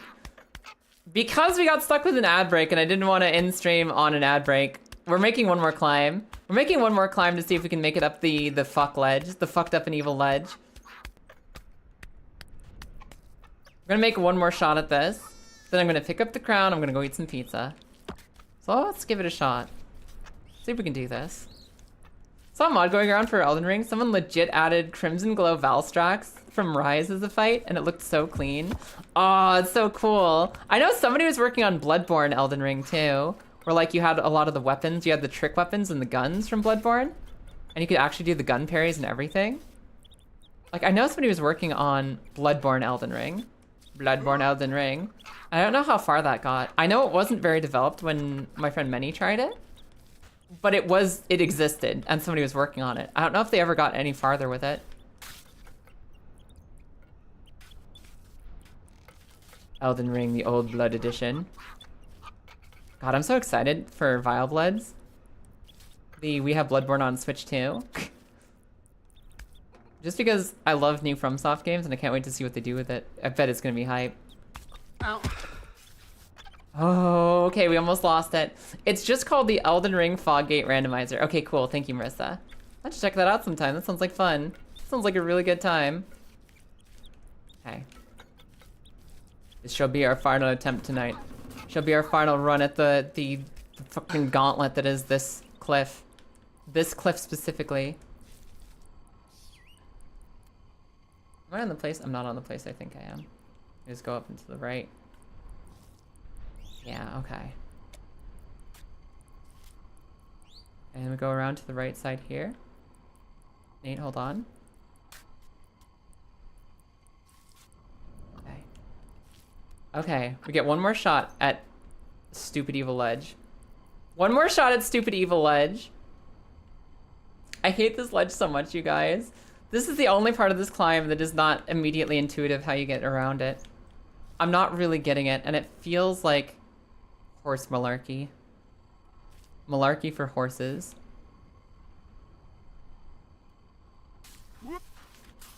Fuck. All right, Nate, just don't. Crown, where's the crown? Where's the crown? I crunched my bones to the bottom of the map and I couldn't see where it went. Let's go get the crown and call it for the night. Let's go get the crown and call it a day.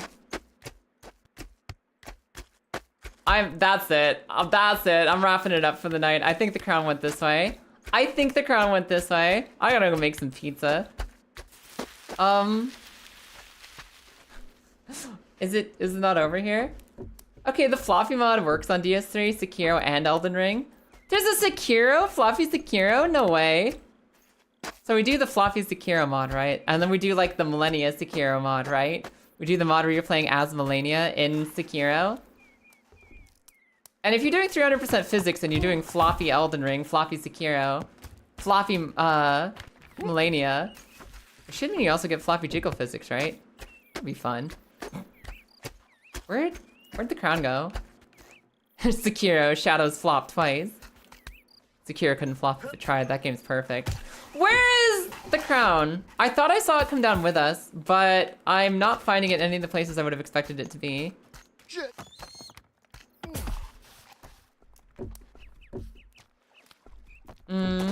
As long as you have the Spanish audio for Gyobu, you're so in. Is that like the best localization? Spanish Gyobu? The voice actor who gave it the most? I don't think I've ever heard Spanish Gyobu before. That'd be fun. I'm in. I'm in for that. I'll turn on the Spanish audio track for Gyobu.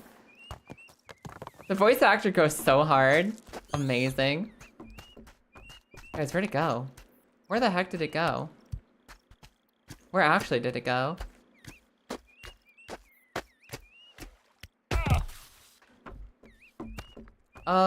Where? Where is it, actually? I'm pretty sure it fell down with us, right? And I don't want to log out without it again, because the last time we logged out without it, we really regretted loading back in and not having it right next to us. I'm pretty sure it fell all the way down the mountain with us. Let's go up one more time. Let's go up one more time to see. Eh.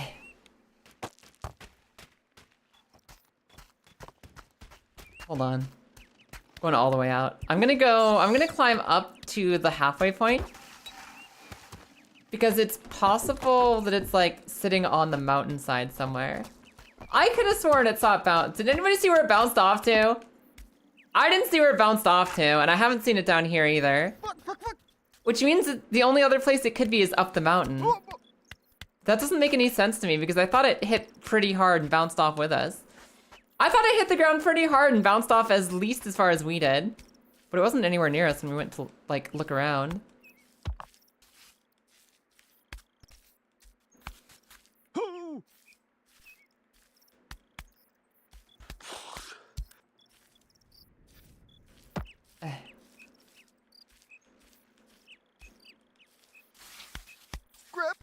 Ah! I could have sworn I saw it come down with us. I'm so suspicious of even if it's the right thing to go up looking for it. That's the hard hat. Unless it's hiding under the hard hat, that's not what I'm looking for. Like, I don't know where else it would have gone, actually. You forgot your name was pink again? Good news, it's blue now. Did you just fix it to be blue, or are you like pink on mobile and blue on regular? It was a very pretty pink, was past tense, I see. Welcome back to the world of blue, dirty girl. We missed you. Oh crap.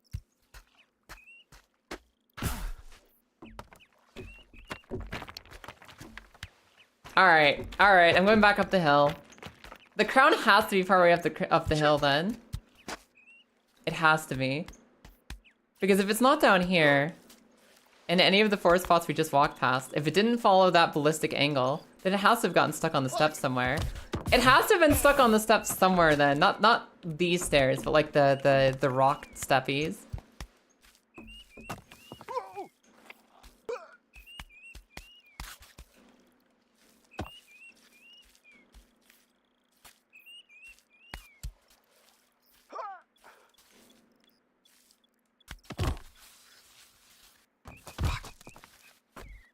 Your identity is partially being blue? Do you mean that your identity is being partially blue? Or do you mean part of your identity is being blue? When you say your ID is partially being blue, are you talking about being like 1/8 blue as a part of your life? Or do you mean like being blue is 1/8 of your life? You might be a natural blue, but you're a valuable pink ally. No. Yes. Okay, fair enough. Same. Blue's been my favorite color basically forever. Sometimes purple or green sneak in there too as like some of my other favorite colors, but like blue is it. It's always blue for me, 100%. Your literal gamer tag is Azure. Everyone, Dirty Girl just doxed herself. Jump on it, go get her. Everyone go friend at Azure. You have it on a shirt and everything. Lucky. I don't have any shirts that say I'm blue abadi abadai. I just have to live it myself. I just have to live it in my life. Blue is natural ally to pink. Yeah, normally. Under normal circumstances, blue and pink get along pretty well. Up. Granted, that shirt is from like 2022 or in 2023. What? What is that supposed to mean? Just that it's old? Just that it's almost as old as you? Gotta actually work now. Bye, Des! I want to find my crown. I need to go eat food because I'm hungry. But I want to find the crown before we log out so we don't spend any time looking for it next stream. I might actually look up a video guide on how to take this step at the end here too. Because I won't be using the staircase to climb, but I don't mind using the knowledge of my ancestors. The foreknowledge and tips from my forebears who have gone through this mountain before to understand how you do the evil ledge. I think I saw the lines, but if I actually didn't, if I'm wrong, then I should probably see how it's actually done so we can get through it in one piece, all of us together. Instead of just being stuck on it forever. I haven't seen the crown yet, I'm concerned. I know it fell pretty far down the mountain. It shouldn't be part way up the mountain. It should be like pretty far down. Like I feel like we should have seen it by now. But it wasn't on the ground. It should have been on the ground. I didn't see it on the ground. Here's the team shirt. Ah. You don't want to be that 30-year-old who's still wearing their Letterman jacket? What, you want to live life beyond high school, Dirty Girl? you want to imagine that you have a future? I see. A future that can be just as interesting as your past? Imagine. No, only talk about the times you peaked. Let the top 10 parts of your life exist only in the past, never in the future.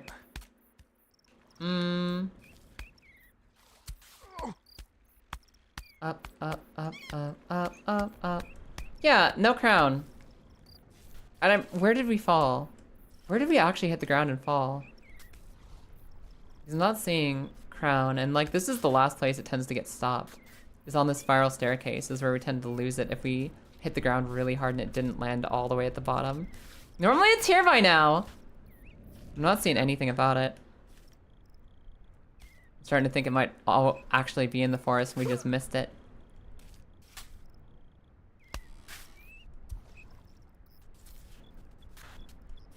Yeah, because there's no sign of it up here. Maybe it's over this way. Maybe it got over here somehow. No, that's so unlikely. Huh. Okay, I guess I'll figure this out after pizza off stream or something. Because I do have to cook dinner. And I'm hungry, and I'm gonna go do that. And maybe if the crown is up the mountain, I'm not gonna spend the next like half hour trying to get back up the mountain just to find the crown. I'm gonna be doing that in my own time with pizza in my guts, I think. So we're gonna take one last walk through the forest to see if it appears here, and then I'm gonna wander off to dinner time, I think. Oh. It's very subtle, thank you very much. Yeah. Where's your esports shirt? What esport, dirty girl? Were you playing Pokemon Unite professionally? Were you going for a Pokemon Unite scholarship? Gotta go get nibbles? Yeah. I'll do a thorough screening of the forest. And I'll make sure that before I close the game today, I find the crown. But I'm gonna go eat. I'm gonna go eat, and then we're gonna get all the way up the mountain. It didn't happen today, but we're not gonna be stuck forever. We won't be stuck forever. We'll get out of here one time. Not today. Next time. Next time we'll get there.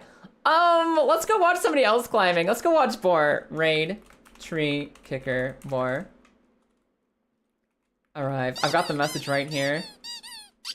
It's the Babybreaker. Everybody, thank you for hanging out today. It was actually really fun. And I swear to God, we're gonna beat this mountain up next time. Next time we'll defeat the mountain. It'll either be Thursday, or if me and Loopy are doing, if me and, wait, actually, no, I think that might be the one, Marissa, hold on. If me and Loopy aren't doing RuneScape on Thursday, then I'll be back here on the mountain. If me and Loopy are doing RuneScape on Thursday, I'll be back here on Friday to do the mountain. Otherwise, wait. Throw me to the wolves, and I shall return with a litter of puppies.